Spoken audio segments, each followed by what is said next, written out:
We've been fighting a long time, and we have all lost so very much, so many loved ones gone. But you are not alone. There are pockets of resistance all around the planet. We are at the brink. You have no idea how important you are. If you're listening to this, you are the resistance. Ave Maria Stella, Dei Mater Alma, atque semper Virgo, Felix te porta. Welcome, everybody, to the next edition of How the Faith Came to the United States. This is Florida. I forget what episode this is. Anyway, we're using the book and other resources, but we're going to start out with the book, The Cross in the Sand by Michael Gannon. I think it was 1965.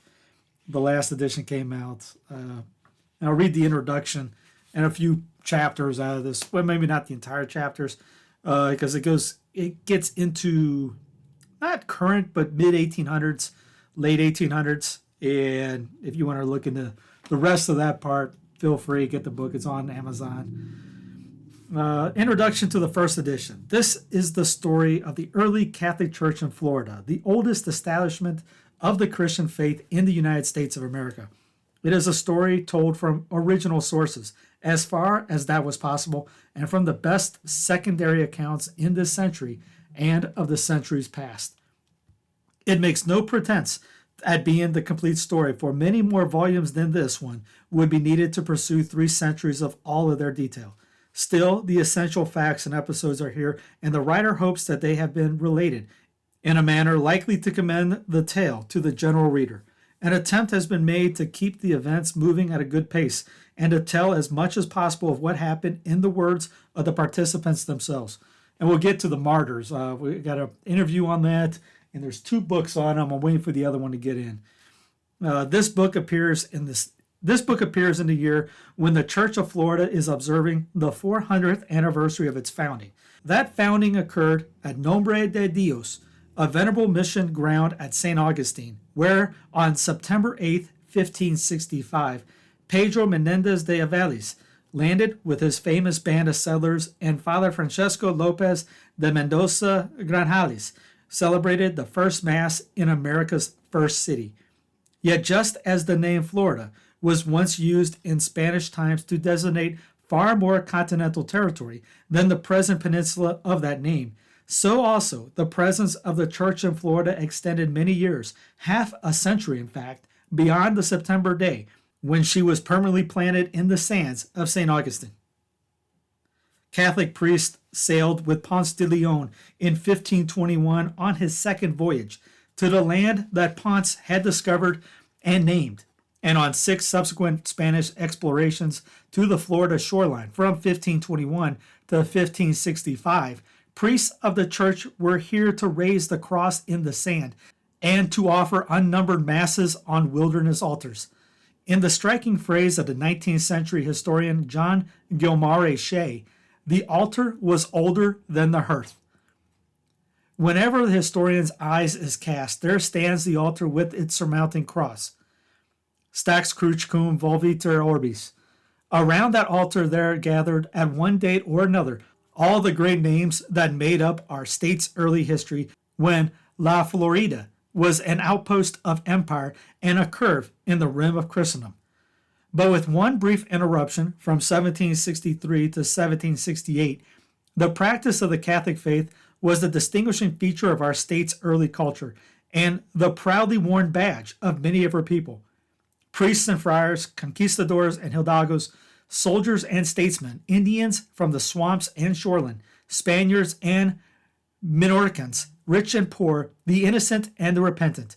They were a long line of stout men, and if there was some evil in them, there was also much good. And if at times they stooped to small and mean things, they also rose to heights of courage and generosity and sacrifice, which are the real patents of nobility and the expected fruits of Christian life. Florida's story began with a positive contribution, the founding of missions for the Indians. If in later English colonies to the north, the only good Indian was a dead Indian, as Hubert E. Bolton concluded in his book, The Mission as the Frontier Institution in the Spanish-American Colonies, American Historical Review, 23 October 1917. In the Spanish colonies, it was considered a Christian duty to improve the native for this life and to prepare him for the next. Before the House of Burgess met at Jamestown, and well before the Pilgrims set foot on Plymouth Rock, the Indians of Florida were being taught the elements of Christianity and the arts of reading, writing, and singing. A century and a half before, Father Juniper Serra's friars could count 26,000 settled Christian Indians along the Camino Real of California. An equal number lived under the sound mission bells between St. Augustine and Tallahassee, and along the second line northward from St. Augustine to St. Catherine's Island. Their villages bore such names as Name of God, Holy Faith, St. Joseph, St. Francis, Holy Cross, Ascension, St. Michael, and Our Lady of the Rosary. And the mission chain survived until 1702 to 1704, when the Spanish Indian system based upon religion and agriculture came at last into fatal collision with the English system based upon trade and aggrandizement. The thoroughness and cruelty with which Colonel James Moore of South Carolina annihilated the missions of Florida has few parallels in American history. Only in comparative recent years, thanks to careful research conducted at the two oldest universities in the state, the veil drawn over that incident by English-oriented writers of our national adventure has been lifted from the borderline proscenium to the cause for the contemporary collapse of Catholic life in early 18th century Florida has become apparent. By 1763, when Florida was ceded to England, the Indian missions belonged to history, and after the retrocession in 1783, they were never successfully revived. The large influx of English-speaking Protestant planters and yeomen into Florida after the peninsula became a United States territory in 1821 assured the gradual diminution of Catholicism as a religious or cultural force, and the influence, as well as the members of the church, tended afterwards to contract around the two ancient parishes of St. Augustine and Pensacola. Indeed, after the mission era was wiped out, until the time of the Civil War, the story of the Catholic Church in Florida was almost solely the story of St. Augustine and, to a lesser degree, of Pensacola. With the coming of Bishop Augustin Verot as Vicar Apostolic of Florida in 1858, the church began again to do what she had labored so hard to do 3 centuries before, to break out of the coastal parishes into the Florida interior. By 1870, when our account closes, she had succeeded in an extent that may be called remarkable and even amazing when one remembers that during the intervening years, several of her buildings had been destroyed and many of her people demoralized by the Civil War. Pre-war figures showed that the church in Florida east of the Apalachee River possessed 6 churches and chapels, 4 schools, 3 priests, and a Catholic population of perhaps 3,000. By 1870, within the same area, there were 19 churches and chapels, 7 schools, 12 priests, and about 10,000 Catholics. So promising again was the church in Florida that the Holy See, 301 years after Pope St. Pius V sent his commendations to Pedro Menéndez at St. Augustine, erected Florida east of the Apalachee into the Diocese of St. Augustine. As a diocese, the Church of Florida enjoyed thereafter a continuous advance in numbers, prosperity, and fervor. But that is another story and, God willing, another book. So this first chapter is called The Rim of Christendom from 1513 to 1565. Thanks be to thee, O Lord, who hast permitted me to see something new. So spoke Juan Ponce de León on first sighting the island. The year was 1513, and the land was fragrant with tropical flowers. It was Easter time, Pasque Florida, Easter of the flowers. And a name for this land came naturally to the Spaniard's mind. During the next 100 years, the name La Florida would identify for Spaniards not only the present peninsula of Florida, but the entire American continental territory extending north to Newfoundland and westward indefinitely from the Atlantic. Ponce's voyage of discovery in 1513 was not a chapter in Catholic history. It was more like a preface. Dispossessed of a governor's office in Puerto Rico, he had set out to find wealth and power, and some say a fabled fountain, in islands that he thought lay to the northwest. According to the best estimates, Ponce made his landfall on the upper east coast of the present state of Florida sometime between the 2nd and 8th of April. Of the ceremonies of landing, there is no record. In any event, there could have been no offering of Mass because no priest was with the party. Some historians conjecture that on landing, Ponce may have solemnly recited the simple prayer said to have been used by Christopher Columbus, from whom personally Ponce may have learned it. Quote, Almighty and eternal Lord God, who by thy sacred word hast created heaven, earth, and sea, blessed and glorified be thy name, and praised be thy majesty, and grant that through thy humble servant thy sacred name may be known and preached in this part of the world. Amen. Taking a southerly course down the coast, Ponce rounded the Florida Keys, which he named the Martyrs, because the high rocks looked at a distance like men who were suffering, and then he sailed up the west coast of the peninsula to what may have been present site of Pensacola. Again, he turned southward on May 23rd and anchored at or near Charlotte Bay. This bay was to bear his name for many years, Bahia Juan Ponce. Here he had a bloody encounter with Indians and decided to return to Puerto Rico. Ponce's voyage had not been a missionary adventure.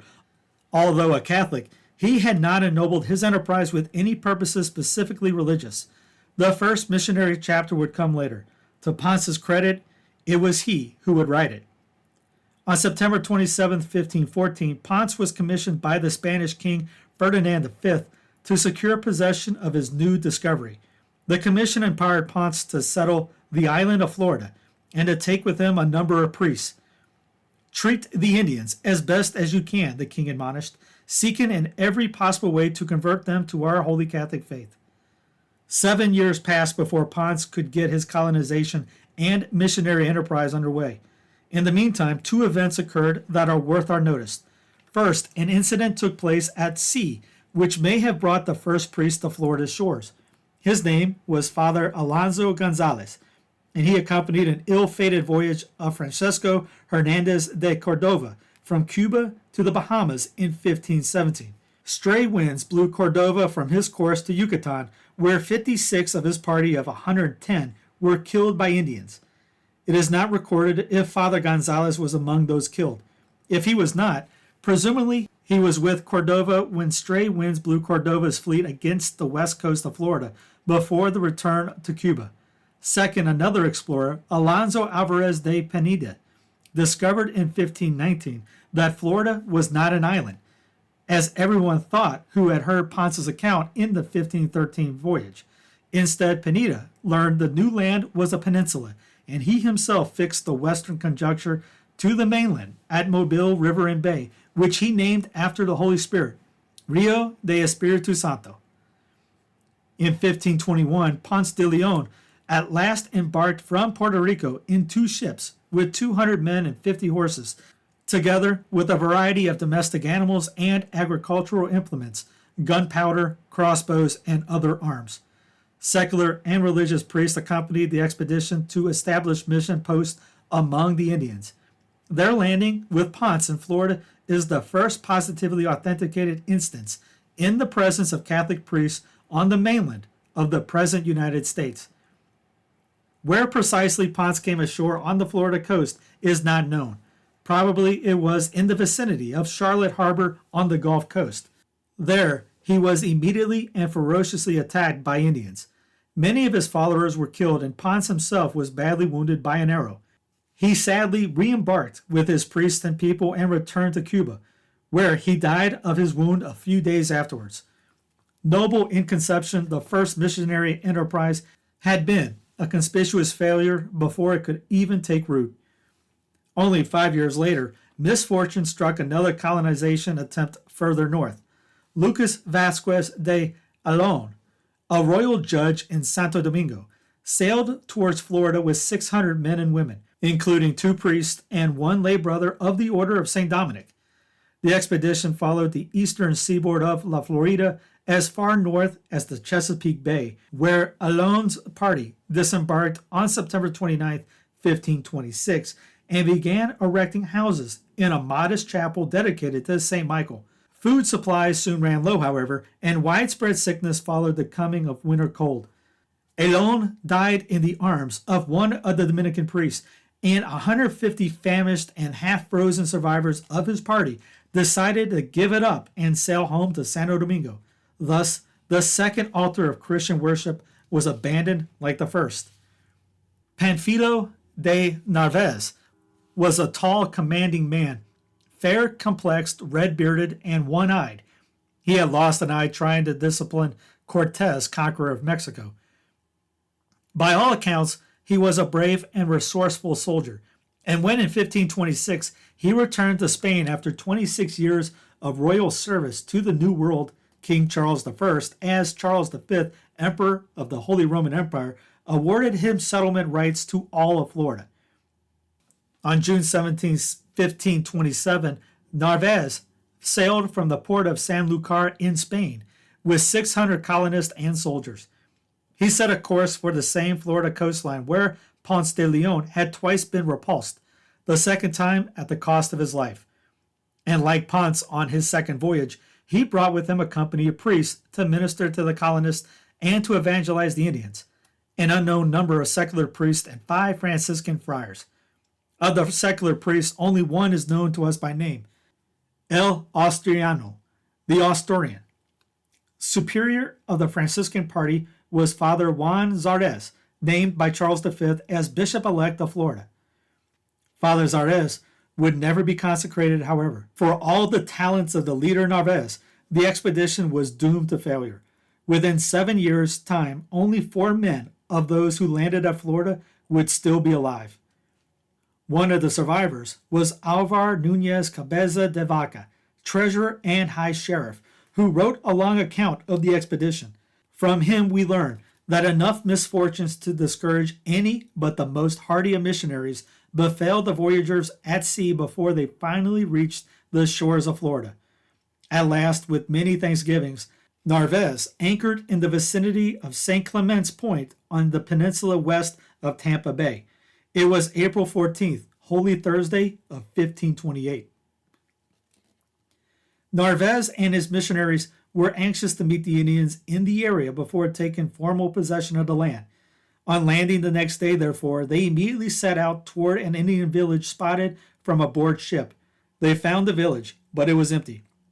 The Indians had fled their huts and were hiding in the brush. The only cheering thing the Spaniards found was a gold ornament, which led them to think that more of the precious metal could be discovered farther inland. The next day, Holy Saturday, Narvaez solemnly took possession of Florida.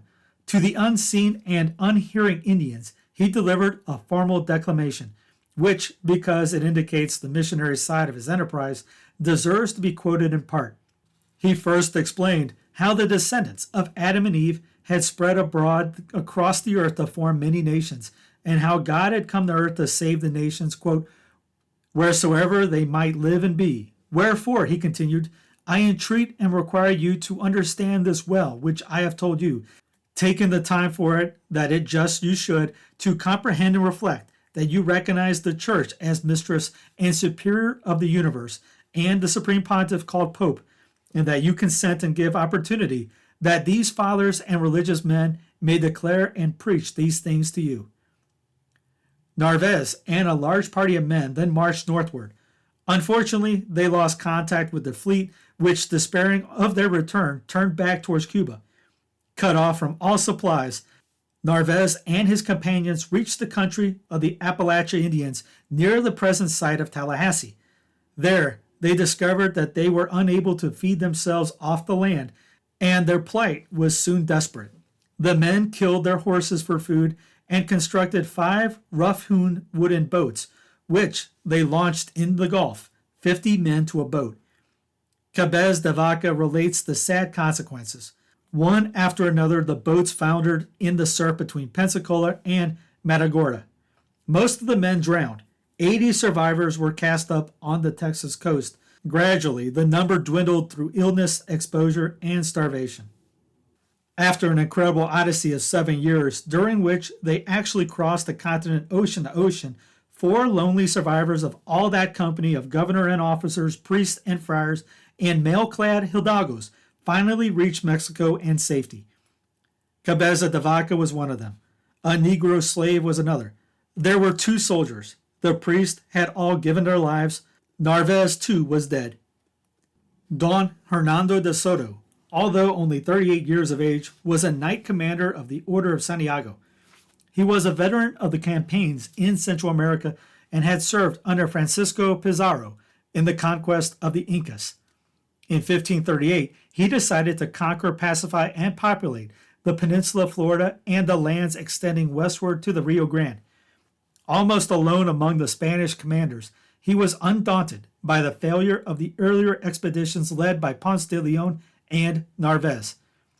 The desperate tale told by Cabeza de Vaca, companion of Narvaez, only spurred him on to succeed where others had failed. On April 6, 1538, De Soto sailed from the port of Sanlúcar in Spain with 10 ships and a company of 620 men. His cedula, or charter, from King Charles I stipulated that he take priests who shall be appointed by us for the instruction of the natives of that province in our holy Catholic faith, to whom you are to give and pay the passage, stores, and other necessary substance for them according to our condition. 12 priests in all accompanied the expedition to Florida, of whom 8 were secular and 4 were regular. After stopping for nearly a year in Cuba on the way, De Soto's fleet reached Florida's west coast on May 25, 1539. The bay in which he had anchored was the same Tampa Bay in which Narvaez had disembarked. De Soto named the bay Espiritu Santo, Holy Spirit. On June 3rd, he landed and took formal possession of Florida with all the usual ceremonies. There were no Indians in attendance.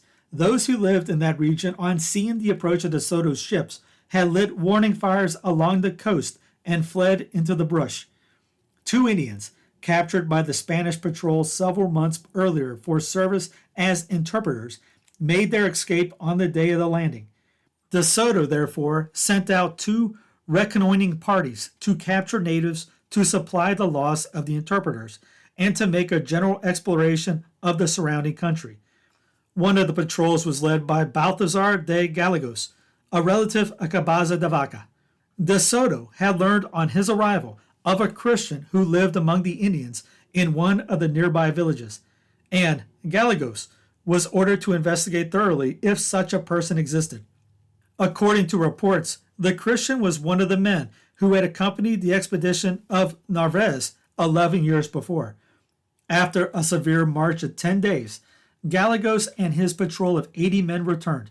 With them was an Indian, his body painted in livid colors, carrying a bow and arrows. Gallegos reported to De Soto that he had found this Indian at a point some 8 leagues, 20 miles, inland, and that when the Indian became frightened of the Spaniards, he had called out to the Holy Virgin to be spared. De Soto agreed with Gallegos. This was a Spanish Christian.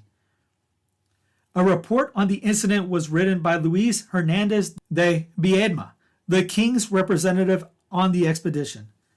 Quote, the Christian had lived 12 years among those Indians, and even after he had been 4 days with us, he could still not put together a whole sentence in Spanish. He was so little acquainted with the country that he knew nothing about it further than 20 leagues. After a time, the Christian was able to tell his story. His name was Juan Ortez. He had been enticed ashore from one of Narvaez's ships by a group of Indians, who then captured and enslaved him. The tribal chieftain set him to work guarding the Indian dead from wild beasts.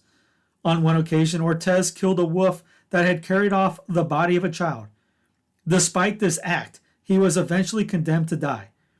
Before the execution could take place, he escaped to a neighboring tribe where he found refuge, and it was here that De Soto's patrol found him.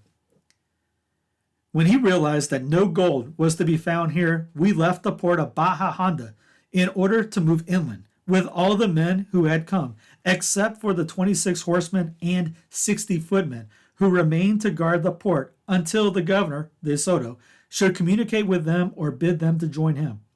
So wrote the king's representative Biedma, and so began on July 15, 1539, an extraordinary exploration. De Soto, his priests and soldiers, and the repatriated Indian Juan Ortiz left their west coast encampment and marched northward into the trackless continent. Only 3 years later, De Soto would be standing as far away as the Mississippi River. In the first months, July to October, De Soto explored the center of the peninsula, passing through the regions of present-day Dade City, Ocala, Lake City, and Live Oak. In October, he reached the principal town of the Apalachee Indians near the present city of Tallahassee, and there he passed the winter. On March 3, 1540, he broke camp and marched northward into the part of La Florida, known today as Georgia. During the course of the next 2 years, his indomitable procession passed through the central and northern parts of Georgia, circled through the westernmost portions of the Carolinas, and traversed parts of Alabama, Louisiana, and possibly Texas. The adventure was not without its casualties. Sickness and hostile Indians decimated De Soto's company. 4 of the secular priests died during the first year, and in a fierce battle with Mobilian Indians near the Alabama River on October 15, 1540, all the vestments, chalices, patens, altar furnishings, and wheat and wine needed for Mass were destroyed. A later chronicle of De Soto's adventures, Garcilasco de la Vega, the Inca, it recorded the result. Quote, "Therefore, an altar was erected and decorated on Sundays and holy days of obligation. Standing at the altar, a priest, vested in a buckskin chasuble, said the Confiteor, the introit of the Mass, and the oration epistle, and the gospel, and all the rest up to the end of the Mass without consecrating. The Spaniards called this the Misa Seca, dry Mass, and the one who said the Mass, or another priest, read the gospel and delivered a sermon on it. From this they derived consolation in the distress they felt at not being able to adore our Lord and Redeemer Jesus Christ under the sacramental species. This lasted for almost 3 years, until the time they left Florida for the land of the Christians, Mexico." Although it is recorded that De Soto was not above the use of deception in his dealings with the Indians, nor averse to reducing them to slavery when it served his purposes, to his credit, it is also recorded that he sometimes assisted the priest in instructing Indian chiefs and tribesmen in the basic beliefs of Christianity. On one such occasion, by a strange coincidence the same day, March 26, 1541, when his one-time commander Francisco Pizarro was assassinated in his palace in Peru, and calling out "Jesu," drew a cross with his finger in his own blood on the floor, De Soto fashioned and raised a towering pine cross at the town of Casqui on the western bank of the Mississippi, and proclaimed to the Indians of the place, quote, "This was he who had made the sky and the earth and man in his own image. Upon the tree of the cross he suffered to save the human race, and rose from the tomb on his 3rd day, and having ascended into heaven, was there to receive with open arms all who would be converted to him." At another West Bank Indian town named Tamalisu, which De Soto reached 3 years after the start of his overland journey, the explorer felt gravely ill and appointed a successor, Luis de Moscoso, to lead the remainder of his men to safety. On May 21st, 1542, he confessed his sins with sorrow and compunction for having offended God, and died. A brave soldier, a man of invincible spirit and high resolve, a rude but earnest missionary, De Soto wrote one of the great chapters in Florida's Catholic history, and passed from this life beloved by his men, of whom 300 remained of the 600 who had landed with him at Tampa Bay. The group of soldiers wrapped his corpse in a mantle and bore it by canoe to the middle of the Mississippi. There, with the deepest reverence, they consigned the remains of their commander to the bed of the great river that he discovered. On September 10, 1543, after a perilous journey by foot and on rough-hewn brigantines, the survivors reached Mexico and safety. 2 secular priests, Rodrigo de Gallegos and Francisco de Pozo, 2 Dominicans, Juan de Gallegos and Luis de Soto, and 1 Franciscan, Juan de Torres, remained of the original band of 12 priests. The rest had their graves in the wilderness behind. So too Juan Ortiz, the Spanish Christian, who had lived the life of the Florida Indian for 11 years, rested forever in the strange land of his captors. The dense American brush closed up behind the invaders and breathed again its primeval air.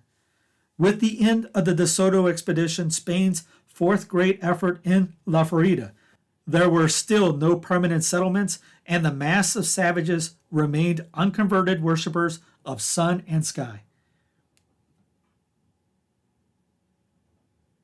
Luis Cancer de Barbastro was a priest of the Dominican order, a native of Saragossa, Spain. In 1547, when he conceived the idea of going to Florida, he was already a veteran New World missionary and a proven success with the fierce savages of Guatemala, where he had spent the last 4 years. Alvarez de la Fe, standard bearer of the faith, had become his title of honor. And Guatemala, which had been called by Spaniards the War Province because of the warlike character of its Indians, was known at the close of Father Cancer's short apostolate as the province of true peace. Cancer read the stories of earlier expeditions to the unconquered and unconverted land of Florida. He talked with survivors of those expeditions, and he began to wonder, why could he not win over the Indians of Florida by the same means he had used in Guatemala? It seemed to him that the earlier missionaries to that province had been hampered rather than helped by the soldiers and armaments that accompanied them. He determined to try, by peaceable means alone, to convert the ignorant and seemingly intractable savages. In 1547, he asked the highest church and civil authorities in Spain for permission to form an expedition. On December 28, 1547, a royal cedula addressed the Don Antonio de Mendoza, Viceroy of Mexico, commanded that official to provide Father Cancer with passage to his destination and all necessary supplies, including whatsoever was needful for celebrating Mass. Early in 1549, the missionary set out from Veracruz, Mexico, on an unarmed vessel named the Santa Maria de la Encina. 3 other Dominican priests accompanied him, Fathers Gregorio de Beteta, Diego de Tolosa, and Juan Garcia. All 3 were seasoned New World missionaries. Father Gregorio had labored for many years in Mexico and apparently had been the first Dominican to think seriously about the conversion of the Florida Indians. Once, with another Dominican, he had set out to walk from Miva, Mexico, to the part of La Florida that lay north of Mexico, but had been forced to turn back for want of supplies. Cancer was convinced that his work would be fruitful only if he could work among natives who had not earlier been antagonized by the use of armed force. He had therefore prevailed upon the Viceroy of Mexico to issue the strictest orders to the pilot, Juan de Arana, to avoid all ports where Spaniards had previously landed. Arana, however, paid little heed to his orders. When on May 29th the shout of "Land ahoy!" sounded from the top mast, the priests did not know it, but Arana had brought them to the point near Tampa Bay, almost exactly the same place where, not many years before, Narvaez and De Soto had landed and spread the terror of their arms. Father Cancer and his companions leaned over the gunwales of the ship and searched the coastline for signs of Indians. Seeing none, Cancer decided to go ashore in a small landing boat. With him went Father Diego, a Spanish lay brother named Fuentes, an Indian woman interpreter named Magdalena, and Arana the pilot. Father Diego was the first to step ashore, and following Cancer's instructions, he climbed a tree to survey the surrounding country. As he did so, 15 to 20 Indians came out of the woods and approached the shoreline cautiously. As soon as he saw the Indians, Cancer gathered up his habit, sprang into the sea, and ran ashore in water up to his censure. Quote, "And our Lord knows what haste I made," he wrote later. lest they, the Indians, should slay the monk before hearing that we were about. Reaching the beach, I fell on my knees and prayed for grace and divine help. I walked up to the plain, where I found them, the Indians, gathered, and therefore, reaching them, repeated my actions on the beach. And rising from my knees, I began to draw out of my sleeves some articles of Flanders, which, though of small account and of little value to Christians, were much prized by them and highly appreciated. Cancer explained later, quote, I had read in the doctors, particularly in St. Thomas, Victoria, and Gaetano, that it is approved of and commanded to take to unbelievers little presents such as these. He went on to describe what happened. When they, the Indians, approached me, and after I gave away part of what I brought with me, I go to the friar, Father Diego, who was coming towards me, and embraced him with much joy. We both kneeled down with the Spaniard Fuentes and the Indian woman Magdalena, and drawing out my book, we recite the litanies, commending ourselves to our Lord and to his saints. Some Indians kneeled, others squatted, which greatly pleased me, and as they rise, I leave the litanies half said and sit down with them in a hut. And I shortly learned the location of the harbor we were searching for, which was about a day and a half distance from there by land. Father Cancer returned alone to the ship to obtain more presents, but on his return to shore, he could not find any of his 3 companions. They had disappeared, and a sailor who had helped row the priest ashore was afterwards lured into the bush by Indians and was spirited away. Cancer spent the remainder of the day on shore trying to unravel the mystery. Finally, at sunset, with no further word on their whereabouts, the priest sadly returned to his ship. The next day, Cancer and Father Juan Garcia went ashore again to find that not only were their friends still missing, but the Indians of the area had disappeared as well. Once again, despairing of any word from his friends, Cancer returned with Father Juan to the ship. The sailors weighed anchor and set a northerly coast for the harbor of which the natives had spoken. After 8 days of sailing along the coast and several more days of negotiating the entrance, Father Cancer's ship sailed into a bay where it seemed suitable to establish a permanent settlement and mission. On the feast of Corpus Christi, Cancer and Juan Garcia offered Mass on shore. The next day, Cancer, with Father Gregorio, searched diligently throughout the surrounding area for their lost companions, but with no success. Then, just as they were about to leave, they spotted Indians approaching and heard one of them shout in broken Spanish, "Friends, friends, good, good." The 2 priests cautiously approached the Indian and missionaries and responded to their overture. Father Cancer shouted, "We are good men," and we indicated by signs that he wished the 3 Spaniards and Magdalena to be returned to him. The Indians agreed, but it was treachery. Father Diego and the lay brother Fuentes had been massacred, and the sailor had been made a slave.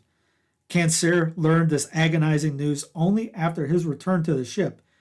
In the meantime, he was deceived again, this time by Magdalena. The Indian girl appeared suddenly on the shore among the crowd of natives. She had shorn herself of her Christian clothing and had taken on the old habits of her Indian upbringing. Deceitfully, she told Cancer that the remainder of her lost party was enjoying the hospitality of the nearby chieftain, that she had convinced the Indians that the friars were on a peaceful mission and that there were some 50 or 60 Indians gathered together to hear what the missionaries had to say. Father Cancer returned to his ship, full of expectation for the morrow. On board, however, he met an incredible stranger, a white man, who carried a report that the priest's friends were dead. The man called himself Juan Munoz and said that he was one of De Soto's soldiers captured here 10 years before. While Father Cancer was ashore, Munoz had escaped from his Indian master and paddled out to the Spanish ship in a canoe. He reported that the Indians had slain Father Diego and the lay brother. He had seen the scalp of the priest himself and that they held the sailor in bondage. Now came more bad news. The ship began to leak, and it was far from shore. Meat and fish were spoiling, water was running low, many of the crew were down with fever. Juan de Arana had become increasingly fractious, and Cancer found it hard to keep him from withdrawing. Cancer spent the day of Monday, June 24th, on board ship writing letters to his superiors, arranging the things he wanted to take ashore with him, and setting down his adventures to date in a journal. It is to this journal that we are indebted for much of our information about the expedition. On Tuesday, he attempted to go ashore with a party of sailors, but the sea was too rough. Wednesday, the waters were still choppy, but by hard rowing, Cancier and his party reached the shore. With him went Father Gregorio and the De Soto Campaigner, Juan Munoz. Before actually stepping ashore, the priests were given pause by the sight of Indians in the trees and of a sizable group of Indians on a nearby hillock brandishing bows and arrows, clubs, and darts. Juan Munoz shouted out a warning to the Indians to stop the hostile demonstration, but Cancier said, "Be quiet, brother. Do not provoke them." Father Gregorio urged his superior, "For the love of God, wait a little. Do not land." Father Cancier, however, leaped from the boat into the water and waded onto the beach. He called to the sailors to bring him a small crucifix that he had forgotten, and then walked towards the Indians on the hillock. Before reaching them, he fell on his knees for a moment in prayer. It was his last prayer. As he arose, several Indians rushed forward and pushed him down the hill. A crowd of savages gathered around him.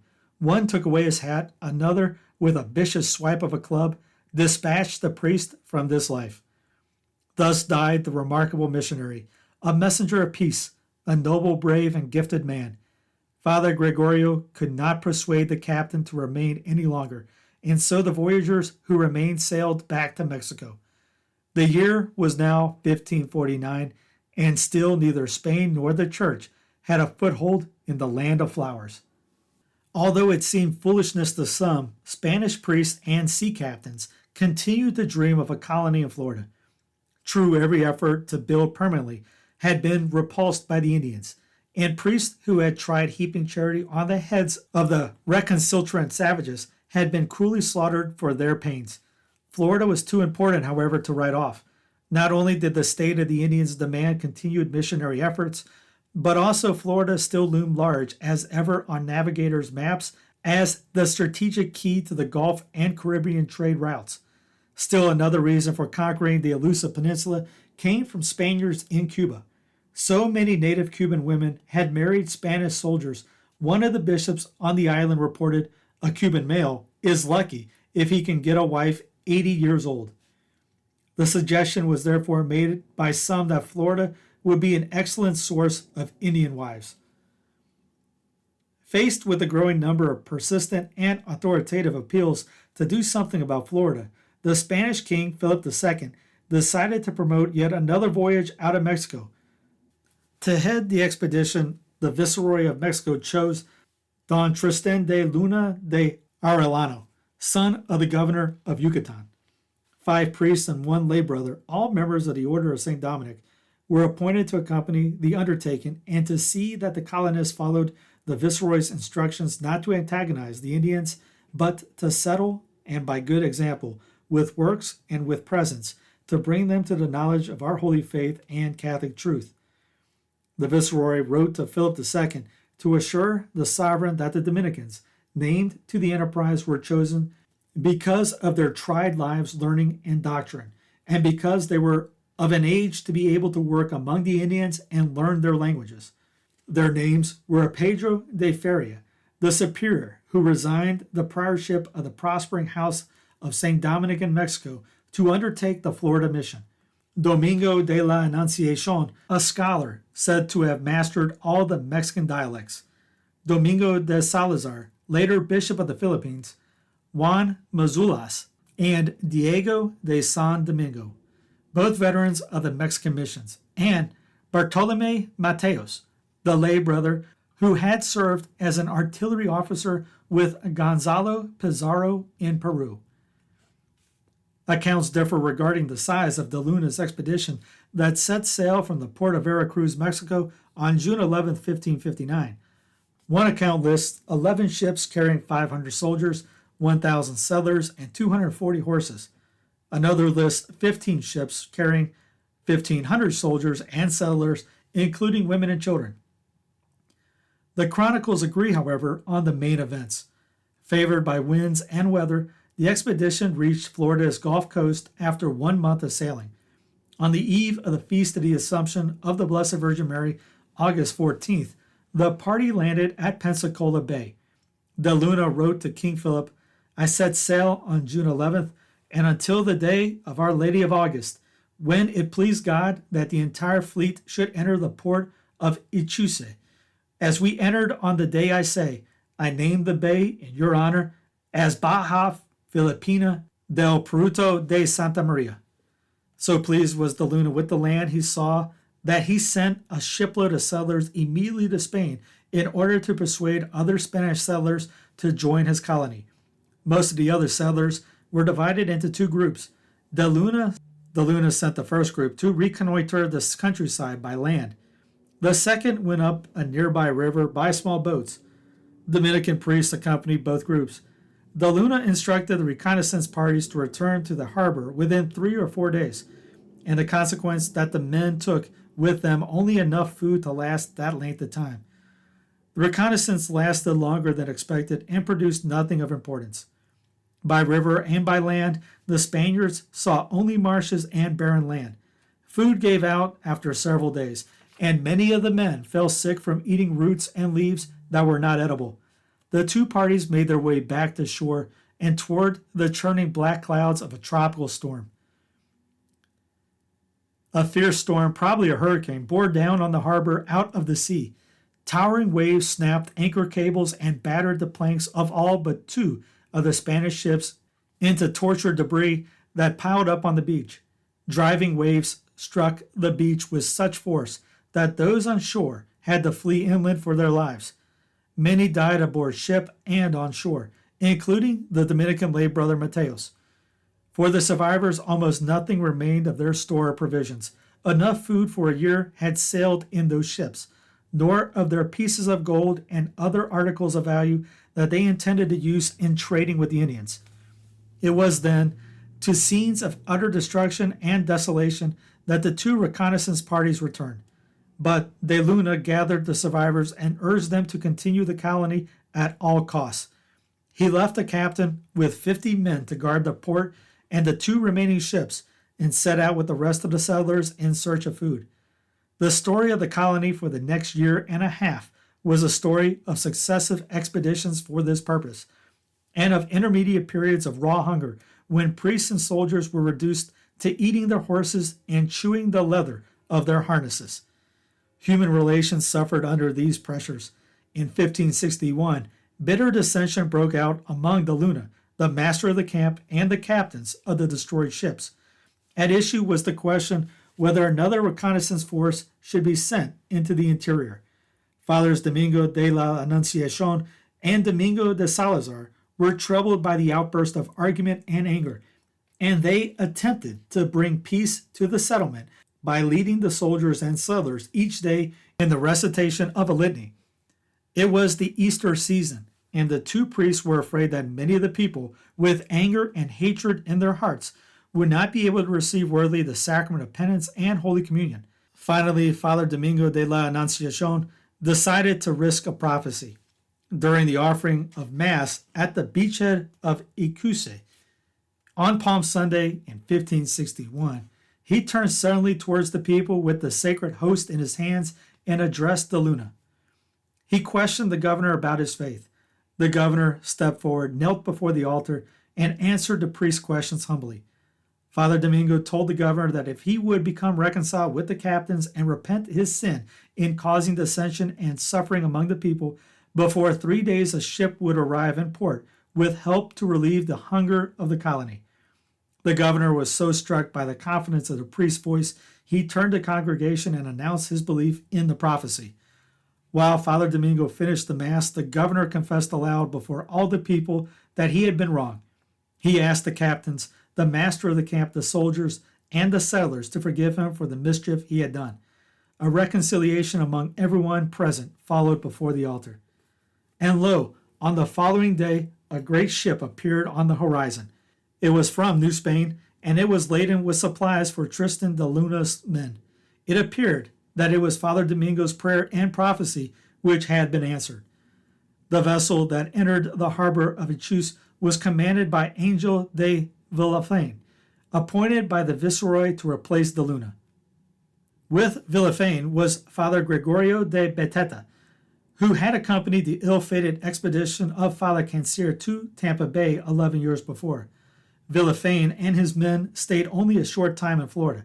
Then, leaving a garrison of 50 men at Ichus, he left for Mexico by way of Havana, carrying the remainder of de Luna's colony, now numbering fewer than 300 persons. Father Domingo de la Anunciacion remained with the soldiers in Florida for 6 or 7 months until it was determined that the settlement was definitely not capable of surviving. The soldiers and Father Domingo returned to Mexico, and another attempt to settle and Christianize Florida reached an inglorious end. In Spain, consternation greeted the news of the failure of Tristán de Luna's colony. The Spanish crown was displeased because, despite 6 well-planned attempts to do so, the banner of Castile and Leon had still not been permanently planted in the elusive sands of Florida. Spanish military and naval leaders were frustrated and embarrassed by the failure of their arms to secure and hold a beachhead in this peninsula. That the arrows of primitive Indians had succeeded in driving off Spanish warriors on several notable occasions was humble pie that proud conquistadors were not prepared to eat. The gold that mail-clad hidalgos hunted in the El Dorado of dreams never seemed less real than it did among the bogs and swamps of Florida, and those Spaniards who disguised their greed for precious metal under the mantle of religion found that evil indeed was its own imprisonment. No one was more disappointed, however, than the bishops and priests of Spain, mission-minded men who saw in Florida a field of souls ripe for the harvest. Every attempt to evangelize the Indians in this far-off country had proved to be an unstable and as impermanent as the waves that lapped the shores. Indeed, the historian of the abortive de Luna mission, Augustin de Villa y Padilla, recorded that the loss of life and expense incurred by that venture resulted in only one convert, an Indian woman of the Coosa Nation baptized at the point of death. Despite the best efforts of the gallant, devoted, and self-sacrificing priests who endured indescribable privations in the American wild and set up their crosses and preached their unfaltering faith as best they could during temporary halts along overland treks, the savages of Florida remained plunged in the crassest idolatry and ignorance. When would the priest have another chance? Not for some time, decided Philip II. On September 23, 1561, the king expressed doubt that Florida was any longer worth the expense and effort of colonization. The king cited the opinion of Pedro Menéndez de Avilés, Spain's most experienced naval commander, who argued that Florida's shoreline was too low and sandy, her countryside too poor in resources, and her harbors too shallow to permit practicable settlement. Unless some crisis of state demanded it, there were to be no further attempts to colonize the peninsula. Such a crisis would arise, for example, if some new development endangered Spanish shipping in the Bahama Channel along Florida's east coast. The Spanish treasure fleets sailed twice each year from Havana, where the golden-laded galleons and caravels joined together for mutual protection. The fleets passed northward through the Bahama Channel or the Straits of Florida until they reached the area of Bermuda, when they set course for the Azores. From the Azores to Seville, the fleets were heavily guarded by men of war to prevent their capture by French pirates. The greatest danger on the voyage, however, came from navigating the Bahama Channel. This passage, discovered by Ponce de León on his first expedition, was only 39 miles wide at its narrowest part. Its waters were uncommonly rough. Reefs at its entrance threatened the keels of the heavily laden ships, and violent storms sometimes whipped the channel into cauldrons. Various wreckages along the coast attested the channel's terrors to Spanish navigators. What then if, in addition to these natural hazards, French pirates should also infest this channel? And what if Menéndez de Avilés should change his mind? Now in the book, The Cross in the Sand, Chapter 2, For Altar and Throne, 1565 to 1574. What was only a worry in the mind of the Spanish king in 1561 became a plain reality in the summer of 1564 when Huguenot adventurers under René de Goulin de Laudonnière preempted the northeast coastline of peninsular Florida and began construction of a military fort. Called Fort Caroline, the French outpost was situated near the mouth of River of May, St. John, where it commanded the northern discharge of the Bahama Channel. Now, if you're wondering what that is, if you're looking at the video, basically where that ship is in that photo, down towards the coast of Florida, that was the Bahama Channel. So all that right there was part of that. And enabled French warships to sally forth against the treasure ships with dangerous ease. Laudonnière's force consisted of soldiers, sailors, and artisans. No clergy or farmers were included. The presence of this warlike band constituted a direct challenge to the claims of Spain and Florida, which had been recognized, at least implicitly, by France in the Treaty of Cateau-Cambrésis in 1559. Here, no doubt, was a crisis of state capable of changing the decision of a king and the mind of an admiral. And so it happened. When Philip II learned in the spring of 1565 that Jean Ribault, the great French sea captain, was assembling a fleet to reinforce Fort Caroline, he reacted angrily to what he considered a foreign encroachment upon the Spanish domain. A Spanish fleet, the king determined, must be dispatched at once to repel Ribault, destroy Fort Caroline, secure Florida again for Spain, and establish there at long last a permanent Catholic community. By coincidence, just the right man was seeking permission at that time to search for a son lost somewhere on the Florida shoreline. Pedro Menéndez de Avilés, Captain General of the Indies Fleet, had served long and faithfully in the arduous campaigns of the Low Country and with the fleets that sailed regularly to and from New Spain. He knew the ports of the West Indies, the currents of the Caribbean, and the inviting shoreline of Florida. He also knew that Florida was populated by Indians whom no missionaries had yet been able to convert and hold, for lack of a permanent mission base. Menéndez heard the king's proposal. He thought of the possibility of finding his lost son, of Spain's economic dependency upon the treasure fleets, of the spiritual dangers of Florida's Indians that would come from heretical Frenchmen. Most of the Fort Caroline colonists were Huguenots, and of the good that he himself could do as special viceroy of the church in that as yet unconquered and savage province. He told the king that he would go and accepted the office of Adelantado de la Florida. As Adelantado, he would be not only governor of the province, but direct representative of the sovereign himself.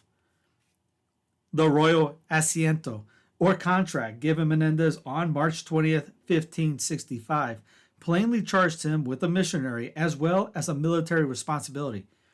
Quote, "As we have in mind the good of the salvation of those Indian souls," the king declared, "we have decided to give the order to send religious persons to instruct the said Indians and those people who are Christians and our subjects, so that they may live among and talk to the natives, that they may inhabit those lands and provinces of Florida, and so that the Indians, by association and conversation with them, might more easily be taught our holy Catholic faith and be led to good practices and customs and to perfect behavior." On June 29th, 1565, Captain General Menéndez sailed out of the port of Cadiz with 19 ships and 1,100 men bound for Florida's east coast. Almost at once, his fleet encountered severe storms, which forced its return. Several days later, when the storms had abated, the admiral set sail again, this time with an enlarged company of 1,504 soldiers, sailors, locksmiths, millers, silversmiths, tanners, sheep shearers, and farmers, some with their wives and children. An additional 1,000 soldiers and settlers were to follow later from Asturias and Vizcaya. Menéndez had had the good sense to recruit men skilled in tilling the soil animal husbandry, and the hunting of game. It was for lack of these skills that earlier expeditions had shown such lamentable inability to live off the land. Chief among the passengers were 4 secular priests with faculties to hear confessions. In these 4 men lay the church's hope in planting the cross permanently in Florida's sands. We know 3 of their names: Francisco López de Mendoza Grajales, Rodrigo Garcia de Trujillo, and Pedro de Ruida. As the Spanish vessels plowed westward through the Atlantic, Father López, who was fleet chaplain, made notes of the voyage. He recorded the fleet's arrival at the Canary Islands on Wednesday, July 5th, where the ships took on wood and water. The following Sunday, he noted the expedition raised sail again for the island of Dominica in the Caribbean. Gonzalo Solis de Maras, a brother-in-law of Menéndez, also made notes of the voyage. Having set sail from the Canaries, within a short time a fierce tempest arose, and the flagship with the Apalachee broke away from the fleet without being seen any more, and the next day a shallop turned back to land, for she was leaking badly and could not be helped. Only 5 vessels remained together. Father López was on one of them. The 5 vessels which remained of our fleet had a prosperous voyage the rest of the way, thanks to our Lord and his Blessed Mother. Up to Friday the 20th, we had very fine weather, but at 10 o'clock that day a violent wind arose, which by 2 in the afternoon had become the most frightful hurricane one could imagine. The sea, which rose to the very clouds, seemed about to swallow us up alive, and such was the fear of apprehension of the pilot and other sailors that I pushed myself hard in exhorting my brethren and companions to repentance. I represented to them the passion of our Lord Jesus Christ, his justice, and his mercy, and with so much success that I passed the night in confessing them. The next day the storm roared even louder, and towering waves broke over the decks, forcing the captain of the ship on which López sailed to throw overboard the cooking apparatus, many barrels of water, 7 millstones, the reserve rigging, and the ship's cable. The chaplain wrote, "The captains then resolved to throw all the chests of the men into the sea, but the distress of the soldiers was so great that I felt constrained to throw myself at his feet and beg him not to do it. I reminded him that we ought to trust to the great mercy of our Lord, and, like a true Christian, he showed confidence in God and spared the luggage. When Jesus Christ permitted the return of day, we looked at each other as at men raised from the dead, and though our suspense during Saturday was no less than that of the preceding night, light itself was a consolation to us. When night, however, found us again still in the same dangerous situation, we thought we must surely perish, and during the whole night I preached to the crew and exhorted them to put their trust in God. Sunday morning came, and you can fancy how we rejoiced to see daylight once more, although the storm continued unabated all day, and until noon of the following Monday, when our Lord deigned to have compassion and mercy on us, and calmed the fury of the winds and waves. On August 5th, the ship on which Father López sailed, with at least one other, made a landfall at the island of Dominica, where a small boat put ashore for wood and water. 3 days later, the crews weighed anchor and set a compass heading for San Juan de Puerto Rico, which they reached on August 9th. In the harbor, they sighted 3 other ships of their scattered fleet, including the flagship San Peleo of the Adelantado.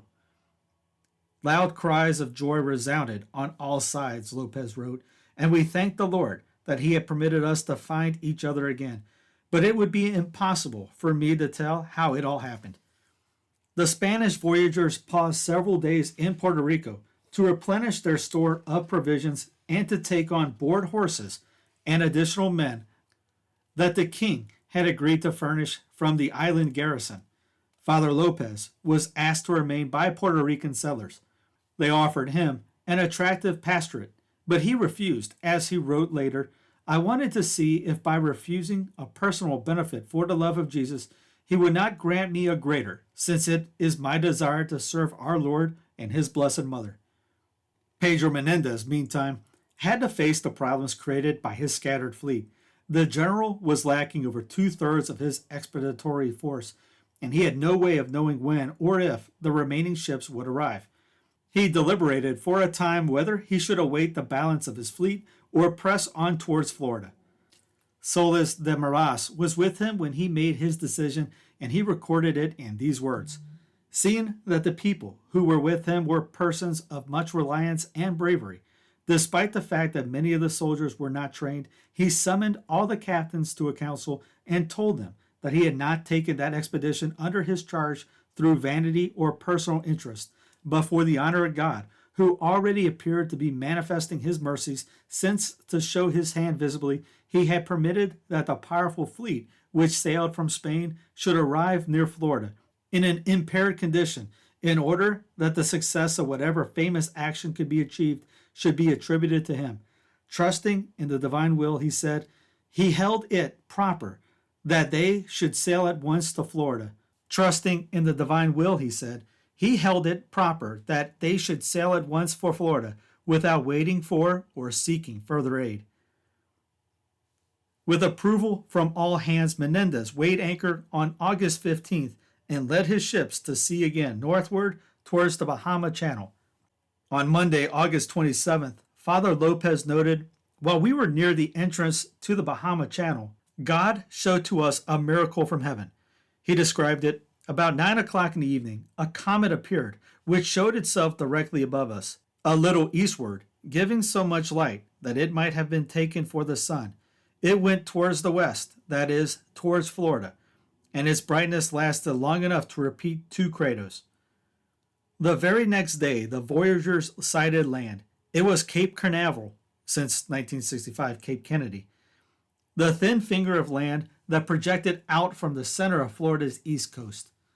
It was August 28th, St. Augustine's Day," wrote Solis de Maras, "on which they sighted the land of Florida, all of them kneeling, saying the Te Deum Laudamus.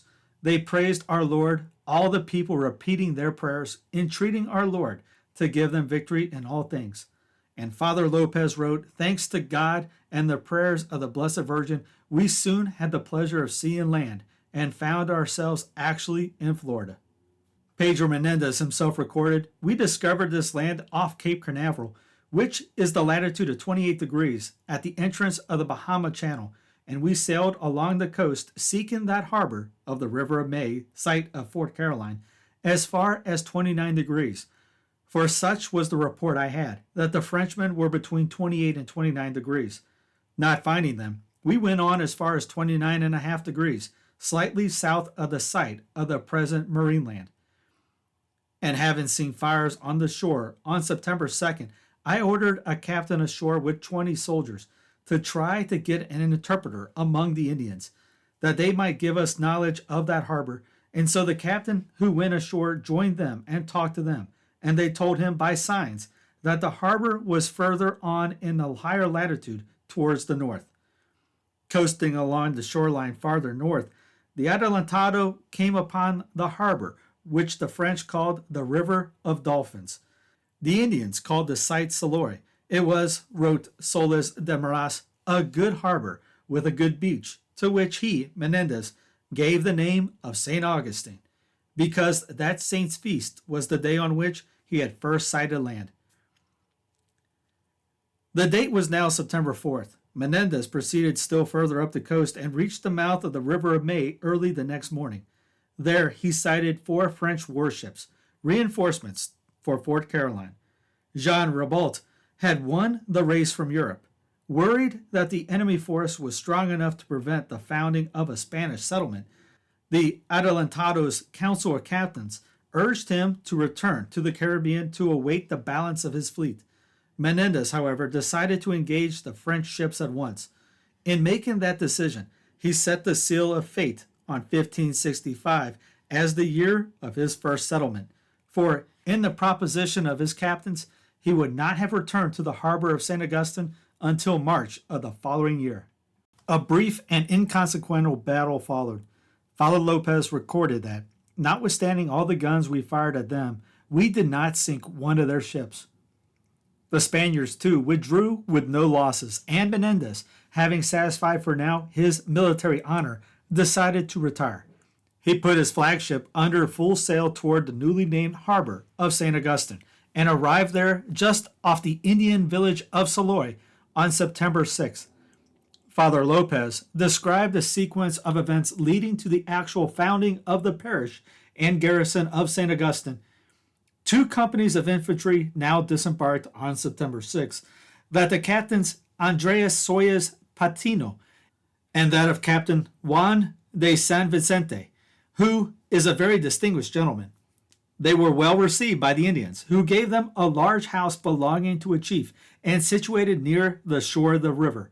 Immediately Captain Patino and Captain San Vicente, both men of talent and energy, ordered the entrenchment to be built around this house, with a slope of earth and fascines, these being the only means of defense possible in that country, where stones are nowhere to be found. The energy and talents of those 2 brave captains, joined to the efforts of their brave soldiers, who had no tools with which to work the earth, accomplished the construction of this fortress of defense, and when the general disembarked, he was quite surprised with what had been done. On Saturday the 8th, the general landed with many banners spread, to the sound of trumpets and salutes of artillery.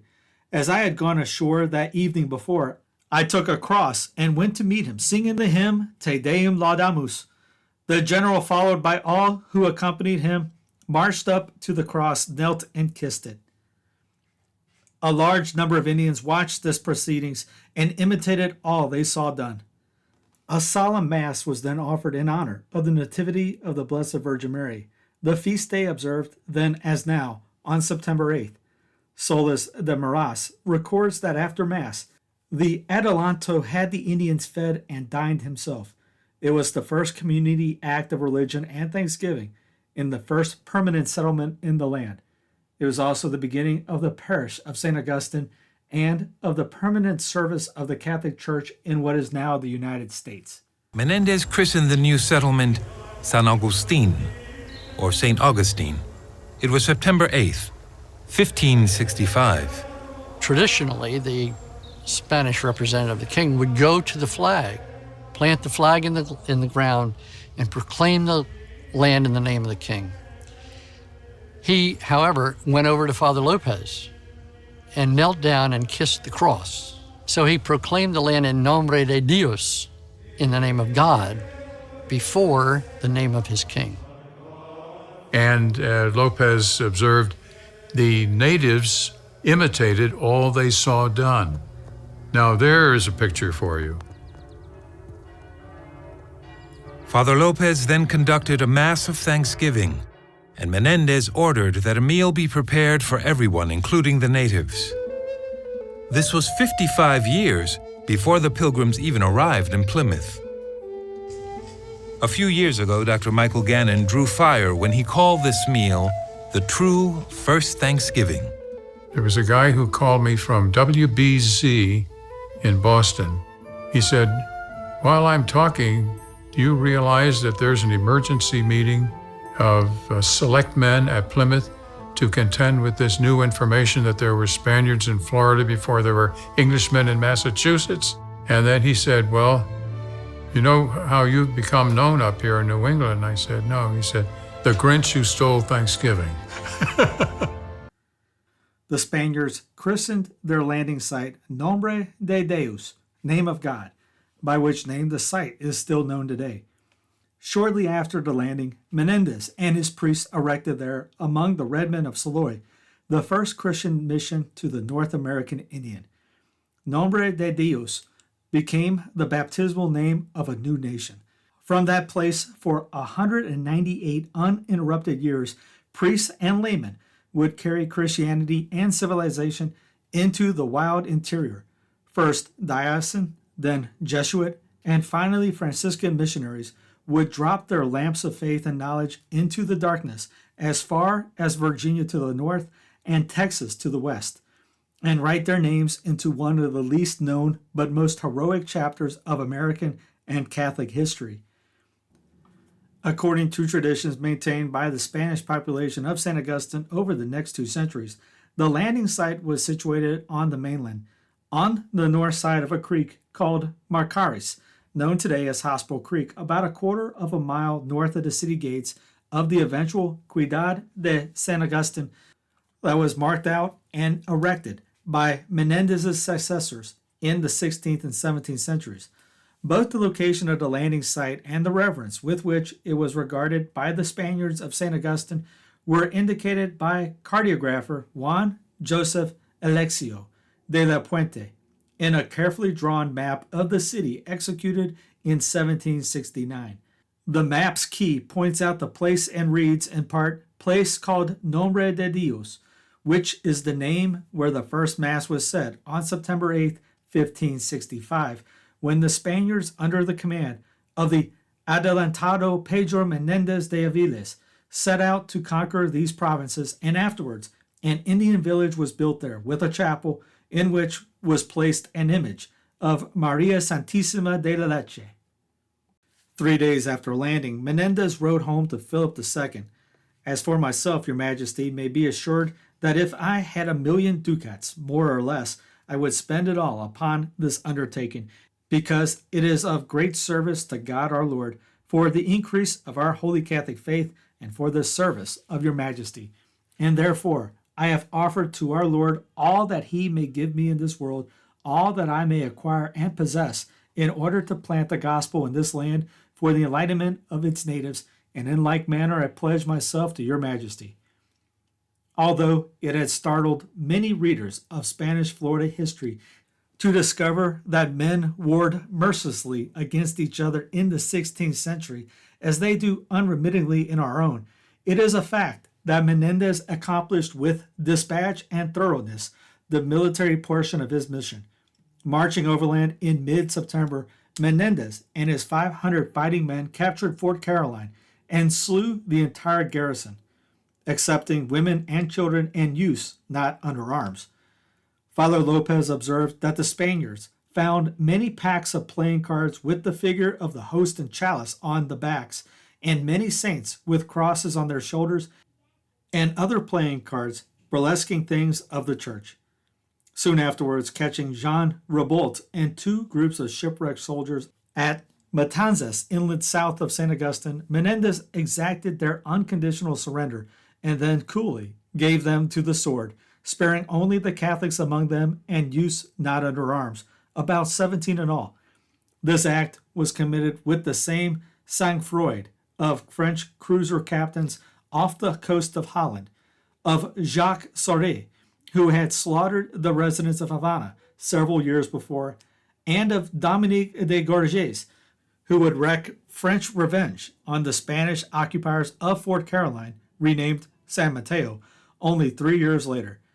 The Adelantado returned then to St. Augustine, wrote Soles de Maras, where some persons considered him cruel and others that he acted as a very good captain should. Historians in that city are still judging him both ways.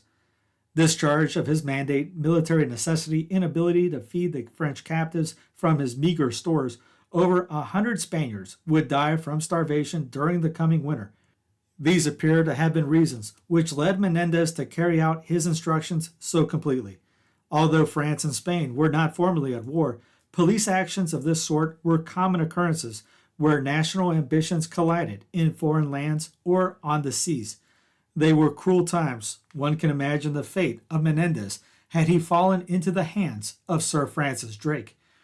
To Menendez, it seemed necessary in this instance to sacrifice mercy to justice, and if that marked him with an indelible stain, as the Catholic historian John Gilmare Shea concluded in the last century, it was the sole stain on an otherwise admirable breastplate. In October of the same year, Menendez petitioned the Society of Jesus in Spain for additional missionaries to the Indians, who seemed everywhere friendly and receptive to the diocesan pioneers. He assured Father Diego de Avellaneda, provincial of the Jesuits in Andalusia, that while he waited on the Jesuits, he would dispose the Indians by every kindness to receive their doctrine gladly. In voyages along the Florida peninsula and up the Atlantic coast in 1565 and the year following, Menéndez erected crosses at various points and left Spaniards of marked religious zeal to instruct the surrounding tribes in the elements of Christianity. Most of these lay missions were administered from military outposts, which by 1567 ran in a chain from the fort of San Felipe at Santa Elena, Parris Island, South Carolina, around to the Gulf Coast of the Florida Peninsula. All of this territory and more was referred to in official documents of the time as Las Provincias de la Florida. The various districts were usually designated by their Indian names. South Carolina was Orista, Georgia along the coast was Guale, and the vast interior was called Tama. The northeast corner of the Florida Peninsula around St. Augustine was known as Timucua. South of Timucua, in the region of Cape Canaveral, was Ais. Bordering Ais to the northwest was Putano. The southeast Atlantic coast was called Tequesta. The southwest Gulf Coast was known as Calusa or Carlos. Within this stretch of shoreline, Menéndez had 3 permanent settlements served by diocesan priests: St. Augustine, San Mateo, Fort Caroline, and Santa Elena, and a line of forts at Ais, St. Lucie, Tequesta, Biscayne Bay, Carlos, Charlotte Harbor, and Tocobaga, Tampa. Another settlement attempted on the Chesapeake had failed. At St. Augustine, Father López was cura, or pastor, named to that office by Menéndez with the concurrence of the Bishop of Santiago de Cuba. In June 1566, a relief expedition arrived in the harbor with 5 more diocesan priests who were placed under Father López's direction. Writing to Spain in 1567, López styled himself Vicar of Florida and complained of a slight illness. We catch his name in the records once more in 1569 when he interceded for a group of mutineers at St. Augustine. After that, the pioneer cleric disappears into the twilight of history. There is no known record of his death and burial. The first authenticated missionary success with the North American Indians can be attributed to Father Sebastian Montero, one of the 5 diocesan priests who arrived at St. Augustine with the relief expedition of 1566. Father Montero, native of Achia, came as chaplain to the company of Captain Juan Pardo and accompanied Pardo and 300 men to their station at San Felipe, the fort of Santa Elena. In August 1566, Pedro Menéndez ordered Pardo to make an overland reconnaissance of Orista in the direction of New Spain or Mexico. The Adelantado directed him to visit the Indian caciques, or chieftains, to instruct the chain of inland forts, and to see that the Indians became Christians, as Solis de Maras recorded. Pardo departed from Santa Elena on November 1st with 125 soldier volunteers and his chaplain, Father Montero. In the course of their march westward, Pardo and his men explored the cypress lands that lie between the Broad and Edisto rivers, visited a series of Indian towns that De Soto had passed through 26 years before, and halted finally at the snow-crowned barrier of the Chachuja Ridge at present-day Oconee County, South Carolina. Here was an important Indian village of Joara, or Juada, the Oxala of De Soto. At the gateway of the Appalachians, Pardo renamed the place Cuenca, after his native city in Spain, built a blockhouse where he stationed a sergeant with 30 men, and began to march back towards Santa Elena. Following the course of several copious streams, in the vicinity of what is now Anderson County, South Carolina, the Spaniards stumbled on the great town of Guattari, royal residence of 2 noble caciques, or chieftainesses, of the Watery tribe. Here I stayed 15 or 16 days, more or less, Pardo wrote later, where those chieftains asked me to give them someone to instruct them, and so I gave them the priest of my company and 4 soldiers. Until very recently, this was the last word about Father Montero that history had. Indeed, even his name was lost to history and remained unknown for most of the next 4 centuries. Now we know from recently discovered documents that Sebastian Montero remained among the Guittari Indians for 6 years and that he enjoyed a considerable success with them. Witnesses reported later in Seville that the priest taught the Indians 4 basic prayers: the Our Father, the Hail Mary, the Creed, and the Hail Holy Queen, and other Christian things that are necessary to them for their salvation. He taught them to worship regularly on Sundays and holy days, to abstain from meat on Fridays, and to observe the commandments. Of equal interest, Montero taught them the Spanish language, including the skills of reading and writing, with the result, as one Spanish soldier testified, that many of them understood much of it through his direction and instruction, especially the principal caciques, with whom he worked a good deal. Captain Pardo returned to Guittari on another and longer expedition in 1567 and renamed the town Salamanca. During the second march, Pardo marked out a line of advance around the northern and western flanks of Santa Elena and erected a string of garrison forts that stretched as far as the Chattahoochee River. Not only did Spanish arms now prevail throughout this great Indian region, but the cross of Christianity as well, for Pardo commanded the soldiers in his garrisons to teach them, the Indians, and let them know how they are to give service to God our Lord. Unfortunately and unaccountably, that interior chain of outposts was abandoned in the following year, and Father Montero himself withdrew from Guattari in 1572 for reasons of failing health. As subsequent events turned out, the priest from Achiha was the last, as he had been the first priest missionary in the Orista back country of La Florida. He seems to have left there no traces of himself nor of his labors. Still, it can be written now, belatedly, that Father Montero at Guattari produced the first evangelical success to which the Infant Mission Center could lay claim. In September 1566, the Jesuits finally came to Florida. Just shortly before, Menéndez had written a complaining letter to the Jesuit provincial of Andalusia, saying of the Indians, "I had told them that these religious Jesuits were coming on the next ships and would soon talk with them and instruct them on becoming Christians. And now, as no religious came, the natives think that I am a liar, and some of them have become angry and accuse me of deluding them. And the unfriendly chiefs laugh at them and at me." It was in a Flemish pinnacle that the first Jesuit band arrived September 14th near the mouth of the St. John's River. Father Pedro Martínez, Superior, Father Juan Rogel, and Brother Francisco Villarreal. Unexplainably, their vessel had missed the harbor of St. Augustine, and Father Martínez, with 6 Flemish seamen and 2 Spanish soldiers, rowed ashore to ask questions. While they explored the coastline on foot, a storm at sea drove their ship away.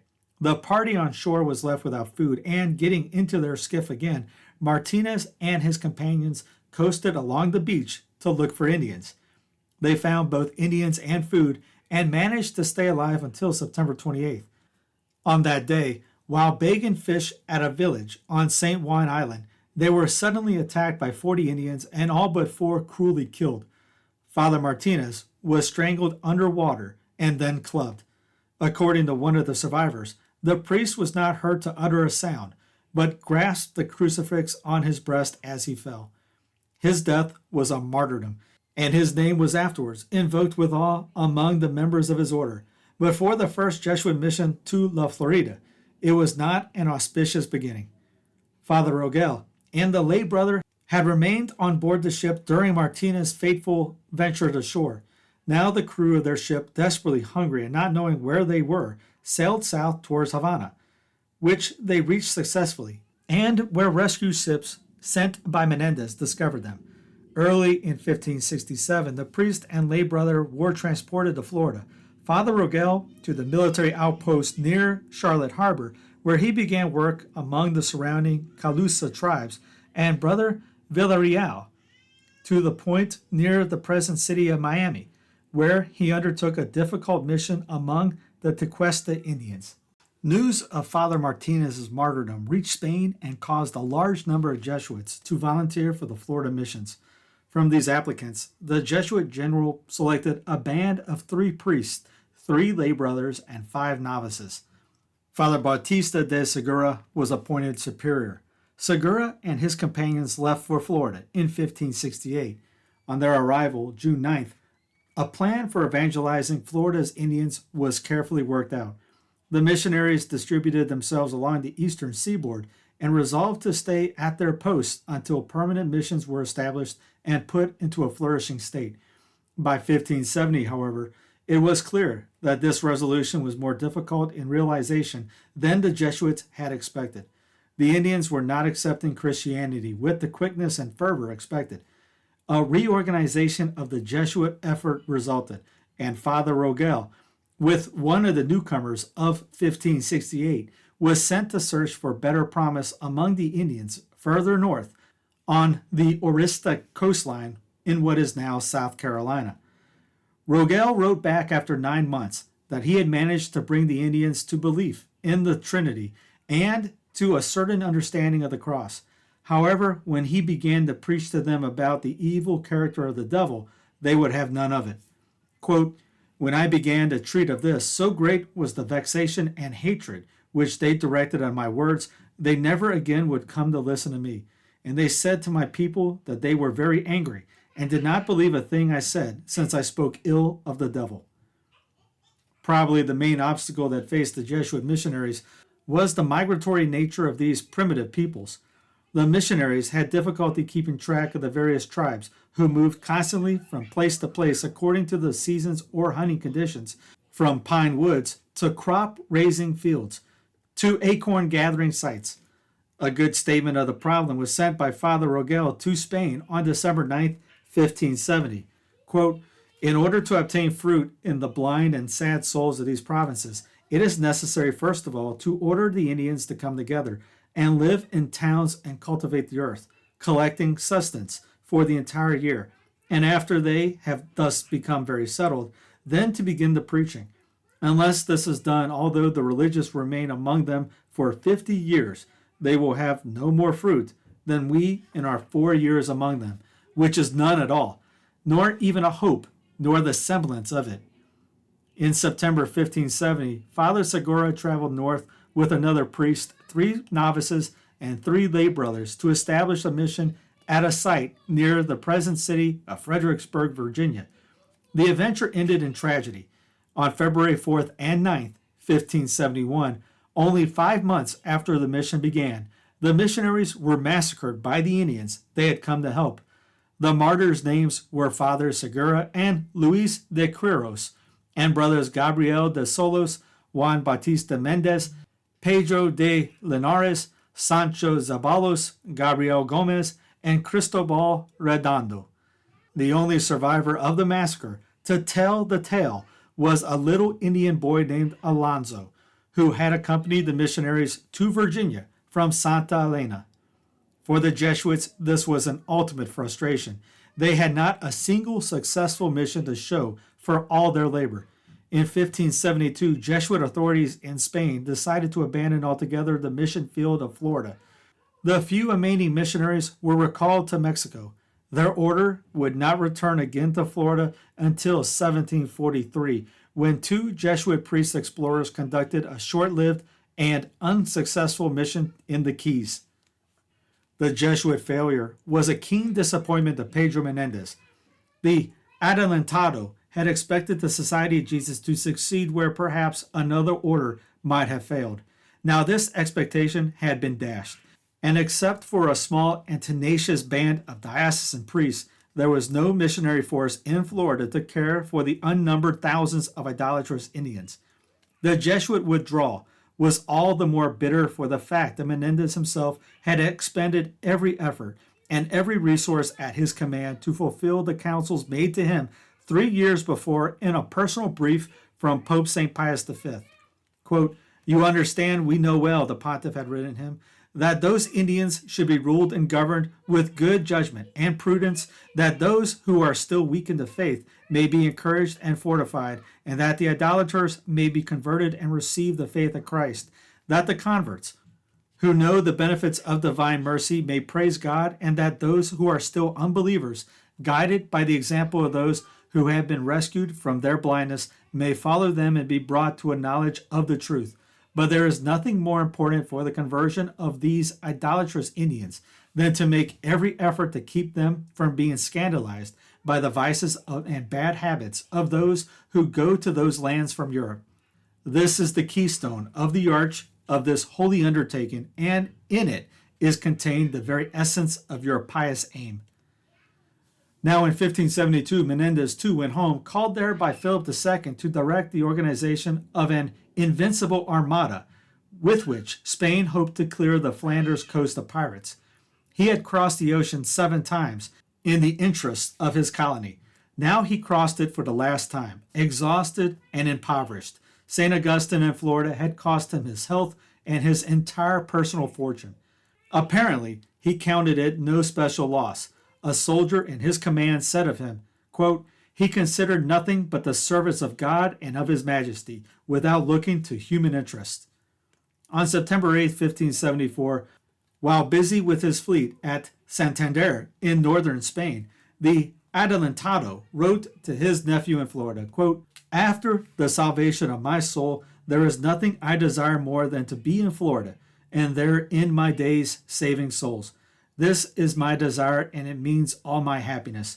May the Lord bring it about as he can, if he sees it necessary." But 9 days later, the conqueror of Florida was dead. The sunburnt, bearded body was removed from its steel corselets and dressed, according to his wish, in the simple habit of a Franciscan. Only the gentler side of his nature showed to those who viewed his remains. But the epitaph that was placed upon his grave at Avilés had the sound of trumpets. For to such a man, Spaniards insisted, the nation owned a monument, history a book, and the muses a poem. Glory has grooved the furrows of thy brow, and seamed thy cheek, illustrious cavalier. The scars of wars and scorching suns appeared on that bold front that none could force to bow. Jose Maria de Heredia. Chapter 3, Black Robes and Brown Robes, 1574 to 1606. To the side of the black cassock diocesan priest, there came to Florida in 1573 the first in a long and gallant line of Franciscan fathers or friars minor. Pedro Menéndez had arranged for the introduction of these sons of St. Francis into the mission country soon after it was abandoned by the Jesuits, and the first band of the brown-robed friars reached La Florida at Santa Elena. In the beginning, the Franciscans met the same obstacles in dealing with the Indians as had frustrated the Jesuit effort, and their labors seem to have been confined to the garrison towns.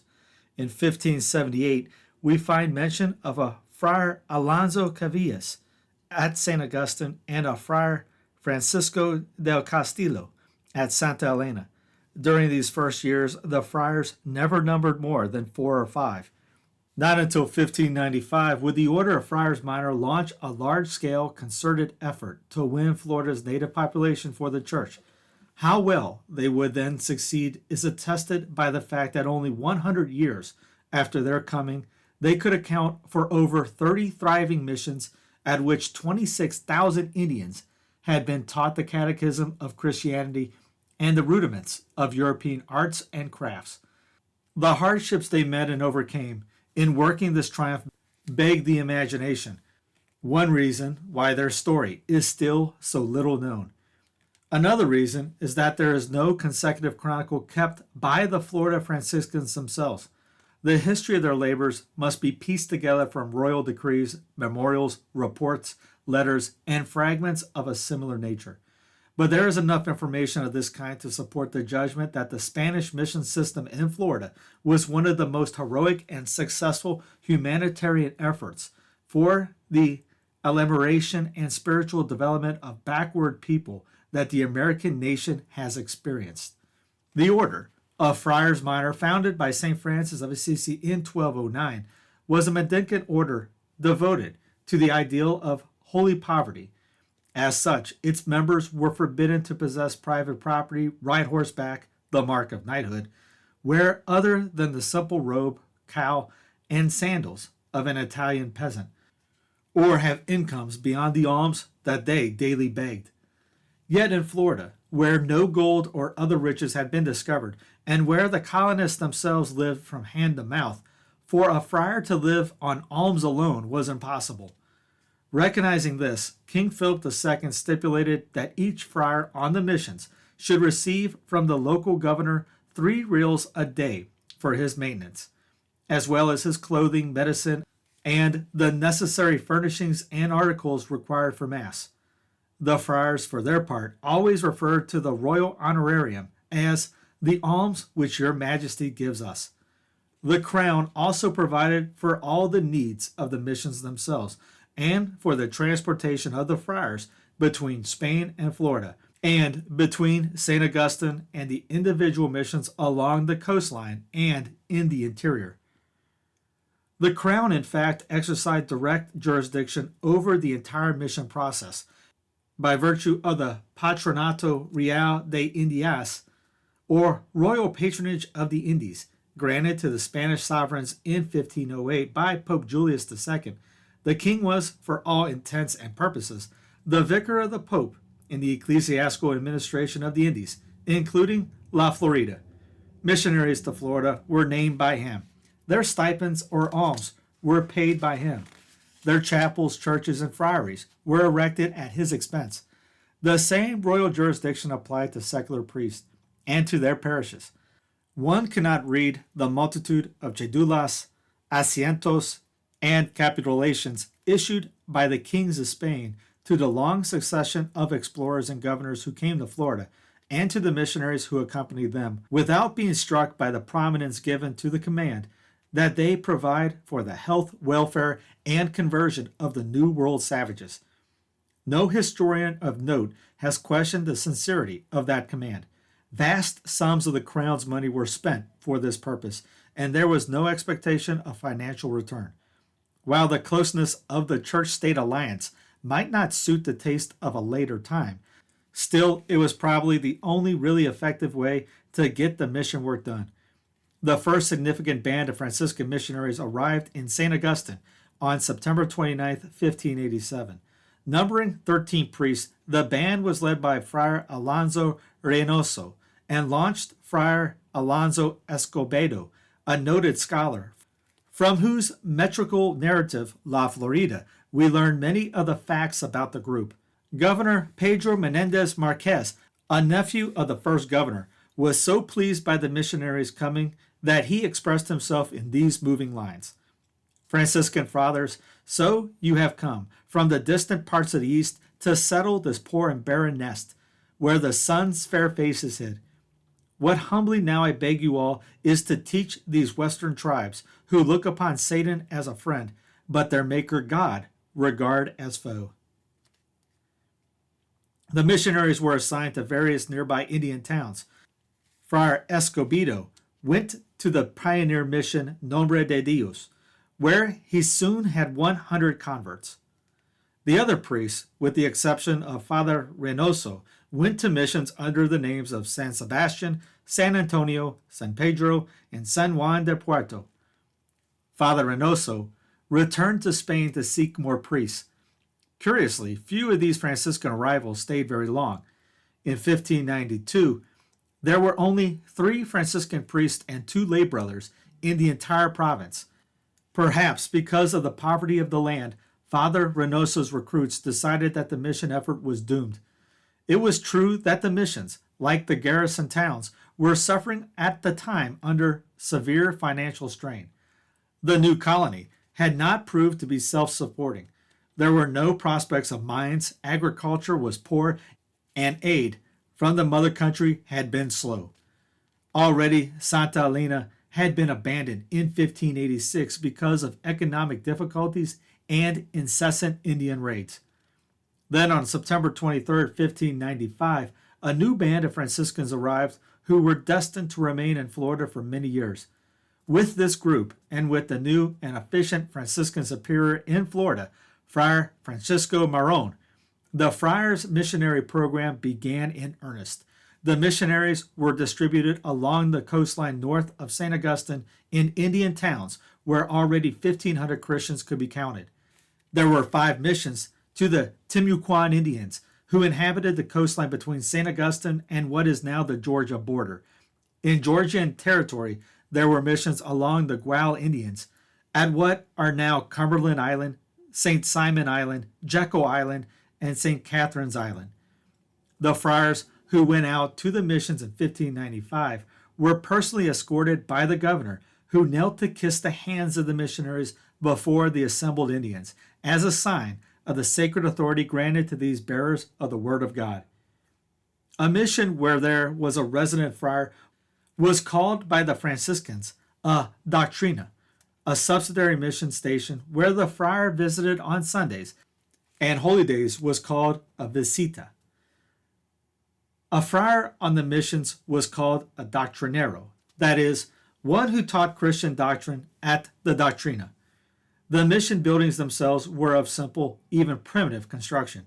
Pine tree trunks held up the roofs and walls, and between these rough-hewn pillars, small posts were interwoven with horizontal wattles tied with leather thongs. Clay was then daubed on the latest work, and when dry, it was whitewashed on the interior. Palmetto thatching served as roofing, and wide eaves provided outside shade from the sun. Because of the scarcity of stone and the unrelieved poverty of the colony, this wattle and dub type of construction would characterize the Florida mission compounds throughout their entire history. A consoling sign of progress came 2 years later when 22 caciques came to St. Augustine to pledge their allegiance to the governor. Spain now had effective control over the coastline from Cape Canaveral in the south to Santa Helena Sound in the north, and over the seaboard tribes that inhabited those regions. Prospects for working amicably with the Indians looked bright. Missionaries could be sent safely, it seemed, to any point in that vast stretch of wilderness. In the midst of this brightening picture, there occurred a sudden and violent uprising by the Wale Indians in present-day Georgia, called variously the Wale Revolt and the Juanilo Revolt after the warrior Juanilo, son of the chief of Talamato, on Peace Creek in McIntosh County, Georgia. It was an eruption of violence so serious that it threatened the continual presence of the Spaniards in Florida. It was a blow to the Franciscans particularly. For several of the friars, the uprising brought martyrdom. The trouble began when Friar Pedro de Corpa, the priest at Talamato, reprimanded Juanilo for having other wives in addition to the one to whom he was lawfully married. Father Corpa told the warrior that there was a fundamental conflict between the savage and the Christian ways of life, and that if he desired to remain a Christian, he would have to give up his polygamous habits. Juanilo resisted this instruction, however, and continued to possess his several wives, to the scandal of all the newly made Christians. Father Corpa, with the approval and aid of Father Blas Rodriguez at the nearby mission at Tupiqui, undertook a drastic measure to correct the wayward Indian. He deprived him of his right to succeed to the chiefship of Wale when his father should die, and transferred the right instead to another heir. The results of this measure were not such as the two priests hoped for. On the morning of September 13th, 1597, with two other Indians who were angered by the missionaries' attempt to enforce monogamy among the natives, Juanilo entered Father Corpa's dwelling while he was at prayer and fractured his head with a machana, the Indian club. The priest's head was impaled on the point of a lance and set up for the gaze of all at the landing place. The remainder of the body was buried in the woods. The following day, Juanilo persuaded the chiefs and 7 other villages to join him in a murderous campaign against the Franciscans. On September 16th, they accosted Father Rodriguez at Tupiqui and told him that he, too, would have to die. The priest asked the insurgents for time enough to offer a last mass, which he was allowed to do while his executioners sat waiting on the chapel floor. Following his mass, Father Rodriguez distributed his few effects among the local Indians, admonished them to observe God's law, then knelt to receive the mortal blow. The Indians despoiled the priest's room of its sacred vessels and furnishings, and left his corpse a prey to bird and beast. Later, a Christian Indian took the body to the woods and buried it. On St. Catherine's, or Wale Island. Father Miguel de Anon and a lay brother Antonio de Badajoz patiently waited their own deaths. When scouts informed the missionaries that the rebel Indians were close by, Father Anon celebrated Mass and gave Holy Communion to Brother Antonio. Then, on September 19th, they too fell under the Macana. Faithful Christian Indians buried the remains at the base of a towering wooden cross that Anun had erected on the island. A military expedition sent afterwards by Governor Gonzalez Menéndez de Canzo exhumed the friars' bodies and brought them back to St. Augustine, where they were reinterred with great reverence. Another martyr was Friar Francisco de Verascola, the missionary at Santo Domingo de Asao, known as the Cantabrian Giant for his large physical proportions. Father Verascalo was in St. Augustine to obtain supplies when the rebellion broke out. On the day he returned, 2 of the rebels took him in their arms as if to welcome him, while the others killed him with an axe. In Wale territory, in modern-day Georgia, resistance to these Christian missionaries had grown. After a generation of people had been subjected to proselytization and conversion, some of the groups really became very hostile, particularly the Wale people. The Wale uprising happened just 4 months after Governor Cancio arrived. It was allegedly started by the heir apparent to the paramount chief of Tolamato. He was known as Don Juanillo, or Little John. Don Juanillo wanted to take a second wife. And the resident Franciscan friar at Tolamato said, I don't think so. You've been baptized, you're going to behave as a good Christian, and you'll be quite content with the one wife that you have.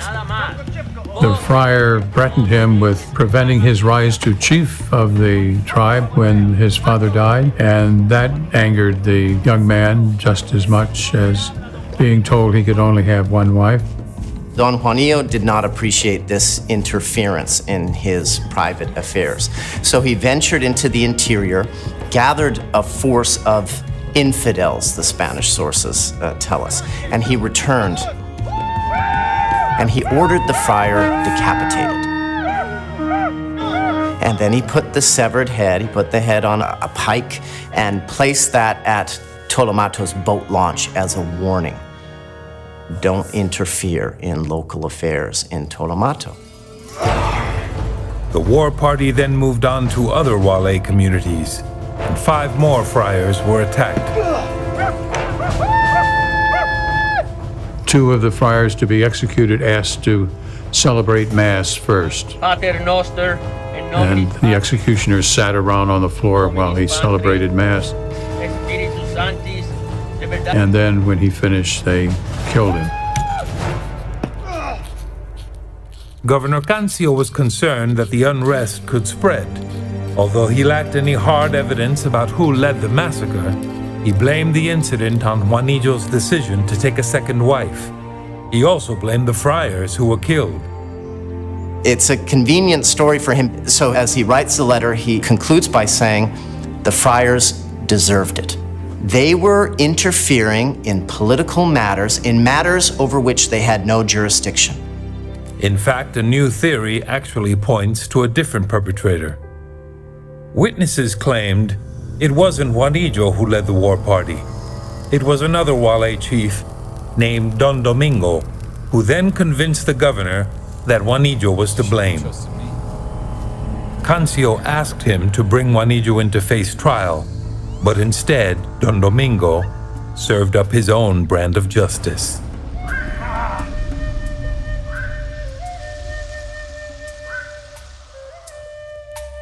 When the battle ends, there on the ground deceased were Don Juanillo, the paramount chief Don Francisco, and every single male member of the ruling family of Tolomato. Gone. Tolomato was wiped off the map. The death of the chief and all his heirs left Don Domingo the new successor. Some historians now believe that the uprising was nothing more than a takeover, and that little John was framed. That essentially the friars, when the hostilities began, kind of got in the way. But several still believe the friars were killed for standing by their beliefs. And the Vatican is now considering sainthood for the 5 martyrs of Georgia. These were apparently men of great Christian courage and peacefully went about the celebration of the highest form of religious worship they knew, the Mass, and then submitted themselves to the sword. And they were ready to give up their lives if necessary, and did so without fighting back. A living martyrdom was the fate of Friar Francisco de Avila. He had already been apprised of the death of Father Corpa when rebel Indians appeared one night outside the hut that served for his friary. The Indians tried to entice the priest out of the doors, saying that they had a communication from his superior. When Avila refused to answer, the Indians broke in. Avila hid behind a door, then, while the savages rummaged through his few possessions, fled outside to the cover of nearby rushes. The night was illuminated by a brilliant moon, however, and the priest was eventually sighted by the Indians, who wounded his shoulder, hand, and thigh with a volley of arrows. The priest was then forced to walk to the village of Tulafina, a good distance away, where he was tortured and condemned to die. Finally, it was decided to spare his life in return for his services as a slave. The priest then entered upon a horrible captivity lasting 9 months. In great pain from his wounds, he became the servant of everyone in the village, even of the children. He suffered from the cold and from constant hunger. All he had for food was what he could find himself among the wild produce of the Georgia coast. He had only scraps of cloth for clothes. The Indians attempted to make him enter a marriage contract and do other acts in violation of his vows or of his religion. Finally, in June 1598, he was liberated by a Spanish military patrol and taken to St. Augustine, where food and medicines restored his health. Father Avila was the only survivor among the friars who knew anything about the causes behind the Wale revolt. When Governor Canzo therefore asked him to testify on the matter, Avila refused and invoked the immunity granted to clerics. He argued that he could offer no evidence without incriminating the Indians and thereby leading to their execution, and that church law forbade him to do so. Canzo acknowledged his immunity and left him in peace. Years later, Father Avila went to Havana, where, under Franciscan obedience, he wrote the account of his capture and captivity that we relate here. The deaths of these Wale martyrs brought to 17 the number of priests and lay brothers who had given their lives to the cause of their faith in Florida. Now King Philip III, when he learned of the tragedy, seriously contemplated the abandonment of Florida. The loss of men and money that Spain had suffered over many years in her effort to colonize this province had become unbearable. The king demanded an investigation. He sent Fernando de Valdez, son of the governor of Cuba, to St. Augustine in order to determine how much, if anything, could be salvaged from the Wale Indian debacle. Valdez, to his surprise, found the Franciscans optimistic about the future of the missions and unanimous in their opposition to any plan for withdrawal. In formal dispositions, 3 of the friars described the success that the missions were enjoying among the more docile Temucans. Friar Pedro Bermejo, an 8-year veteran stationed at Nombre de Dios, reported that he had 3 Indian pueblos or towns with 200 Christian adults and children. The chapel at Nombre de Dios was a handsome stone structure complete with statues of the saints, and the Indians were by this time so well instructed they sang high mass and vespers on Sundays. Friar Francesco Pareja had 500 Christians in 9 pueblos within his mission area at San Juan de Puerto, near the mouth of the St. John's River. And Friar Baltazar López had 7 pueblos at San Pedro, farther north, in which he numbered 384 baptized converts and many others under instruction. López also noted that there were 1,200 Christian Indians in Wale who could easily be won back once the chiefs settled down. But Governor Canzo, all 3 priests agreed, would have to show a higher degree of cooperation with the missionaries than he had shown in the past, if the mission program was to succeed as it ought. In 1603, Canzo made a personal visitation to the province of Wale to reassert Spain's dominion over it. He visited all the principal villages along the coast as far north as Santa Elena and succeeded in establishing peaceful relations with all the tribes. Later the same year, Canzo's successor, Pedro de Ibarra, conducted another inspection of Wale, during which he founded new doctrinas at St. Simon Island, St. Catherine's Island, and Sapelo Island. Ibarra promised to send more missionaries to the chiefs who were asking for them again. By the end of 1603, the rebirth of the Wale missions were well underway. The eventful course of the Franciscan mission system should not cause us to lose sight of the true pioneer clergy of Florida, the secular or diocesan priests. Although not primarily commissioned to work among the Indians, the diocesan priests did considerable work of this nature, and at Nombre de Dios, they had been the sole missionaries to the Timucuans during the 3 years between the time of the Spanish landing in 1565 and the arrival of the Jesuits under Father Segura in 1568. The primary responsibility of the seculars was to care for the Spanish settlers. This was a full-time task, since the priests were never many in number, and the outposts erected by Menéndez along the Atlantic and Gulf seaboards were situated at great distances from each other, requiring the priests to undertake frequent and arduous journeys. The poverty experienced by these outposts often equaled the worst conditions found by the Jesuits and Franciscans among the natives. At St. Augustine and San Mateo, over 100 died the first winter. Almost naked, the survivors suffered greatly from the cold. At the post of Santa Lucia, further north in the Ace country, conditions were so desperate in the winter of 1566 that the garrison was reduced to chewing shoes, leather belts, snakes, rats, and dwarf palmettos to stay alive. When Indians attacked the post in force, killing 23 of the soldiers in a fierce contest between arquebuses and arrows, Father López de Menéndez Grajales, who happened to be on the scene at the time, slipped out with a sub-lieutenant and several men and endeavored to reach Havana and help. None of the crew knew navigation, however, and the small boat in which they sailed was driven back to shore by foul weather. A relief ship finally arrived to bring food and replacements. St. Augustine was more or less continually served by secular priests during the early years. Records are scant, but we know that in 1584 there were 2 seculars in the garrison town, and that they drew the same rations and pay as that of the common soldier. One of these priests was Rodrigo Garcia de Trujillo, who had come over with Menéndez in 1565. He was the pastor at St. Augustine in the summer of 1586, when the town was plundered and burnt to the ground by the English corsair, Sir Francis Drake. Though absent at intervals, Father Trujillo apparently served 28 years in the old settlement until 1593, when, broken in health, he had to retire. He was replaced for a brief time by Father Diego Escobar de Zambrana, whose name is the first to appear on the still extant parish registers. The first entry records of the baptism of Maria, legitimate daughter of Senora Ximenes de la Cueva, and Maria Melendez, his wife, on June 25, 1594. In July of that year, Father Zambrana left the parish and was replaced by Father Marone, superior of the Florida Franciscans. Marone served at this capacity until 1597, when he was replaced by an Irish-born secular.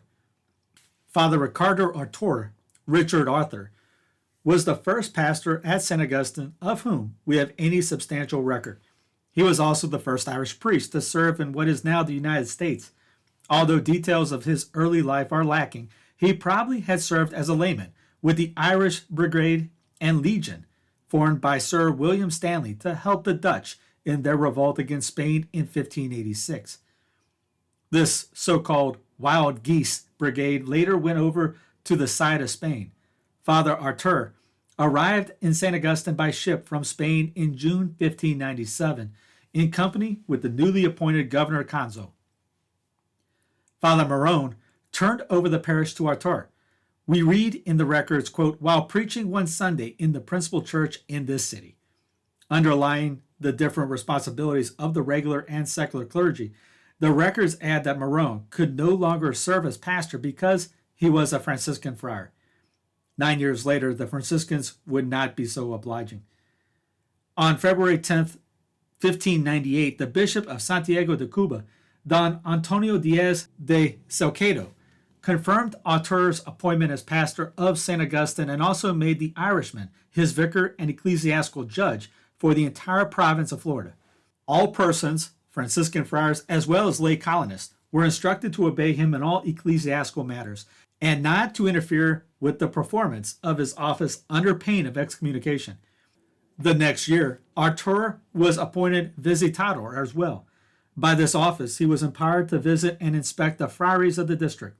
Relations which had never been very warm between regulars and seculars in the Indies no doubt cooled with this news that an Irish-born newcomer had been named to rule the veteran Spanish Franciscans. There is no descriptions of the parish church at St. Augustine at this time. The first church had been destroyed in Drake's raid in 1586. In the rebuilding, wood would have been used since it was not until the next century that the colonists learned to use the coquina shell rock, which abounded below the sands of nearby Anastasia Island.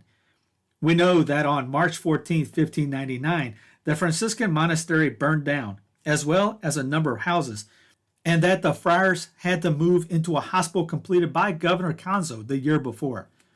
This hospital, dedicated under the title Nuestra Señora de la Soledad, Our Lady of Solitude, is worthy of notice as the first hospital in what is now the United States.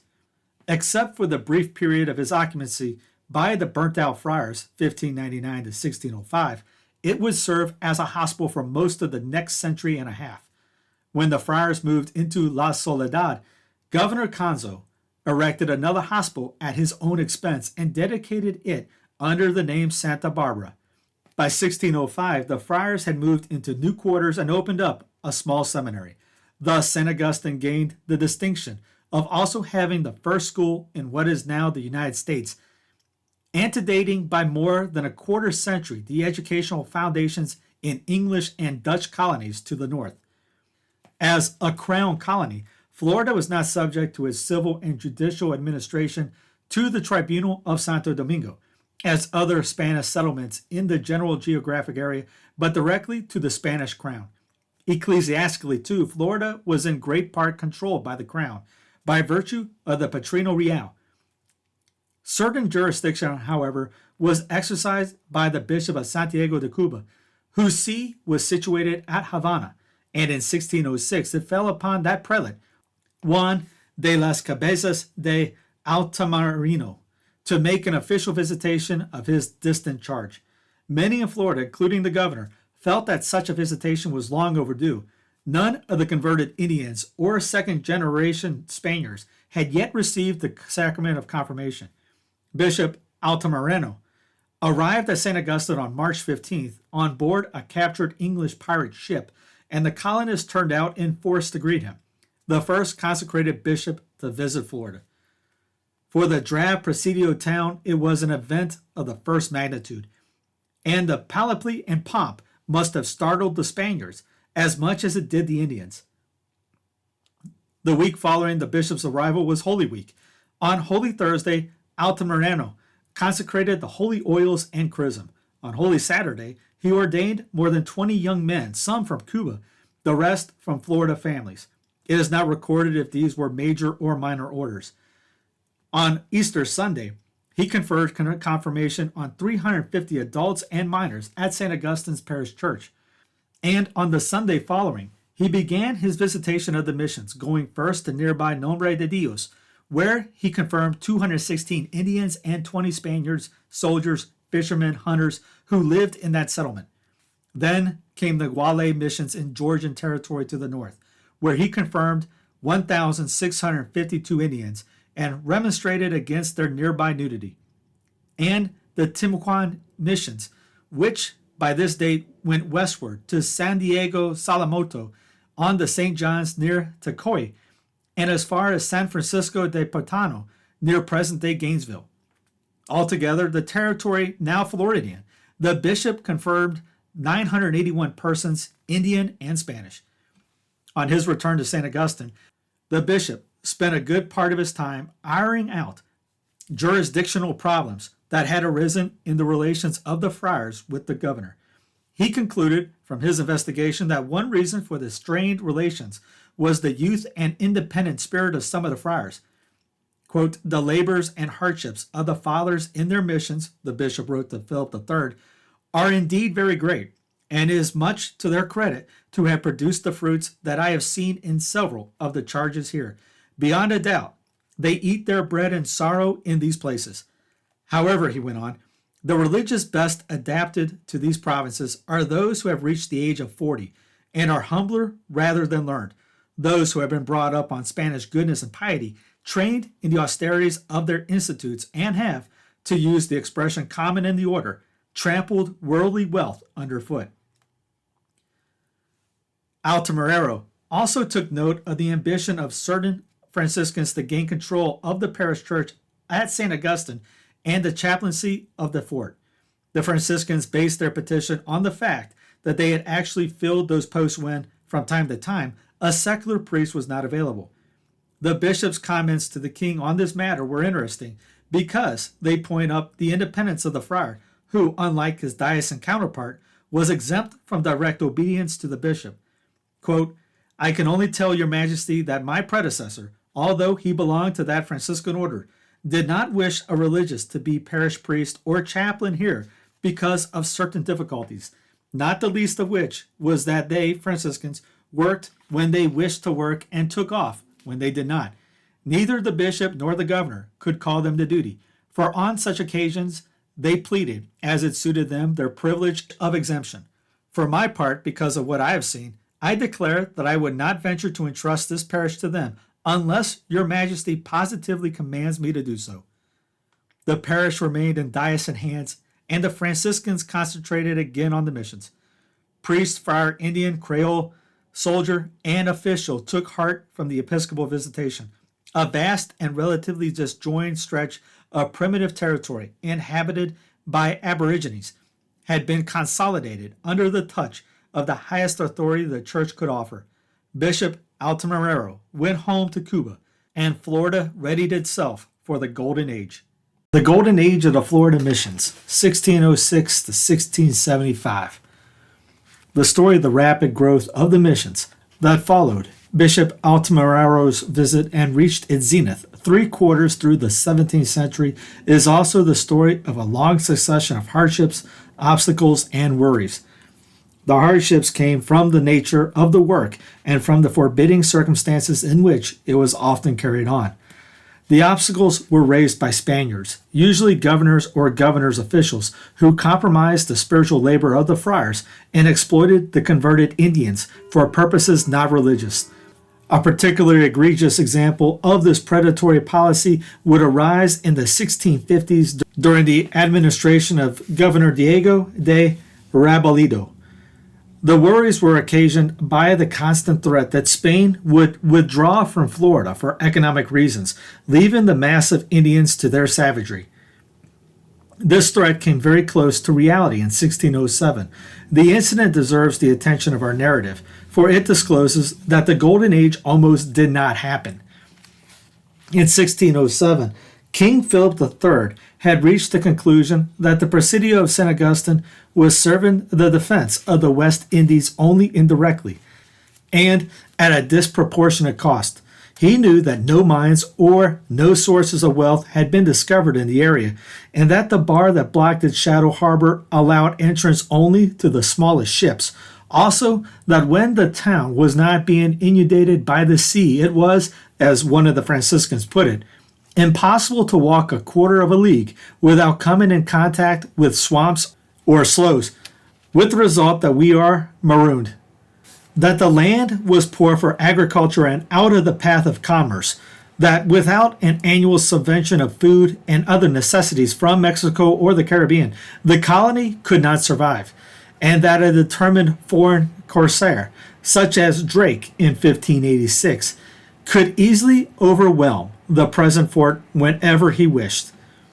With the support of his advisors, Philip recommended to Governor Ibarra that he abandon St. Augustine, except for a corporal's guard of 150 men, dismantle the mission system, and arrange to transport any baptized Indians who wished to leave for Hispaniola.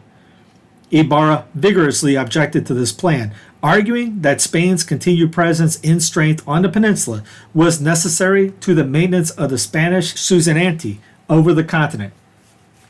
But it was probably the protest of two Florida Franciscans that carried the day, Fathers Francisco Pareja and Alonso de Paranada, appointed to the long years that their order had labored to Christianize the Indians, suffering all manner of torments and even martyrdom. Was all this to be set aside lightly? The 6,000 Christian Indians would never consent to leave their native habitat, and to abandon them would be unthinkable. Therefore, they declared, directing our eyes towards God, our Master, from whom we hope to receive perfect protection, we beg your Majesty, who is a most Christian king, that you protect the Presidio and permit it to be strengthened. Besides, more religious should be sent to answer the needs of the field. To these arguments, the king reluctantly consented. The Florida missions were saved. In 1612, the Franciscan system in Florida and Cuba was raised to the dignity of a province under the title Santa Helena de la Florida, St. Helen of Florida. 8 friaries or convents were included in the new province, over which Friar Juan Bautista de Capilla was named superior. In the same year, the additional Florida missionaries that the Franciscans had asked for arrived, 23 in number. The next year, 8 came, and in 1615, 12 more. By 1615, 20 convents in the principal villages of Wale and Timucua could be counted. By this date, the missionaries had ventured into the heart of Timucua and as far west as Apalachee. Timucuan country occupied the northeast corner of the peninsula, from the Atlantic west to the province of Potano, near the Gainesville of today, thence northwest to the Aquila River, dividing today's Taylor and Jefferson counties. In the northwest corner lay the populous province of Apalachee, which occupied all the fertile rolling land between the Aquila and Ochlockonee rivers, and had the heaviest concentration of Indian population around the present-day site of Tallahassee. Here the Franciscans were eventually to enjoy their greatest success. To the south, on the Gulf Coast from Tampa Bay to the Keys, were situated the Calusa Indians, and on the southeast coast lived very small independent tribes who were connected by race and language, and sometimes by politics, with the Calusas. To neither of these southern groups were the Franciscans to make serious overtures, and neither figures prominently in our story. It was the Timucua and Apalachee that the friars concentrated their effort. One priest in particular deserves credit for opening up the northwestern reaches of Florida's interior. His name was Father Martin Prieto. In 1607, he made a number of exploratory trips into the lands of Timucua west of St. Augustine and succeeded in bringing back one of the Chachiques for Christian instruction. The following year, after a Chachique had been baptized at St. Augustine along with 50 followers, Father Prieto and the Chachique traveled through all the villages of Timucua and then passed across the Achila River to establish relations with the Apalachee Indians, who went about, said the priest, as naked as on the day they were born. Prieto wrote of the Apalachees, 70 Caciques came together with all their people. They had abundant food consisting of cakes made of maize and flour of the same, and thus they awaited me. Having arrived at the plaza of Huantachico, I testify I saw more than 30,000 Indians, and I am not surprised, that being the first time they ever saw a Spaniard in their land in these times. After 1608, the Franciscans kept in regular contact with these distant tribes. Not until 1612-1615, however, when the Franciscan forces were augmented to a total of 38 missionaries, were they in a position to spread out toward the new lands. In 1614, at the beginning of the Franciscan push westward, Florida was visited by Friar Luis Geronimo de Ore, Franciscan, a native of Peru, who had been appointed Commissionary General of the Indies and assigned the task of recruiting missionaries for Florida. Ore was a distinguished scholar and linguist, and shortly before coming to Florida, he had read Garcilasco de la Vega's La Florida del Inca, an account of the De Soto expedition written from interviews with the survivors. The Commissionary General made an extensive investigation of the missions and of the methods that the friars were using to develop them. Satisfied with good progress was being made there, he returned to govern the Franciscan province of Concepcion in Spain. In 1616, he visited Florida again as Visitor General to hold a provincial chapter and to make a new study of the doctrinas in the Indian territories. Together with his secretary, Father Ore, traversed the entire mission system by foot and by canoe. He covered the St. John's River missions and the missions in Potona, as far west as the Suwannee River. From there, he headed northeast to the Wale Indian missions on the Georgia coast. In each place, he personally examined the Indians as to their knowledge of Christian doctrine and found them to compare favorably with the Spaniards. He also found that many of the natives had learned the art of writing. Ore later published his findings in a book, Martyrs of Florida, toward the end of which he singled out for special praise Friar Francesco Pareja, one of the religious who has been most useful in the conversion of the Indians. Father Pareja, a native of Gannon in Spain, had come to Florida with the first large contingent of Franciscans in 1595. What especially impressed the Visitor General was the fact that Pareja had compiled a Timucuan dictionary and grammar and had composed in that language several books of a catechetical and devotional nature. These books, Father Ore found, were always in the Indians' hands. With ease, Ore reported, many Indian men and women have learned to read in less than 2 months, and they write letters to one another in their own language. Ore asked Pareja to give an account of the religious state of the Florida Indians at this stage in their development, and was so impressed by what he heard that he published the friar's account in his book. The account gives an illuminating picture of mission life. Here's a little account from the book, The Martyrs of Florida, by Luis Geronimo de Ore. Certain questions are put in writing to all the religious. The questions put to them were, is there any progress among the Indians? Do they live as Christians? Do they confess as such? Are there any reasons why communion is forbidden them? He answers in the following words.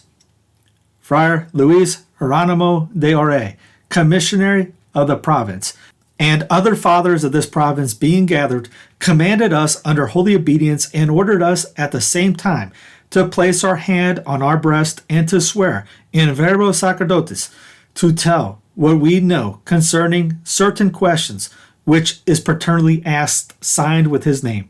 In fulfillment of this, I, Francesco Pareja, definitor of this province, said the following. To the third question, namely, whether any improvement is apparent among the converted Indians and whether they show themselves to be true Christians, I answer that it is for more than 14 years that the more advanced are going forward in the things of the faith. That Holy Communion has been given them, which they receive with great devotion. When I was the Consiglio, I examined some of these together with some of the interior. I had been asked by the fathers to do so in order to ascertain if communion could be given to them. Among them there are Indian men who have sufficient knowledge to give instructions, while there are Indian women who catechize other Indian women, preparing them for the reception of Christianity.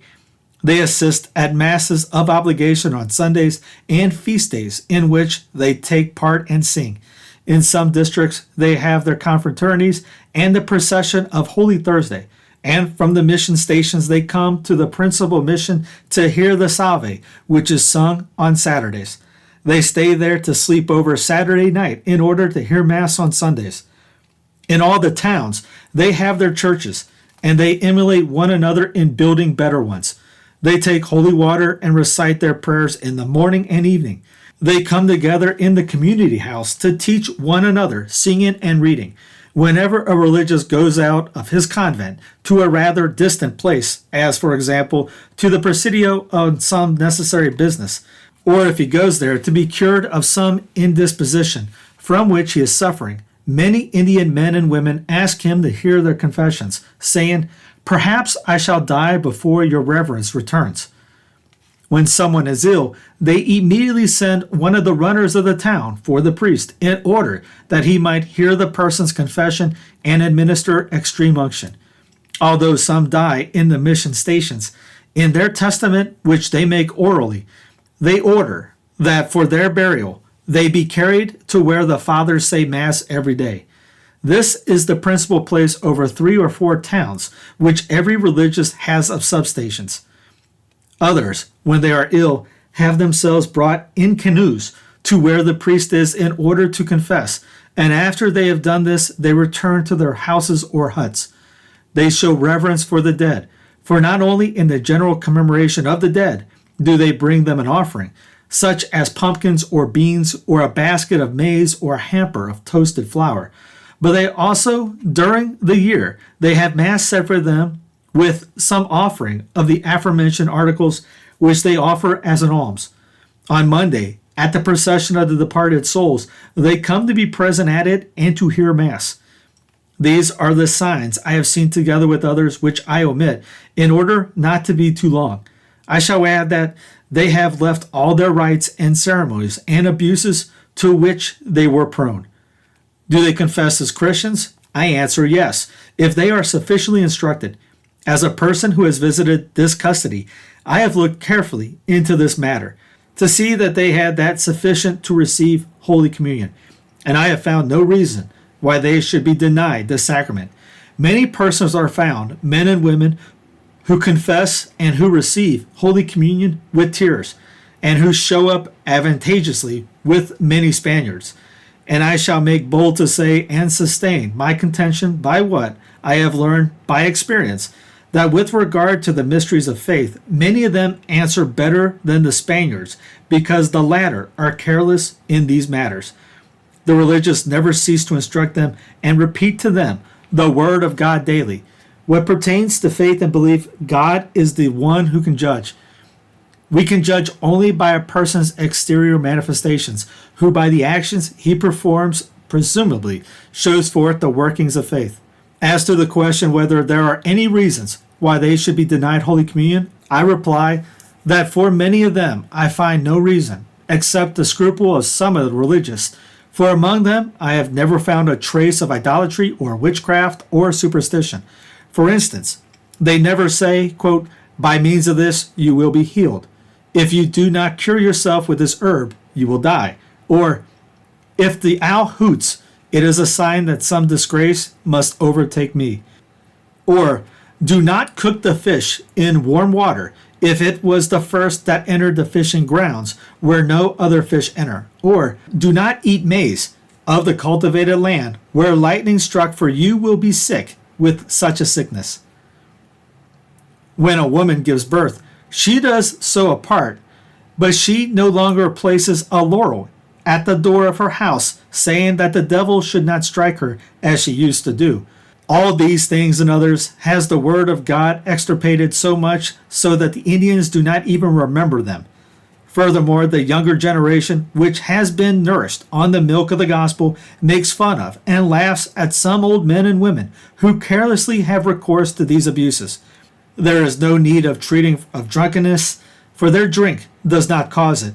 Even many of the religious are not without it. It is made of some leaves of the oak tree. This is toasted dry in a pot or jar placed in water. Immediately they pour water upon it to a point where it is neither hot nor cold, nor do they mix any other thing with it. It is good for preventing stones and small accretions of the kidneys, as well as a preventative against pain in the side. For this reason, it has been taken to Spain and to New Spain. Another question was, have churches and fonts for baptismal and holy water been erected? I say they esteem it to have a better church or temple than in other places. It has happened that pagans have come, as they do every day from towns to those of the Christians, and received the blessing of the religious. The latter asked the Indians, "What are you looking for here?" To which they answer, "We came to see the church and your house, and that of our relatives because they consider themselves related, provided they have the same names or lineage, even if there is a difference of 100 degrees. After a lapse of time, they come and say, 'Father, we have a house for you and a church. Come and instruct us, for the Christians have already told us it is of prime importance for us to go and see the Utanama, who is in heaven above, besides the Chiquites there, who are most Orobisi, which means learned, tell us that they have become Christians. We also desire to become such, and to be guided by that which they do and say, instructed by you.'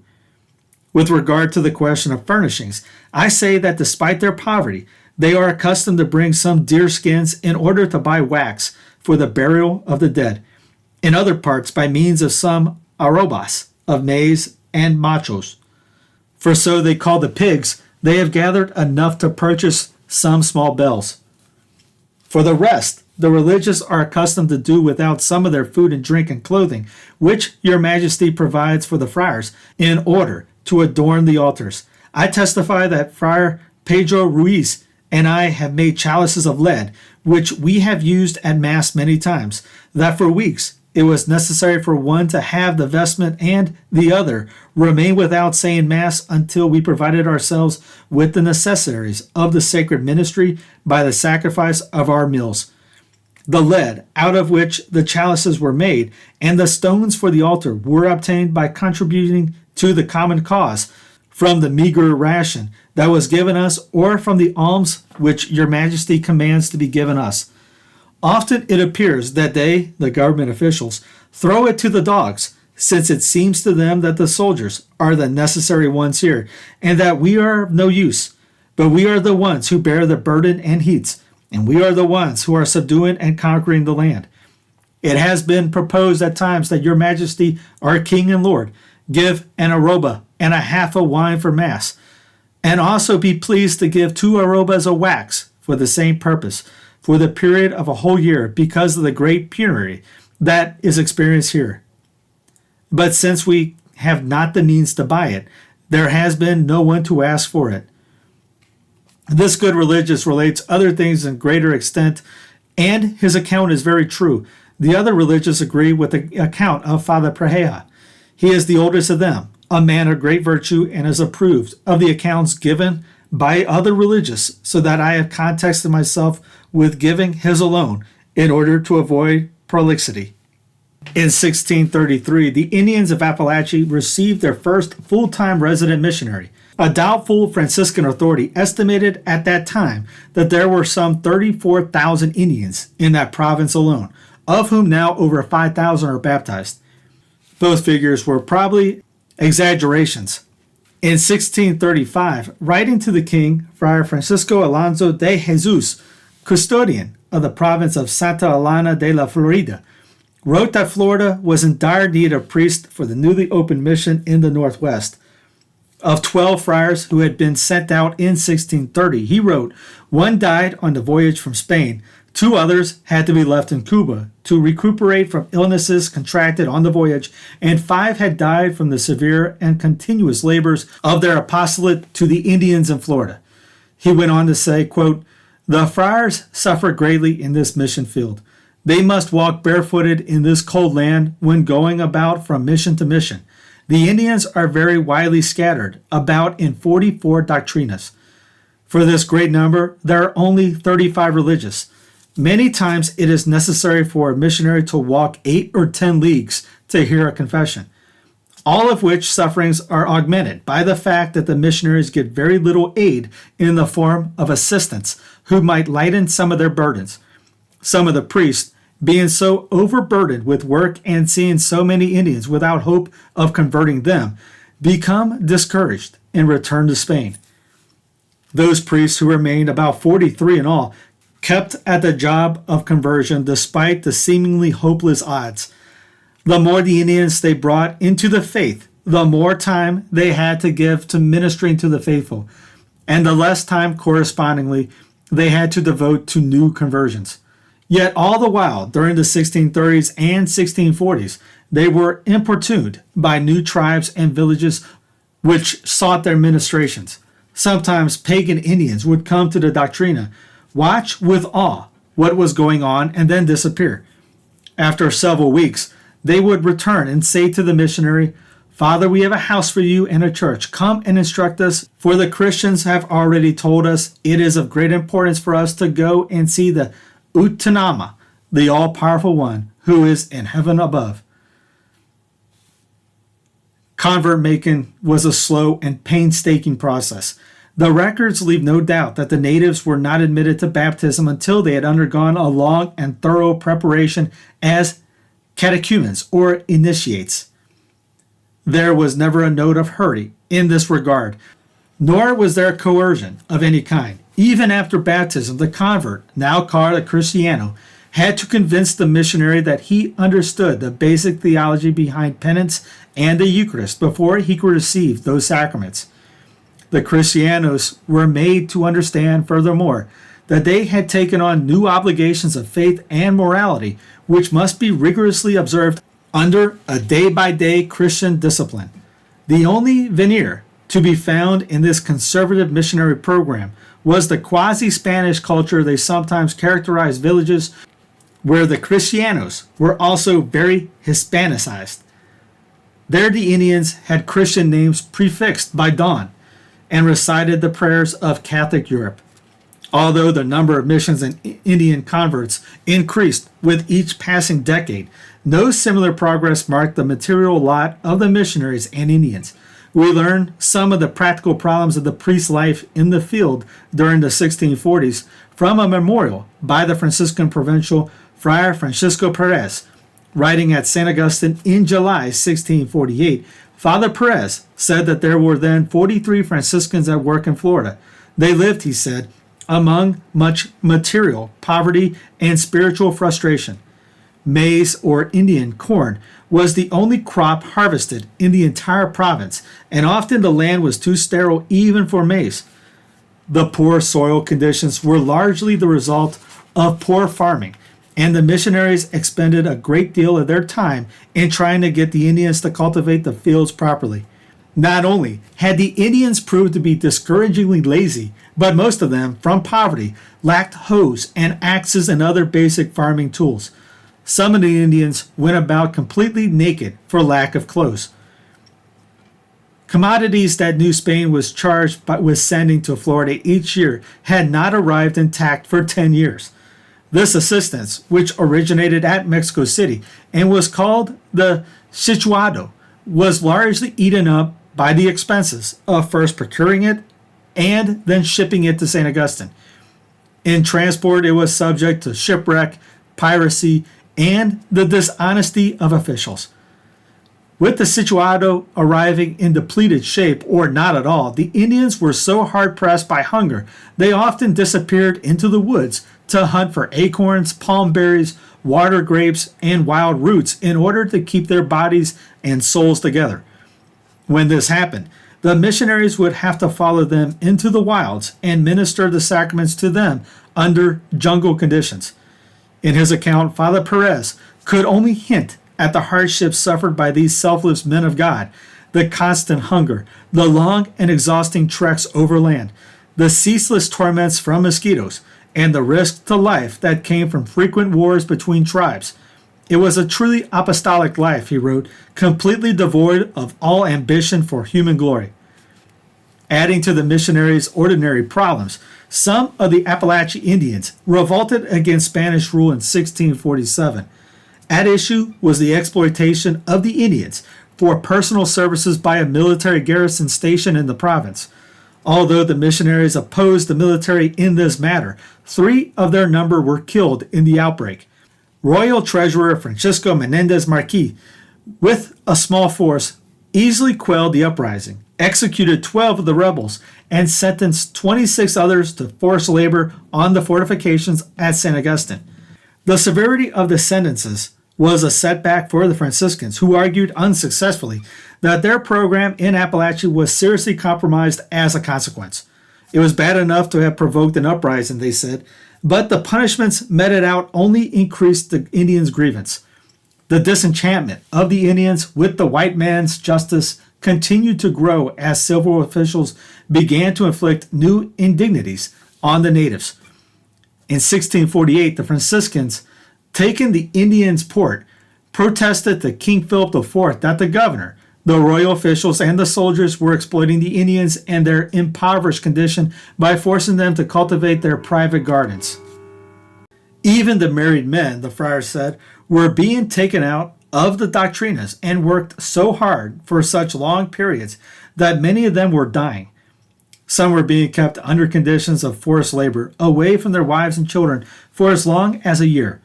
As a result of this plea by the priests, a royal order was issued from Spain directing the governor and the officials at the Presidio at St. Augustine to give scrupulous obedience to ordinances given earlier on just treatment of the natives. And so the problem was solved for a time. It would crop up again 8 years later. In 1655, the Franciscans claimed 26,000 Christianized Indians in 38 doctrinas. 70 friars, the highest number ever, were in the field. The Florida missions were riding the crest of the Golden Age. Then, in 1656, Indians in both Timucua and Apalachee raised a serious rebellion, and the mission program faltered. Governor Diego de Rebolledo feigned surprise, but the Franciscans had known for some years that a crisis of this kind was coming. When the governor attempted to cast blame for the incident on the friars, arguing that they must have mistreated the Indians, the friars threw the charge back in Rebolledo's face. The sole blame, they said, rested with him. The immediate cause of the uprising, as attested by the Indians themselves, was the governor's program of forced labor, under which Indians had been conscripted to carry corn and other supplies from the interior to the coastal presidio of St. Augustine. Father Juan Gomez de Engraba, who had been in Florida 46 years, testified that the Indians were loaded down like mules or horses and required to walk as much as 100 leagues under the burden. Many of the Indians suspected that Rebolledo planned to kill them when they reached St. Augustine. They remembered that under Rebolledo's predecessor Pedro Bandit Horutiner, the 200 Indians who walked to St. Augustine, only 10 returned to their homes. The rest had died of hunger on the way. Rebolledo dispatched soldiers under Sergeant Major Adrian de Canizares to put down the revolt. This the governor's men did, but with such extreme cruelty that 6 priests who were in Apalachee at that time left the province in disgust and took ship at the Bay of Apalachee for Havana. Tragically, they were all drowned when a violent storm swallowed up their vessel during the crossing. Although they felt an understandable resentment toward the Spanish civil authorities who had enslaved them, the Indian rebels of 1656 did not carry the same feeling toward their San Franciscan fathers. They realized that these men of God, Spaniards though they were, had pleaded their case to the king and had stood up boldly to the local governor in defense of Indian rights. Relations between the Indians and the priests were even enhanced during this unhappy period by the fact that the Franciscans continued their ministrations without rebuke to the Indians and without any care for what the government of St. Augustine might think about their civil obedience. During the height of the hostilities, for example, one of the friars went by night to the mission Santa Elena de Machaba in Timucua, where the rebels were gathered, so that they should not be without the sacraments. In the end, the Franciscan position was vindicated. Governor Rebolledo was formally condemned by the Council of the Indies. Relying on such reports as those of Father Gomez, the council decided that an example had to be made of Rebolledo before Florida was lost to the crown and all the good work of Christian conversion brought to naught. In 1657, it was decided to send orders for the immediate arrest of the governor and for his detention in one of the castillos of Havana until he could be transported to Spain for trial. Ironically, Rebolito died before these orders could be carried out. The Franciscans were now enabled to get on with the work of reducing the Indians to Christianity, as they described the process of conversion. One of their first acts after Rebolito's death was to press for the return of all displaced Indians to their proper homes.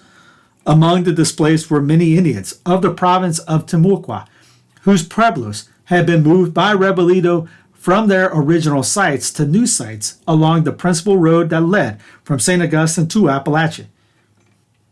Although the late governor's action seemed wise in theory, experience showed that the change of sites had brought more bad results than good. Most of the transplanted Indians, once taken out of their natural environment, fled into the woods to live with their infidel cousins, where they might easily die in apostasy.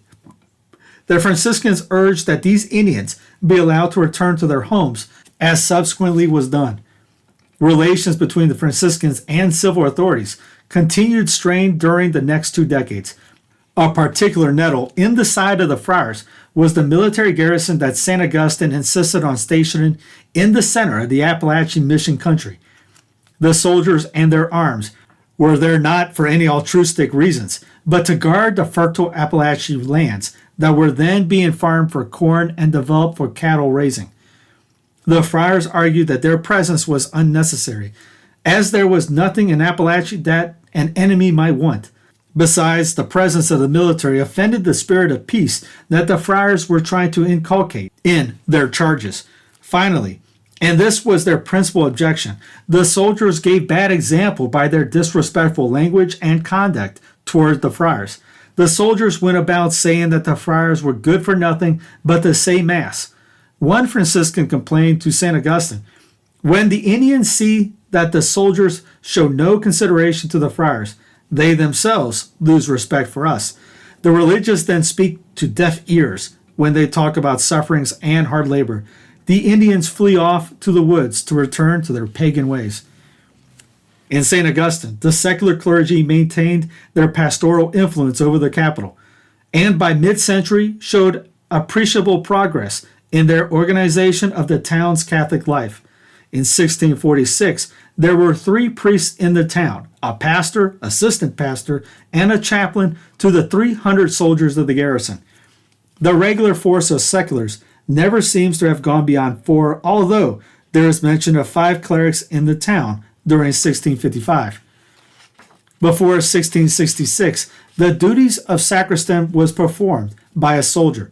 After that date, the priest-sacristan was stationed in the principal church. The regulations governing the diocesan clergy in the Indies specified that the secular priests were to be supported by tithes on all produce of the land. However, since there was little in the way of Florida produce, the priests' rations depended largely on annual subventions from Mexico. Their salaries, which ranged from 200 to 283 ducats each, were paid by the crown from church tithes collected in Cuba. The same regulation stated that the regulars were not permitted to interfere where seculars were already established. In St. Augustine, there seems to have been little, if any, cooperation between the two. The seculars were obliged to teach the Spanish language to the Indians and to give them doctrinal instructions in that language. At a later date, however, jurisdiction over the Indians within St. Augustine passed to the Franciscans. The parish priests had work enough to keep them busy in the Presidio. 300 soldiers with their dependents, a few farmers and tradespeople, the civil list, the resident Indians, the Royal Hospital of La Soledad, another hospital for the treatment of the poor, confraternities of the Blessed Sacrament and of the Holy Souls, the hermitages of San Patricio and Santa Barbara. The parish continued to share the dreadful poverty of the town. In 1606, the Bishop of Santiago de Cuba had found a wooden church in fair condition, but so poor it could not boast a single candle. In 1623, the building was described as old and crumbling, and still without adornment. In 1635 and 1645, petitions to church authorities outside Florida for assistance in repairing the wretched condition of the church went unheeded. In 1668, the church was sacked during the nighttime raid by English pirates, under Robert Searles, a sacrilege which caused the pastor Francesco Sotolongo to protest to the crown over what he considered the military incompetence of the governor.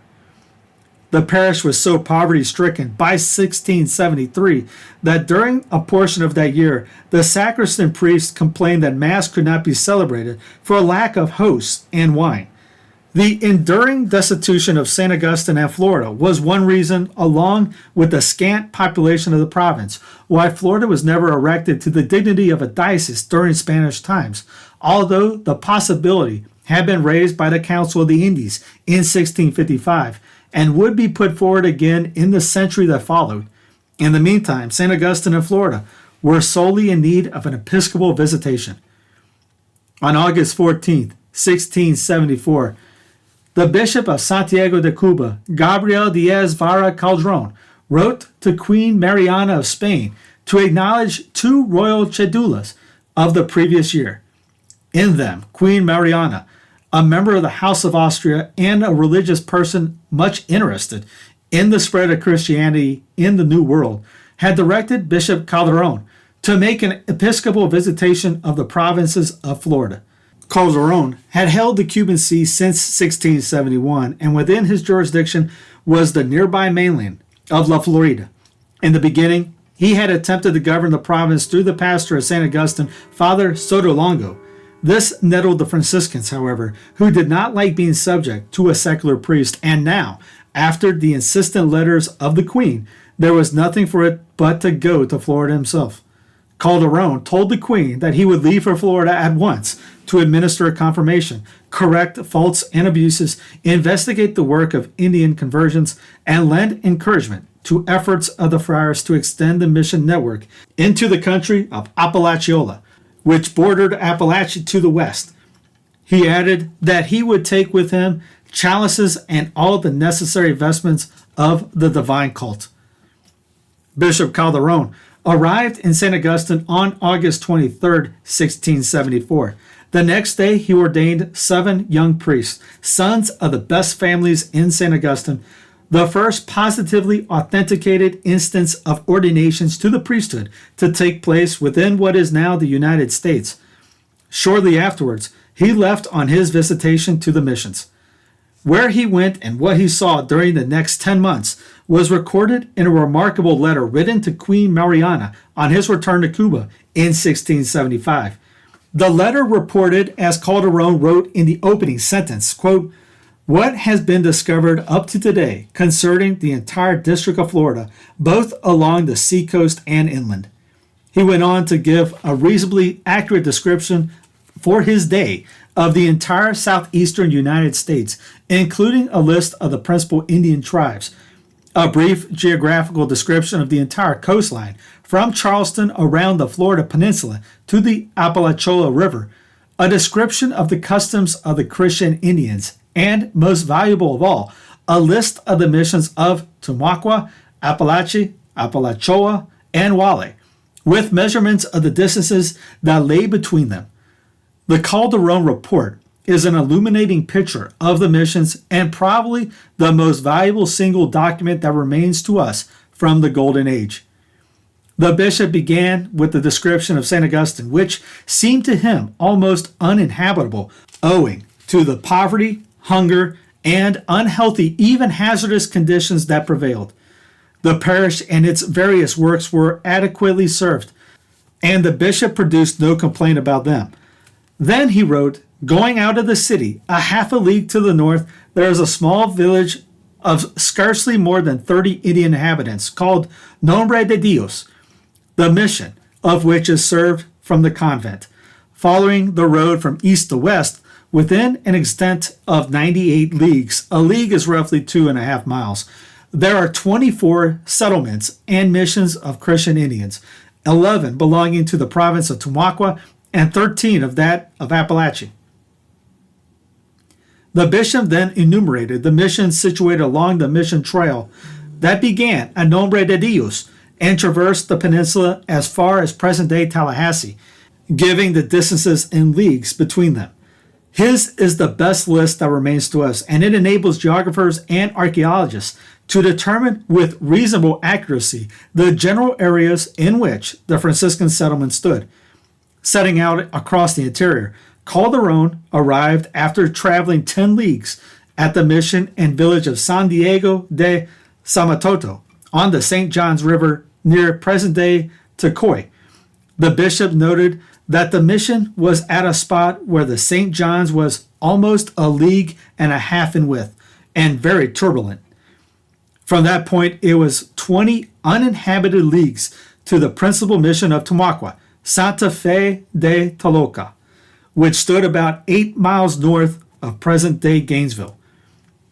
Nearby was the deserted mission and village of San Francisco de Petona.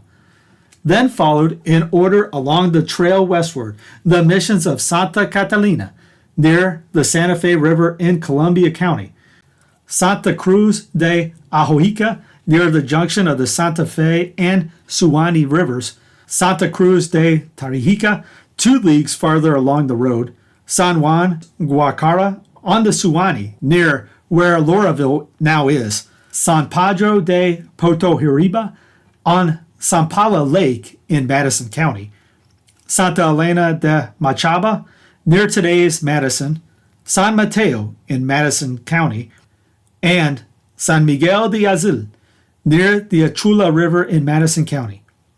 The Achula River formed the northern boundary of the province of Tamaulipas. Now the bishop crossed into the country of the Apalachee. There he found the missions of San Lorenzo de Hibichuco, La Concepcion de Arbale, San Francisco de Ocono, San Juan de Aspalaga, and San Josef de Acuya, all in Jefferson County. And the following missions in the area that is now Leon County: San Pedro de Patala, San Antonio de Bacuqua, San Damian de Cubahica, also called Escambi, San Luis de Talamali, which is the youngest of all, La Purificación de Tama, called Yamasis, San Martín de Tomuli, Santa Cruz de Cupuli, also called Cuntafu, and Asunción de Puerto. Of these Apalachee missions, Calderon writes 2, La Purificación and Asunción, he himself founded as missions on January 27th and February 2nd, 1675, respectively, gathering in Asunción the 3 heathen nations, the Chines, Pacaras, and Amacanos, who are gradually being instructed and baptized. The bishop's account also reveals that, quote, in the mission of St. Louis, which is the principal one of the province, resides a military officer in a country house defended by pieces of ordnance and a garrison of infantry. The presence of this garrison in the heart of the missions was resented by the Franciscans, who had often petitioned for its removal. Several times earlier, the soldiers had been withdrawn only to be sent back again each time. Going still further to the west, Calderon entered the province of Apalachee, where he dedicated a church in an Indian village named La Encarnación a la Santa Cruz de Sabacula, wherein have gathered the great Chaquique of that province, with his vessels from Sabacola el Grande, which I have converted to our holy faith. To the north, 2 missions, San Nicolas and San Carlos, were inhabited by Indians of the Chacatos Nation, which 14 years ago requested baptism and did not have their desire fulfilled until June 21st of last year, 1674. After mentioning some of the other great tribes who lived beyond the reach of the missions, Calderon then listed the Franciscan undertakings in Wale, north of St. Augustine. In that province, the better part of which lay along the eastern shore of present-day Georgia, the bishop found the following missions: La Natividad de Nuestra Señora de Tolamato, 2 leagues north of St. Augustine, San Juan del Puerto on Fort George Island at the mouth of the St. Johns River, Santa Maria on Amelia Island, San Felipe on Cumberland Island, Santa Benaventura de Guadalquivir on Jekyll Island, Santo Domingo de Asajo on St. Simon Island, San Jose de Zapala on Sapelo Island, and Santa Catalina on St. Catherine's Island. All are settlements of Christian Indians, the bishop wrote, and in the last named, your majesty has an official officer. And in the last named, your majesty has an officer with a good garrison of infantry. He noted that 24 leagues to the north of Santa Catalina was Port St. George, Charleston, South Carolina, now an English settlement. In the great hinterland that lay between Port St. George and the Spanish mission centers in Apalachee, Calderon heard, quote, there dwells in encampments, without fixed dwellings, the numerous nation of the Chicomecos, heathen, so savage and cruel that their only concern is to assault villages, Christian and heathen, taking lives and sparing neither sex, age, nor state of life, roasting and eating the victims. Whether this actually was the accustomed behavior of the tribes in the interior, such at least was the opinion held of them by the Indians along the coast. As for the Florida Peninsula south of St. Augustine, Calderon noted that there were as yet no missions at all among the tribes of the Colusia Nation. Next to his enumeration of the Spanish mission sites, the most interesting feature of Calderon's report was his description of the Christian Indians themselves. Quote, in the 4 provinces of Wale, Tamaqua, Apalachee, and Apalachee, there are 13,152 Christian Indians to whom I administered the Holy Sacrament of Confirmation. They are fleshy and rarely is there a small one, but they are weak and phlegmatic as regards work, though clever and quick to learn any art they see done, and great carpenters, as is evidenced in the construction of the wooden churches which are large and painstakingly wrought. The Indians' weapons were the bow and arrow, and a hatchet called macana. The men, when half naked, with the skin of some animal worn from the waist down. Sometimes they wore a coat of serge without a lining, or a blanket. Most of the women wore a sort of tunic made from guano, the so-called Spanish moss. 4,081 women, Calderon wrote, whom I found in the villages naked from the waist up, and from the knees down I caused to be clothed in this moss like the others. The ordinary diet of the Indians consisted of corn with ashes, lye, hominy, pumpkins, beans, and such game and fish as they could catch. The usual beverage was water, and they never touched rum or wine. Their greatest luxury is a drink called cazina, which they make from a reed that grows on the seacoast, which they cook and drink hot. It becomes very bitter and is worse than beer, although it does not intoxicate them and is beneficial. The Indians slept on the ground in warm weather. In winter, they slept inside their houses on frames of reed bars covered with bear skins. Fires set in the center of their houses made blankets unnecessary. The Indian house was called a bujio. It is a hut made in round form of straw, without a window, and with a door a yard high and a half a yard wide. On one side is a granary supported by 12 beams, which they called a garita, where they store the wheat, corn, and other things they harvest. In the center of each village was a great bujio, or council house, constructed of wood and covered with straw. It was round and had a very large opening at the top. Most council houses, the bishop reported, could accommodate from 2,000 to 3,000 persons. The interior sides were furnished with niches, which served as seats for the chiefs and as lodgings for warriors and transients. Dances and festivals were held in them around a fire that blazed in the center, beneath the roof opening, and the missionary priest was always present to prevent indecent conduct. A fascinating account of the Indians' practice of Christianity closed the bishop's report. As to their religion, they are not idolaters, and they embrace with devotion the mysteries of our holy faith. They attend Mass with regularity at 11 o'clock on the holy days they observe, namely Sunday and the feast of Christmas, the circumcision, Epiphany, the purification of Our Lady, and the feast days of Saints Peter, St. Paul, and All Saints' Day. And before entering the church, each one brings to the house of the priest a log of wood as a contribution.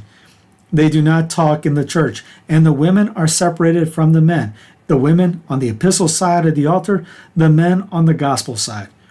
They are very devoted to the Virgin, and on Saturdays they attend church when her Mass is sung. On Sundays they attend the Rosary and the Salve in the afternoon. They celebrate with rejoicing and devotion the birth of our Lord, all attending the midnight mass with offerings of loaves, eggs, and other food.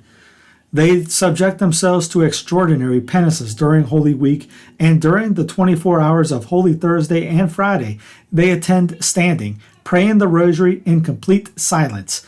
24 men, 24 women, and 24 children with hourly changes. The children, both male and female, go to church on workdays and to a religious school where they are taught by a teacher whom they call the athequi, interpreter of the church, a person whom the priests have for this service, as they also have someone deputized to report to them on all parishioners who live in evil. Thus ended the bishop's letter to Queen Mariana. His visitation had lasted 10 months. He had inspected every mission in the far-flung province, confirmed 13,152 Spaniards and Indians, corrected abuses and suppressed irregularities, begun or restored 6 doctrinas, and expanded the equivalent of $11,000 for the elimination of the living conditions of the Indians. He returned to Cuba in late June 1675 and died there a year later, some say from the hardships endured on his visitation.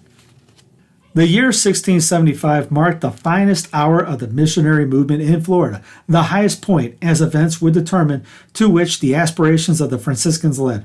Greater numbers of missionaries had labored in the missions before that date, but never before had their results been so consoling and impressive. Given the trying circumstances under which they labored, it was an amazing accomplishment. In building the mission network described by Calderon, they had to win over the friendship and confidence of savage tribes, withstand a sometimes hostile or indifferent civil government, and survive the torments, physical and psychological, that came from living among aborigines in the woods and thickets and maize patches of a primeval land. The rude wattle and daub buildings of their mission compounds were a far cry from the Baroque monasteries of old Spain. Yet from living stones they had built a story that will linger long after the monasteries may have passed. It is a story that loses none of its luster from the fact that it came to an unbelievably tragic end. 1 year after Bishop Altamirano's episcopal visitation of Florida in 1606, English settlers began a foundation on the James River in Virginia. By the time of the second visitation, Bishop Calderon's in 1674, Englishmen were settled as far south as Charleston. During the last quarter of the 17th century, the dimensions of La Florida would contract still farther, and English hegemony over the Atlantic coast would reach as far as the present border between Florida and Georgia.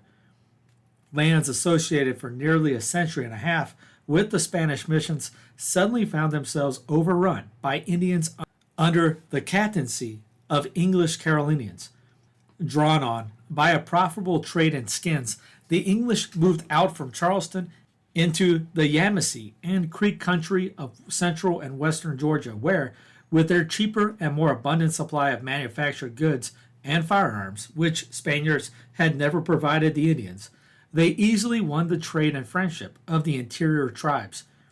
With the tribes in tow, they then moved east to the coast and south towards the Gulf. Within a few years, the Wale country was lost to Spain and all the missions destroyed. The bright prospects that Bishop Calderon had seen for the conversion of the Apalachee Indians vanished under the persuasion of the Carolina traders. And although it would have seemed incredible in 1675, the prosperous missions of Tamaulipas and Apalachee lay in ruins and awash in the blood of slaughter. What made the tragedy all the worse was that the fervor and disinterestedness of many of the missionaries fell apart before the missions did. The number of missionaries in Florida increased following Bishop Calderon's visitation, from 40 in 1676 to 52 in 1680. On the surface, everything seemed to be going well. A synod of the Diocese of Santiago de Cuba was held in 1684 that served to strengthen discipline among both Spanish and Indian Christians. A special section was devoted to Florida, which ended with an admonition to the missionaries to watch with all attention and vigilance for the relief and good treatment of the Indians, and not to consent that any person, ecclesiastical or lay, should maltreat them in word or deed. One of the strictors written into the section on Florida declared that the Indians shall not play ball, a regulation that would be curious to us today did it not refer to a game that was more mayhem than sport. In response to a formal challenge issued by one village to another, 40 or 50 Indians on a side would wrestle over a deerskin ball with the aim of kicking it into a hollowed top of a goal post. Whichever side performed this feat 11 times won the match. The scrimmaging was so rough, as one of the missionaries described the affair, that when the pile is broken up, 4 or 5 are stretched lifeless.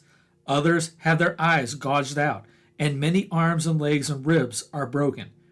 Buckets of water are poured on the survivors, while substitutes replace the disabled, and the game starts all over in the hot sun, and so it goes on till sunset.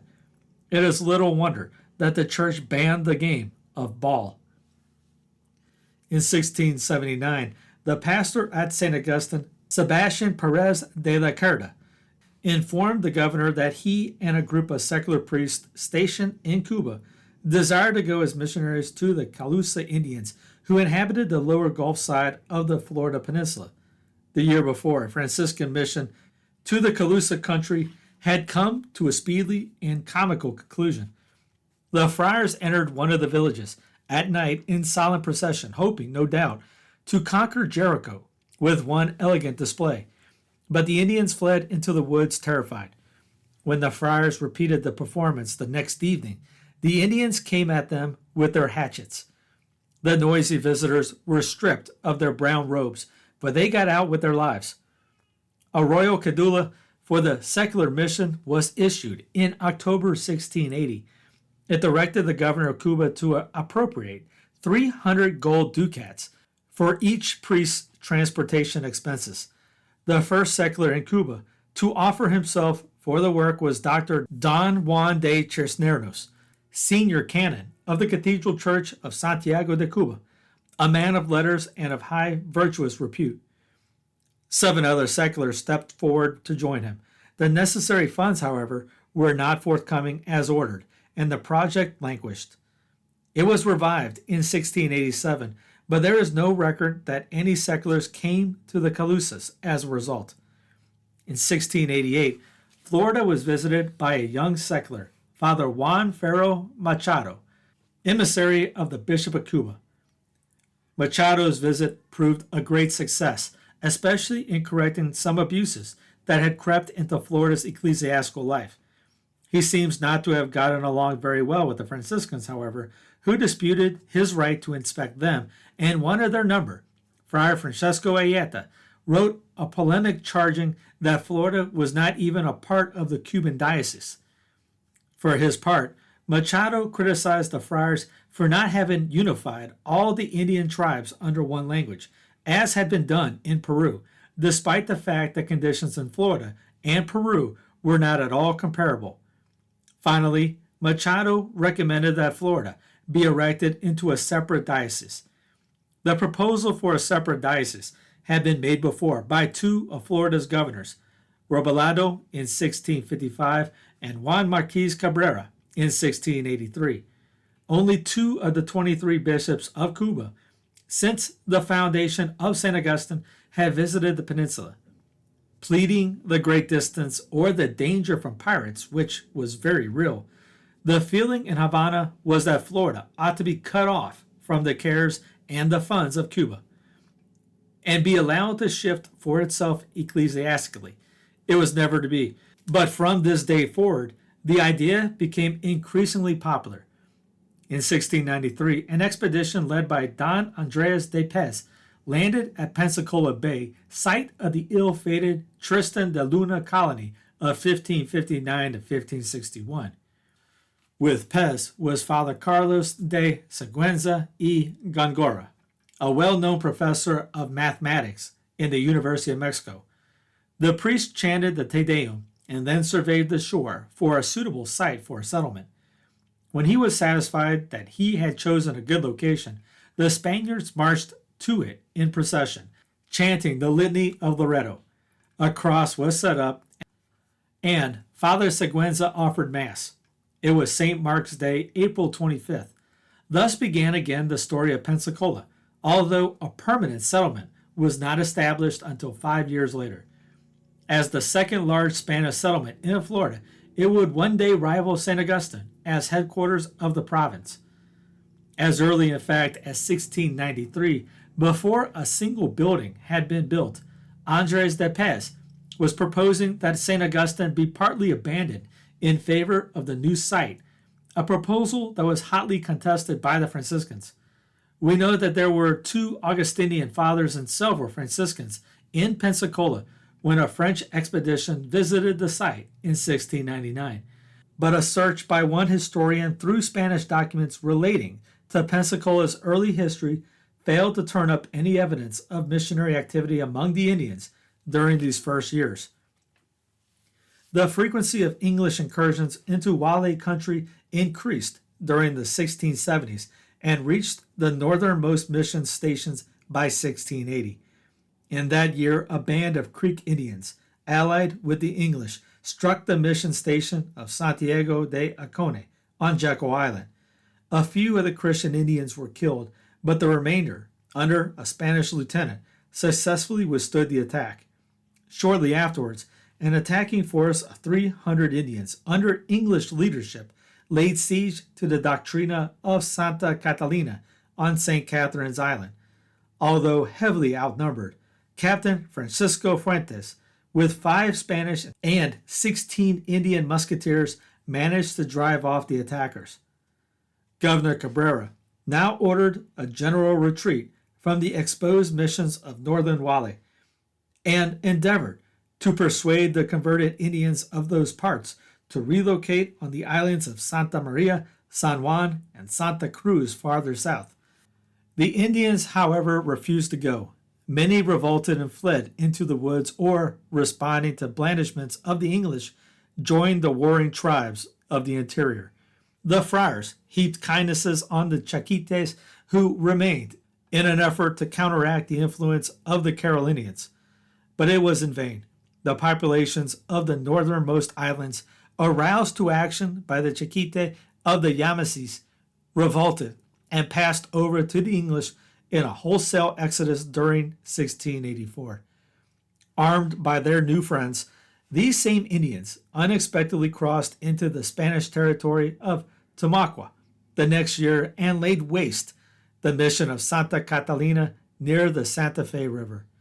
They burnt the pueblo and murdered many of its Christian inhabitants, captured others to sell as slaves, and carried off the vestments and sacred vessels.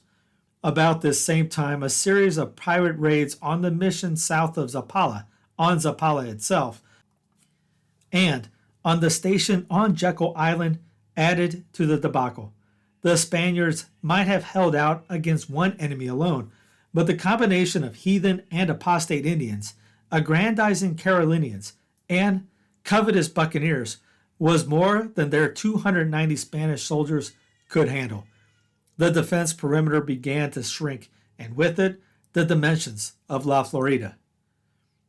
In 1686, the few remaining Wale Mission Indians who had not gone over to the English were removed to Santa Maria, San Juan, and Santa Cruz, apparently a newly established mission. The Zapala garrison retreated southward with the frontier to Santa Maria. The northern missions were now completely abandoned, and the Spanish-English border stood at the St. Mary's River.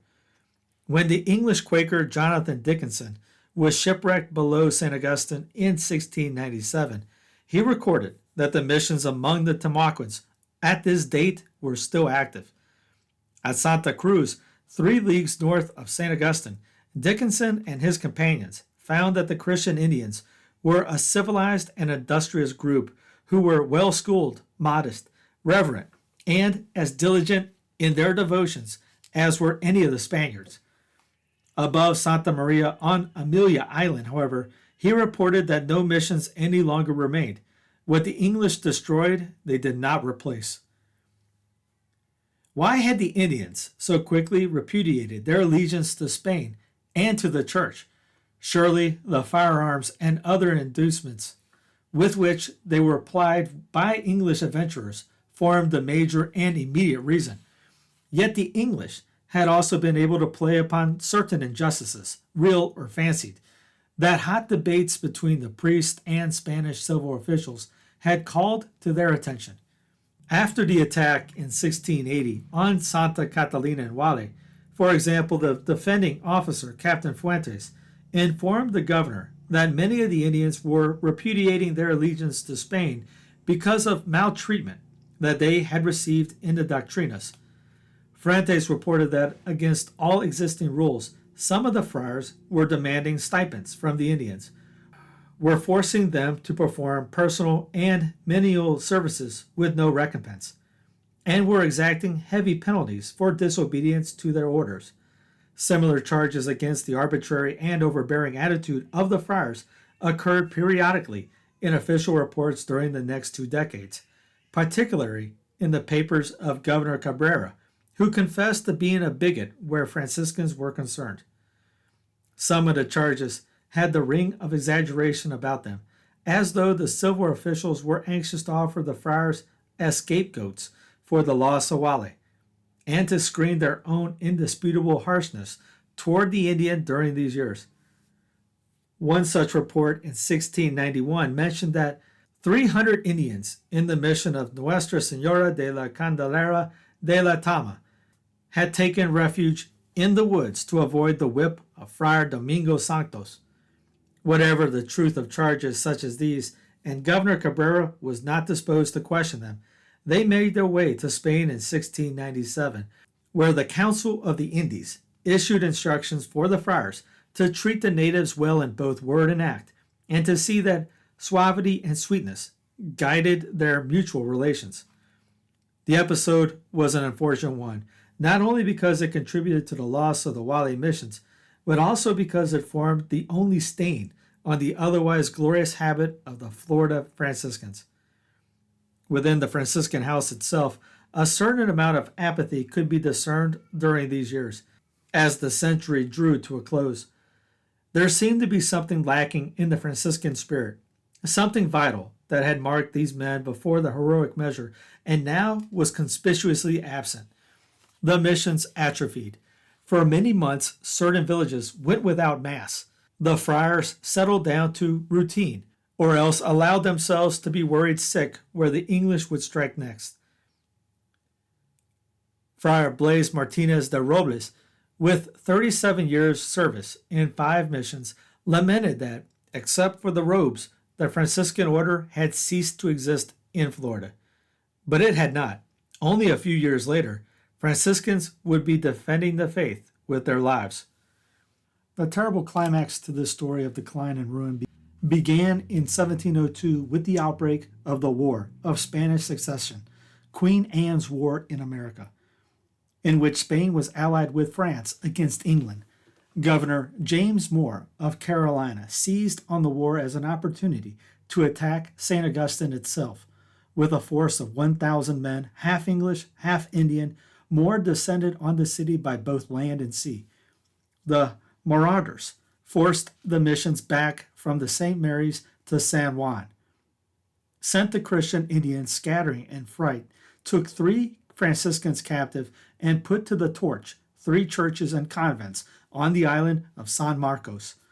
On October 22nd, the overland and naval forces joined in a futile siege of the Spaniards' new fort at St. Augustine, Castillo de San Marcos, whose broad shell rock battlements had been completed in 1696.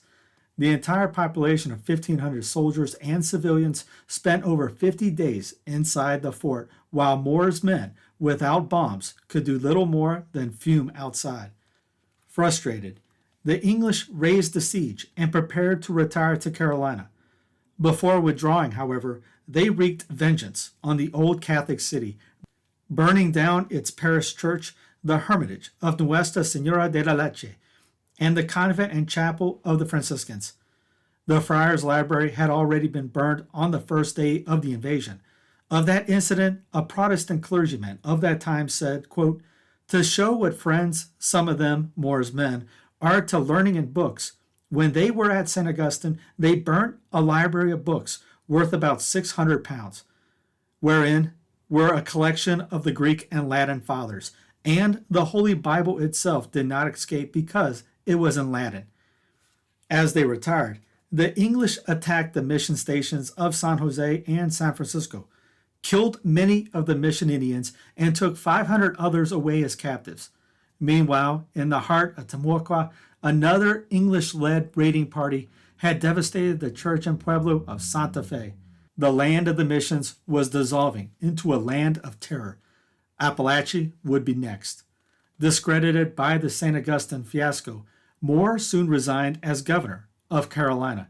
In 1703, however, with eyes lusting for the wealth of Apalachee, the Carolina Assembly commissioned Moore to drive the Spaniards out of that frontier province and gave him authority to enlist 50 whites and over 1,000 Creek Indians.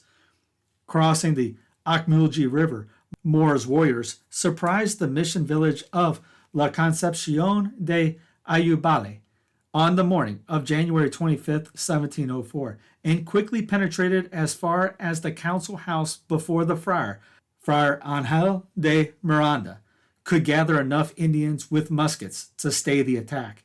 Father Miranda stationed his men in the church and held out for 9 hours.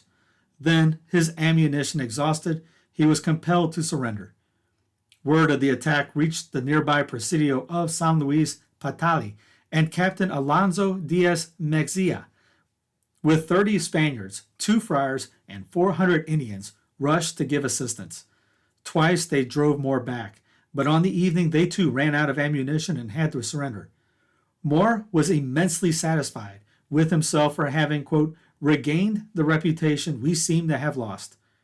Then he proceeded to enhance that reputation.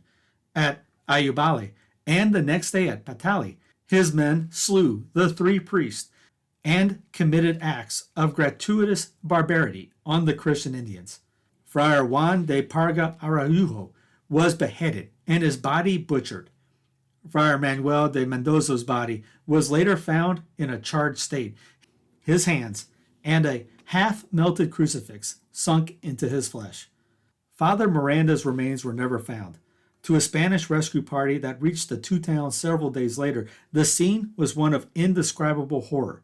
Scalped and mutilated bodies of men, women, and children lay about the ground or hung from stakes. The few survivors who came out of the bloodbath to tell the tale had consoling stories of heroism. The governor passed them on to the king, quote, during this cruel and barbarous martyrdom, which the poor Appalachian Indians experienced, there were some of them who encouraged the others, declaring that through martyrdom they would appear before God, and to the pagans they said, make more fire so that our hearts may be allowed to suffer for our souls. We go to enjoy God as Christians. By the time James Moore withdrew from this second invasion of the peninsula, 8 out of the 14 doctrinas in Apalachee had been laid waste. It was a paralyzing blow. Temuco had learned the Englishman's torch in 1702. Now it too experienced complete disaster as raiders carried on the killing and wanton destruction during 1706 and 1707. By 1708, the Florida missions were no more. In that year, the government of St. Augustine estimated that 10 to 12,000 mission Indians had been carried off to Carolina as slaves. The few remaining Christian Indians in Florida, perhaps 300 men, women, and children, had removed to St. Augustine, where they huddled for safety beneath the cannon of the Castillo. Even there, the governor told the king, quote, some are carried off and killed each day, while on excursions they make to procure wood and palm hearts for their substance. For James Moore, who was concerned about reputation, his acts in Apalachee won him a secure place in history. But the advent of the Englishmen into Florida never reached quite the same publicity as the advent of Menéndez, and for reasons best known to academic historians, no black legend ever grew up around him. St. Augustine was without a parish church for the first time in its history. The crude wooden structure burned by Moore's men was no great artistic or economic loss, but its destruction left the 1,500 Catholics of the city no place in which to worship. Father Martín de Alarcano, from the nearby mission of Nombre de Dios, recorded that the English destroyed everything in town, quote, with the exception of the hospital and 20 houses. It was the chapel of this hospital, Nuestra Senora de la Soledad, that the priest took over for daily and Sunday Mass, keeping in use the hospital wards, which remained either in the same building or in an adjacent one. When the Council of the Indies learned that the parish church had been destroyed, it recommended to the king that 20,000 pesos be appropriated to build a new one. Nothing ever came of this proposal, however, and the inadequate facilities at La Soledad had to serve until 1763. Funds actually were sent to rebuild the Franciscan convent of the Immaculate Conception, but somehow they dissolved as they passed through the hands of civil functionaries. Until 1755, the Franciscans managed in a rude coquina, rock chapel, and frail wooden huts for living quarters. Remains of the destroyed hermitage of Nuestra Senora de la Leche stood at the mission of Nombre de Dios, a cannon shot from the Castillo.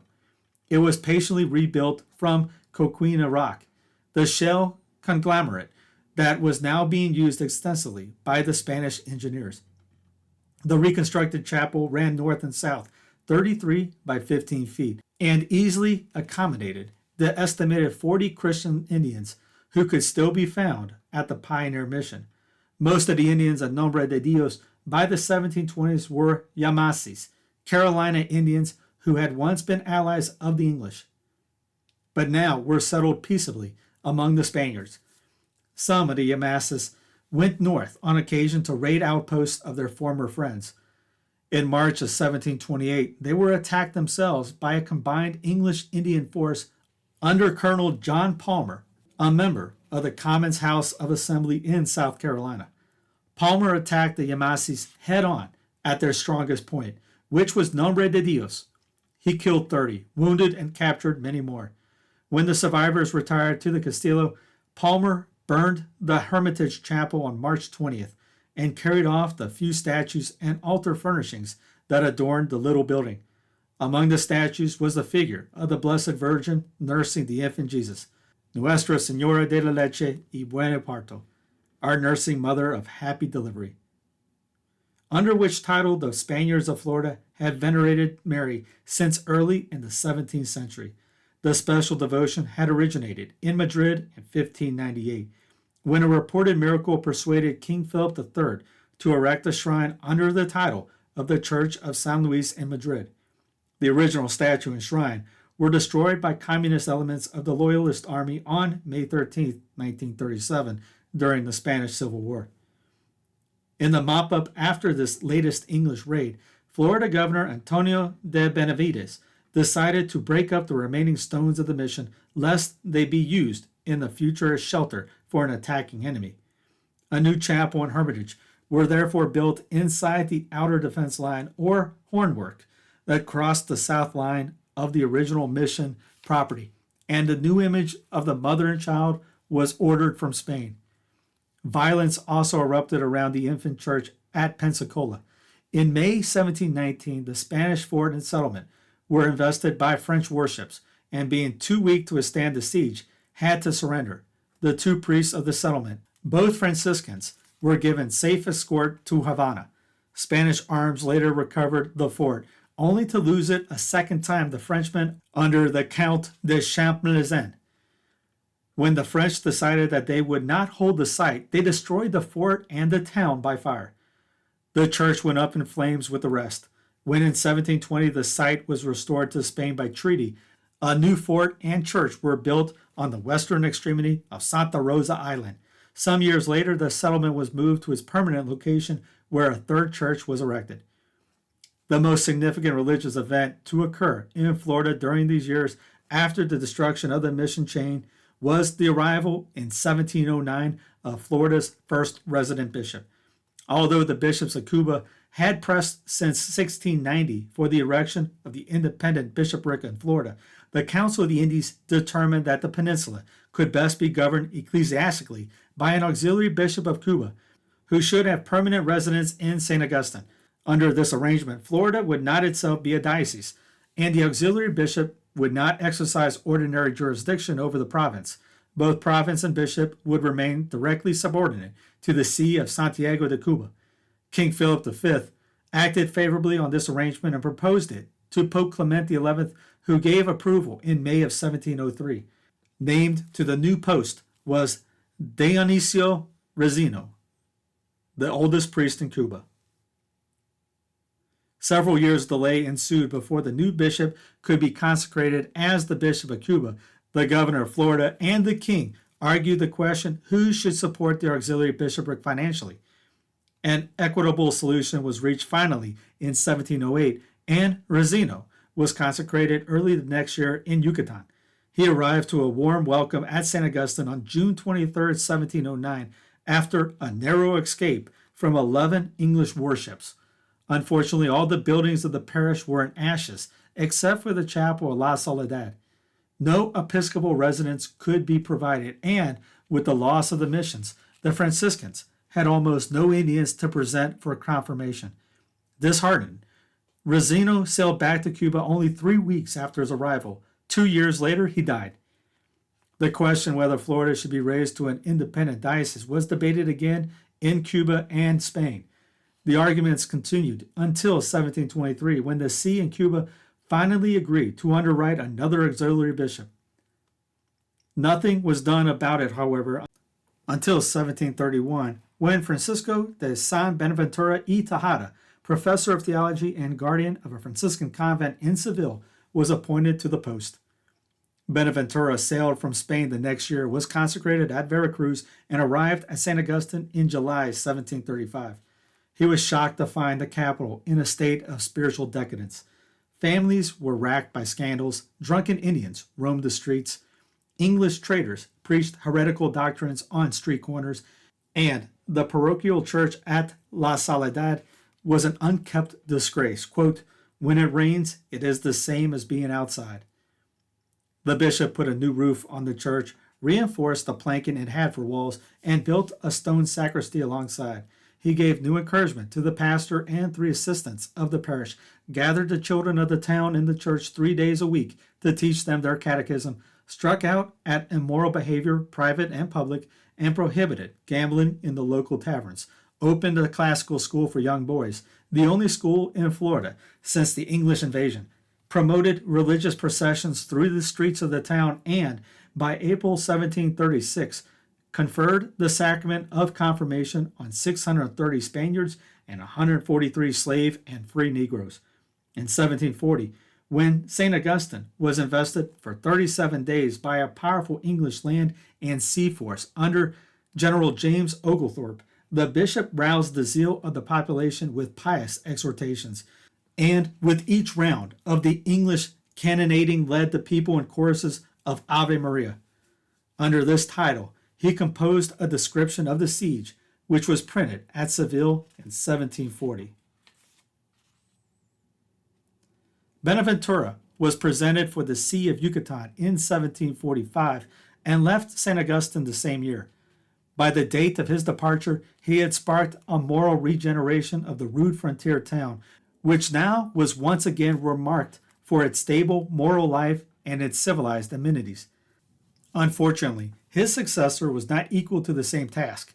Father Pedro Ponce y Carrasco of Cuba was named auxiliary in 1745, but did not arrive in Florida until 9 years later. Although a man of high intellectual and moral repute, the new prelate lacked the vitality required for the Florida post, and he sailed home to Cuba only 10 months after his arrival. The last bishop to rule in Florida before 1763 was the Bishop of Santiago de Cuba himself, Pedro Augustin Morel, a native of Veracruz. He came to St. Augustine not by design, but by an accident of war. In 1762, Havana was seized by British forces under the Earl of Albemarle. Bishop Morel was forcibly ejected from his cathedral, carried out in his episcopal chair, and placed on a British man-of-war, which took him as prisoner to the English settlement in Charleston, South Carolina. Morel thus became the first bishop to enter the limits of the 13 original English colonies. After 2 weeks of detention, he was allowed to go to St. Augustine, which he reached in early December 1762. He took the opportunity of his involuntary presence in Florida to make an official visitation. Between December 29th and April 11th of the following year, the bishop inspected the parish of St. Augustine and the few remaining towns of Christian Indians in the province, confirming altogether 639 persons. In the spring, the clergy of Cuba were able to send a ship to convey their bishop back home. What of the Franciscans during these years? Their headquarter convent in St. Augustine had been burnt in 1702, and their chain of missions had been wiped out during the years from 1702 to 1708. Except for the few remaining Christian Indians around St. Augustine, there had been almost complete loss through enslavement or apostasy of the thousands of aborigines that their order had labored so long to Christianize and civilize. Understandably, Franciscan morale was at a low point. In 1715, however, there came a breakthrough that gave high promise that the friars might get their circle of missions underway again. In that year, Caciques, representing perhaps 50,000 Indians from 161 villages, Yamassees, Lower Creeks, Apalachees, came to St. Augustine to ask friendship and protection. Their alliance with England had collapsed. The Franciscans sent an urgent request to Spain for more hands to help reap this sudden and unexpected harvest. Unfortunately, the Crown was 3 years late in acting on the request, and by the end of 1719, only 9 new friars had arrived in the province. 10 more came in 1722, but the number was still grossly insufficient. And of these 19 recruits, all but 2 became discouraged by the hardships of Florida mission life and left for Cuba. By 1724, there was a Franciscan in only 11 of the 161 receptive Indian villages. Financial support also failed to materialize, and the new missions floundered. The most serious reason behind the failure of the mission revival was a bitter struggle for control of the order that broke out in the 1720s between the Creoles, colonial-born, colonial-trained Franciscans, and the new arrived recruits, or peninsulars, from Spain. The Creoles had been left in control of the order of Florida after the disasters of 1702 and 1704, and when all but 2 of the new arrivals from Spain retired to Cuba during the 1720s, the Creoles remained even more firmly entrenched by default. Then, in 1732, 9 new friars arrived from Spain, and the factional dispute broke out anew. The Creoles treated the peninsulars in a fashion that can only be called cavalier. They gave them no briefing or training, assigned them to hostile villages, shifted them about at frequent intervals, and the result that they had no chance to learn the individual languages and restricted their participation in chapter and conventual administration. Not inaccurately, the peninsulars charged the Creoles with abusing their newfound authority and with acting in a manner that was detrimental to the success of the missions. The climax came in 1735, and that year the peninsulars held their own separate chapter election, and the rift became definite and open. For several years, the unsavory and acrimonious division continued. Newly arrived Florida Governor Manuel de Montillano described the condition of the order in 1738 as a, quote, deep abyss of enmity and disunion. In seeking a solution to the impasse, the Bishop of Santiago de Cuba and the Franciscan Commissionary General of New Spain sided with the Creoles. King Philip V, however, took the part of the peninsulars and forcibly declared in their favor in 1737 and again in 1739. That settled the factional struggle, but nothing seemed to help the missions themselves, which continued to decline in numbers and influence. With no military protection and no supporting funds, with no means of protecting their Indian charges against the inducements of English traders, with little or no assistance from civil officials at St. Augustine, it is no wonder that the missionaries had to abandon one after another their mission villages. In 1738, 25 priests were serving in Florida. By 1759, only 10 remained. During these years, the Franciscans also lost their jurisdiction over the Indians of St. Augustine. In 1746, the Crown awarded ecclesiastical jurisdiction over all Christians residing in St. Augustine, Spaniards, Creoles, Indians, Mezzitos, persons of mixed Indian and Spanish blood, mulattoes, and Negroes, to the pastor and assistant pastors of the parish church. The prestige of the seculars went up, and that of the Franciscans correspondingly went down. The only substantial accomplishment of the friars during these waning years of the first Spanish period in Florida was the construction, finally, of a new monastery. Begun in 1724 and occupied by the friars for the first time in 1737, it was a handsome coquilla rock structure, 168 feet tall, 18 feet wide, and 18 feet high, that stood at the south end of the town overlooking the Matanzas River. 25 cells were provided, more than enough for the number of friars who remained in the city. By mid-century, it was obvious that the church's effort to recover its fortunes after the devastating raids of 1702 and 1704 had failed, although enough recovery had been made to assure the continued routine presence of Catholicity in Florida. There was nothing during these years to resemble the missionary expansion of the previous century. Catholic life in the province was at best static. Only 2 parishes and a handful of missions could be shown as the result of 2 centuries of Spanish labors. Economically, the province had not fared much better, and in 1763 the Spanish crown decided finally to rid itself of the destitute colony. The occasion was the conclusion of the 7 years, or in America, the French and Indian War, during which English forces captured the prized port of Havana. England agreed to return Havana on the condition that Spain cede to her either Puerto Rico or Florida. In the first Treaty of Paris signed in 1763, Florida was chosen by King Charles III to be the more easily expendable property, and in the spring of that year, the transfer of sovereignty was formally made. On July 20th, a regiment of redcoats paraded through the plaza of St. Augustine under the shocked gaze of 3,096 Spanish soldiers and civilians. The ancient Presidio surrendered on paper what she had never yielded on the field. The first Spanish period of Florida came to an end, and 1 year later, no more than 8 Catholics, all laymen, could be found anywhere on the peninsula. In his book, A Popular History of the Catholic Church in the United States, John O'Kane Murray writes about Florida in his chapter on, basically, he goes through all the missions, Florida, Texas, New Mexico, etc. In his chapter on Florida, a new and deadly foe. But at length a change came. England, recently turned apostate, was rapidly planting colonies along the Atlantic seaboard. The deadly foe of Catholicity and the Indian.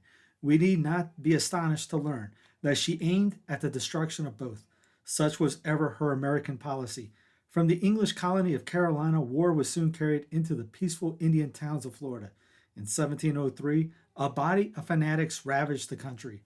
Quote, "The Indian towns," says an able writer, "were destroyed, the missionaries slaughtered, and their forest children shared their fate, or, still more unfortunate, were hurried away and sold as slaves in the English West Indies."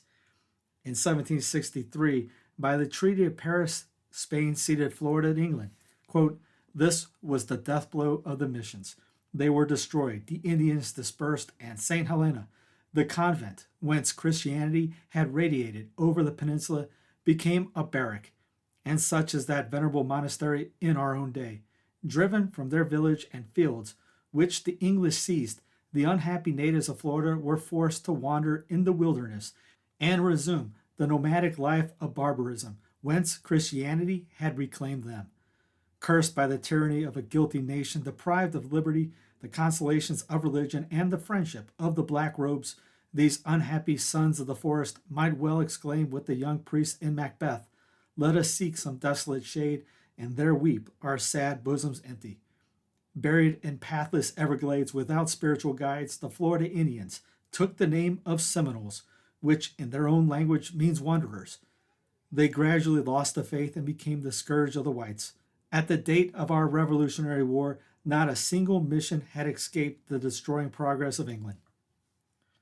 Now, the following is taken from the website, the Martyrs of La Florida missions.org/martyrs. I'll have it linked in the show notes.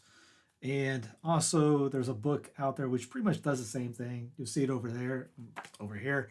It's The Florida Martyrs, Compelled by Compassion by Eric Olson. Pretty much a little bit more from the website, but I'll give you a little rundown from the website. On February 14th, 2022, Bishop William A. Wack of the Diocese of Pensacola, Tallahassee, submitted to Rome a list of those individuals to whom credible evidence of martyrdom exists. The Congregation for the Causes of Saints has received the list, and we are awaiting further direction from them. The individuals on the list are, number 1, Father Diego de Tolosa, Dominican, early June 1549, and Brother Fuentes, Dominican, early June 1549. Also, Father Luis de Cancer, Dominican, June 26, 1549. A little write-up of him. You've heard it in the other ones earlier, about a couple hours ago. Father Cancer, a native of Barbastro in the Kingdom of Aragon, joined the Dominican order and spent many years ministering in the Caribbean and Central America, having heard reports of unsuccessful Spanish missions to Florida and having encountered native Floridians who had been dispossessed as a result of Spanish activity there. Father Cancer and his fellow Dominican, Father Gregorio de Beteta, resolved to plant the gospel in the land of Florida. In the late spring of 1549, Father Cancer and Father Beteta left Veracruz on the Santa Maria de la Encina, bound for Havana and then Florida. With them were the Dominican priest Juan Garcia and Diego de Tolosa, and a lay brother named Fuentes. Once in Havana, the missionaries received further supplies, and they were also joined by a Christian Indian named Magdalena, or Madalena, who was to serve as their translator. Magdalena, a member of the Tocobaga tribe, had been captured by the Spanish in 1539 during the Soto expedition. On the vigil of the Ascension, Wednesday, May 5th, 1549, Father Cancer's expedition sighted the Florida coast at approximately 27 degrees latitude, somewhere near present-day Bradenton. Initial contacts with native peoples were apparently amiable and peaceful. On one occasion, Father Cancer knelt in prayer with his fellow missionaries and with Magdalena, and they were joined by many Indians. Father Tolosa and Fuentes were apprehended and killed shortly after they opted against Father Cancer's judgment to separate themselves from the rest of the missionary party and travel on foot to their destined port. Their deaths were later confirmed by a Spaniard named Munoz, who had come to Florida with the Soto expedition and who now sought refuge with the Dominicans. Sometime later, Father Cancer went ashore and was clubbed to death after having fallen to his knees in prayer. The location of these killings were most likely present-day Safety Harbor, Florida. These Dominican missionaries have enjoyed a continuous fama, reputation for martyrdom, from an early date. A remarkable relic is the diary that Father Cancer kept in his own hand, which was completed by Father Beteta, an eyewitness to his death. Number 4, Father Pedro Martínez, S.J., between September 28th and October 6, 1566. Father Pedro Martínez, a native of Teruel in Aragon, was appointed superior of the first band of Jesuits bound for Florida, who departed Spain in June of 1566. With him were 2 fellow Jesuits, Father Juan Rogel and Brother Francisco Villarreal. When their ship was near the coast of Florida, Father Martínez volunteered to take a small party ashore in a smaller boat in order to seek directions and supplies. On September 14, 1566, they made landfall, perhaps on Cumberland Island. As they traveled through native villages, they were well received until they entered a region under the control of Saturba, who was partial to the Huguenots, near present-day Mount Cornelia, on the eastern outskirts of Jacksonville. Father Martínez's company went ashore in search of fish, leaving him and the remaining crew in their boat, which was soon surrounded. Not availing himself of an opportunity to escape, Father Martínez was eventually pulled from the boat, dragged ashore, and beaten to death. He has been long regarded as the proto-Jesuit martyr of the Americas. Number 5, Father Luis Francisco de Quiros, S.J., February 4th, 1571. 6, Brother Gabriel de Solis, S.J., February 4th, 1571. 7, Brother Juan Bautista Mendez, S.J., February 4th or 5th, 1571. Father Juan Bautista de Segura, S.J., February 9th or 10th, 1571. Number 9, Brother Pedro de Linares, S.J., February 9th through 10th, 1571. Number 10, Brother Sancho Chavalos, S.J., February 9th through 10th, 1571. Number 11, Brother Gabriel Gomez, S.J., February 9th or 10th, 1571. Number 12, Brother Cristobal Redondo, S.J., February 9th or 10th, 1571. These 8 Jesuit missionaries were killed in February 1571 in present-day Virginia, which at that time was claimed by the Spanish and was part of La Florida. In the summer of 1570, frustrated with the slow progress of evangelization in the Spanish forts ringing the peninsula of Florida, Father Juan Bautista de Segura, a native of Toledo, opted to undertake a mission far to the north to the region known as Ajacan. Apart from the long-standing Spanish interest in this region, Father Segura was attracted to this location by an Indian named Paqui Quineo, a native of Ajacan, who had received baptism while in Mexico City, having taken the name Luis, and was now offering to assist the Spanish in the conversion of his tribe. The 8 Jesuits, accompanied by a young altar server named Alonso Olmos, the son of settlers of Santa Elena, arrived in Ajacan in early September 1570. Paqui Quinero, Don Luis, remained with the Jesuits for only a few days. He soon returned to live with his tribe, and he rejected more than one entreaty by the Jesuits to return. 5 months later, he and some companions attacked the Jesuits on 2 separate occasions, killing them all. Only Alonso survived. These 8 Jesuits have enjoyed a reputation for martyrdom from an early date. 13, 14, 15, 3 Franciscan friars would honor their name February 14th, 1647. Number 16, Lieutenant Governor Claudio Luis de Florencia, February 14th, 1647. Number 17, Joana de Leiva y Arteaga, the wife of the Lieutenant Governor, February 14th, 1647. Number 18, Antonia de Florencia, teenage daughter of the Florencias, February 14th, 1647. Number 19, Maria de Florencia, married daughter of the Florencias, February 14th, 1647.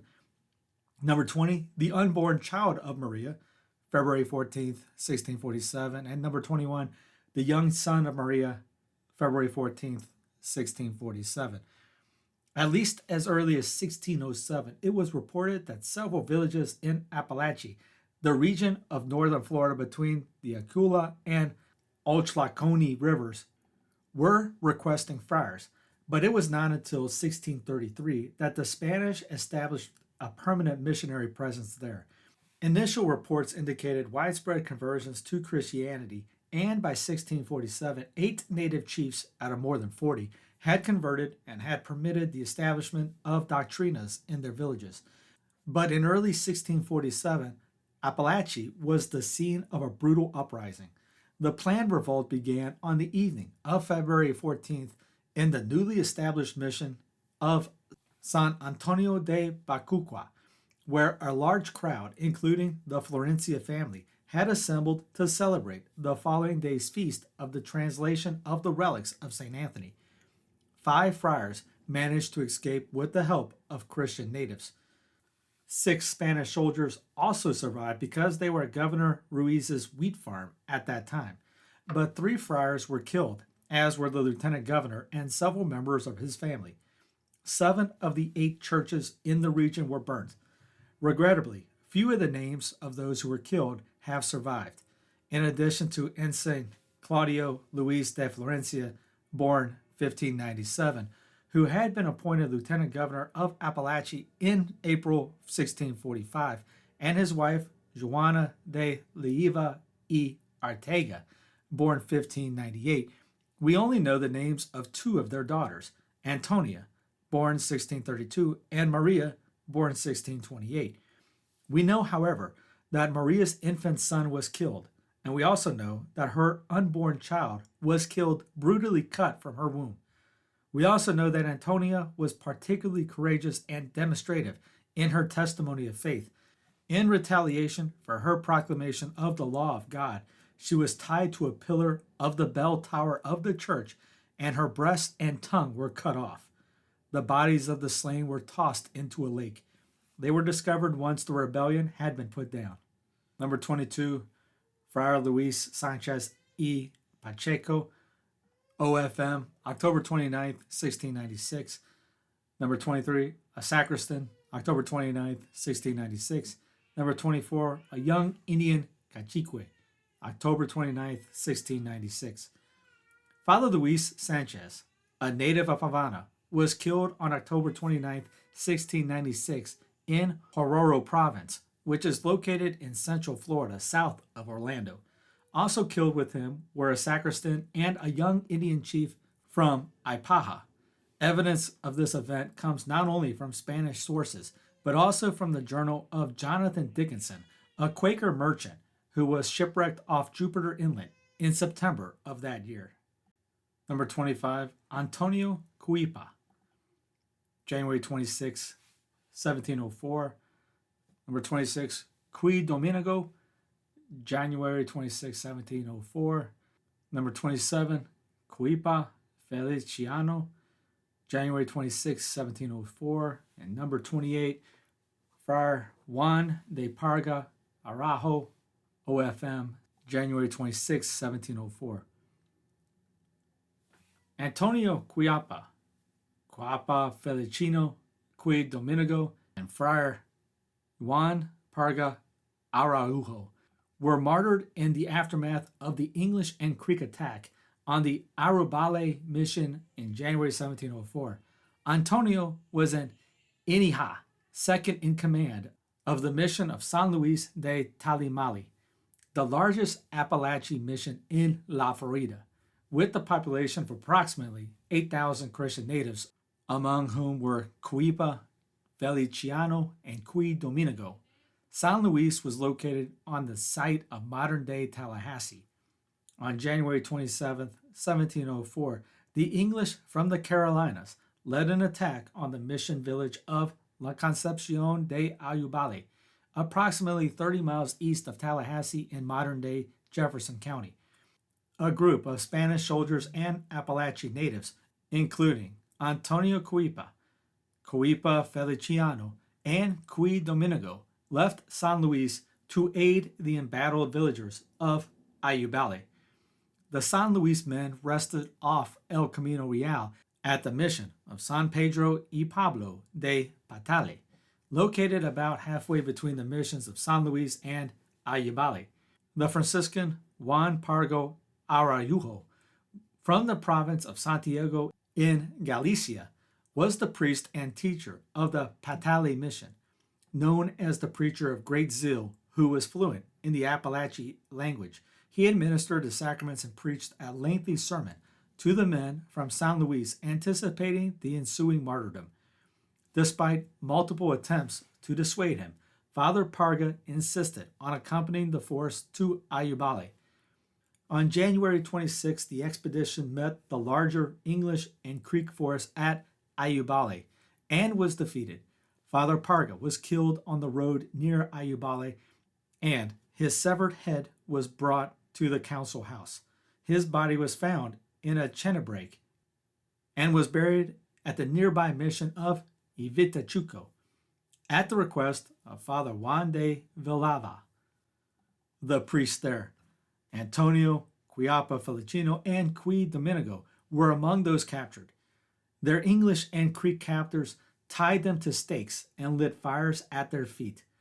Despite this torture, these Catholic natives encouraged each other and attempted to evangelize their tormentors. After suffering from dawn until dusk, Antonio received a great gift. The Blessed Mother appeared to him. Antonio declared that the Most Holy Virgin was helping him to endure his martyrdom. The extraordinary faith and holy death of these Florida natives captured the admiration of the Spanish King Philip V, who directed his ambassador in Rome to inform the Pope of this event. Number 29, Friar Manuel de Mendoza, OFM, June 23, 1704. Number 30, a sacristan. Number 31 and 32, a 2-year-old Native American and Native American woman of Patale. Friar Manuel de Mendoza, a native of the Castilian town of Medina de Rio Seco, served for 26 years in the Florida missions. Known for his generosity to the poor, Father Mendoza succeeded Father Parga at Mission Patali. 5 months after the carnage, in January 1704, the English renewed their attacks on the Florida missions.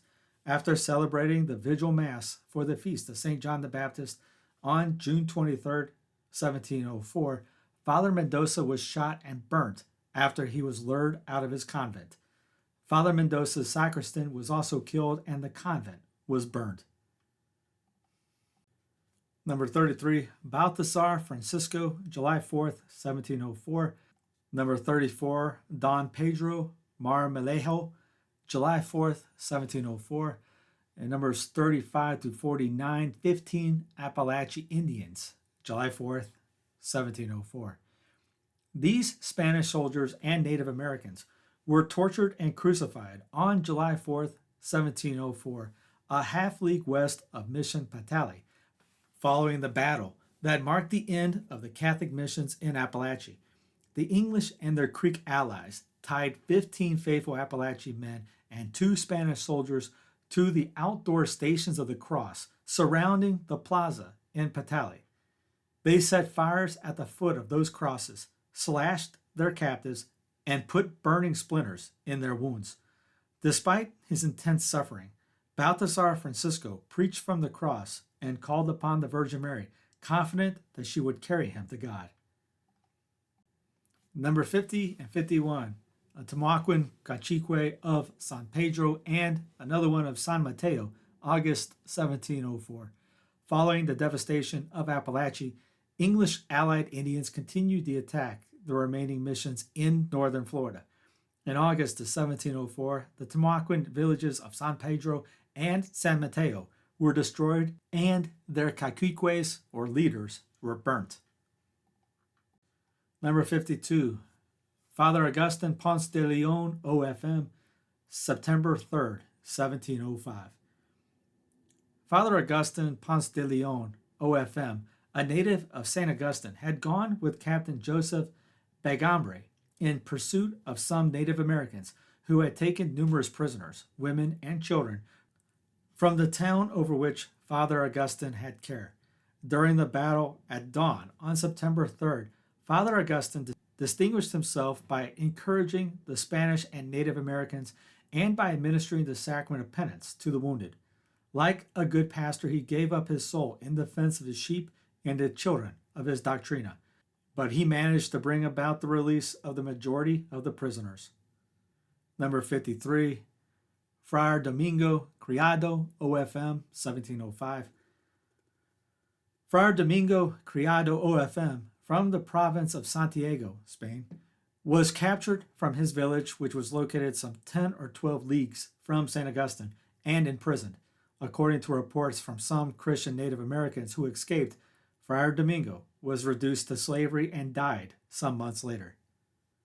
Number 54 and 55, Don Patricio and his wife, spring 1706. Don Patricio de Hinachuba, a well-educated native of Avitachuco, a town in Apalachee province, was known as the pen pal of the king due to his correspondence seeking justice for the Apalachee people. In the aftermath of the English devastation of Apalachee in 1704, Don Patricio and an Apalachee remnant moved east and settled first in Abosaya, near present-day Gainesville, and then on the southern outskirts of St. Augustine. He was killed in the spring of 1706 by a band of Creek warriors seeking to destroy the remaining Apalachee Christians. Father Felipe Orbalis y Abreu, August 26, 1712.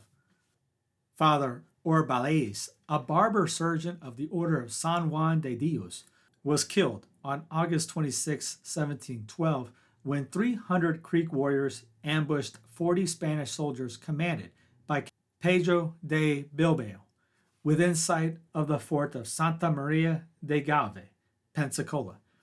3 soldiers were killed along with Father Orbalis, and several Spaniards were captured, including Father Tiburcio de Osorio.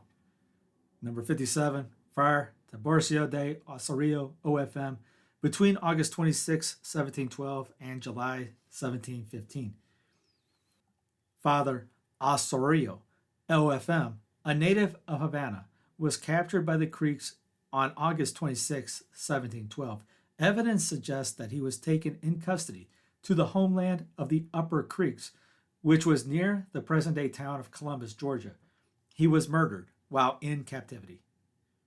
In the book Monuments, Marvels, and Miracles, the Traveler's Guide to Catholic America, and you get the book, it's great. It's the photos over there. It mentions sites to go to in the States, so I've used them in the other videos. St. Michael the Archangel, defend us in battle. That's the battle cry of the Basilica of St. Michael the Archangel in Pensacola. The parish traces its origin to August 1559, when Spanish explorer Tristán de Luna y Arellano and 11 ships landed at Pensacola Bay, and Dominican friars offered Mass. Canonically established in 1781, the first church, a 2-story former warehouse, collapsed in 1831. 3 subsequent churches were leveled by a hurricane and fire, and yet another fire. The parish soldiered on and built today's Gothic Revival brick structure in 1883. It also says, note the metal card holders on pew ends from a bygone custom where parishioners were assigned pews and paid pew rent. A wood-carved bowed altar rail and the rose window of St. Michael the Archangel, captain of the Army of God. Our Lady reigns at Jacksonville's Basilica of the Immaculate Conception, founded in 1854, the year the Immaculate Conception of Mary was declared a dogma of the Catholic faith. The original church was sacked and burnt during the Civil War. Fire of 1901 took the second church, but miraculously a large Mary statue atop the burnt-out structure survived. The present church, a Gothic Revival temple with Munich stained glass and trumpet-blowing angel statues standing on pillars, was dedicated on the Feast of the Immaculate Conception in 1910.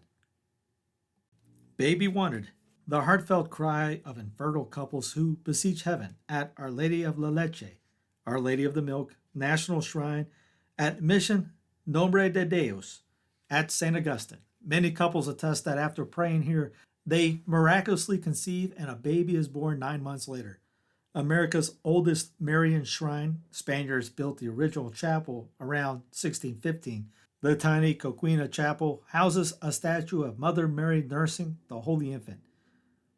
The mission also boasts a 208-foot-tall stainless steel Great Cross commemorating the area's first Mass in 1605. Our Lady of Lourdes Grotto at the Basilica of St. Mary Star of the Sea in Key West was dedicated in 1922. Sister Louise Gabrielle, SNJM, a survivor of 3 major local hurricanes, who also designed and oversaw its construction, prophesied that as long as the outdoor rock grotto stood, quote, Key West would never experience the full brunt of a hurricane. As parishioners can vouch, there hasn't been a severe storm on the island since. The 1904 Basilica is known for its American Victorian architecture and decorative pressed metal panels. St. Martha Catholic Church in Sarasota, erected in 1940. The Ringin Brothers and Barnum Bailey Circus is also revered church history. From 1935 to 1941, Ringin Brothers and Barnum and Bailey Circus, Sarasota was their winter home, staged benefit performances under the big top and donated the receipts to help fund the new church. Mounted on the sanctuary wall are 2 brightly painted circus wagon wheels. Designated America's Circus Church, St. Martha's keeps the sacramental records for its traveling performers. The Cathedral Basilica of St. Augustine, America's first parish, dates from September 8, 1565, when Spanish admiral and explorer Pedro Menéndez de Avilés came ashore and Father Francisco López de Mendoza, Grajales, celebrated a Mass of Thanksgiving, often hailed as America's first Thanksgiving, for the fleet's safe arrival from Spain. Built by the Spanish crown from 1793 to 1797, the Spanish colonial cathedral is spiritually captivating. The Spanish red ceiling with open timbers pulls eyes heavenward, while murals depict Florida's early Catholic history. Munich stained glass windows present the life of Paris patron St. Augustine of Hippo, and Smalto glass mosaics illustrate the Last Supper. Looking for the fountain of eternal life, a stone replica of Spanish explorer Juan Ponce de León's baptismal font graces the church entrance.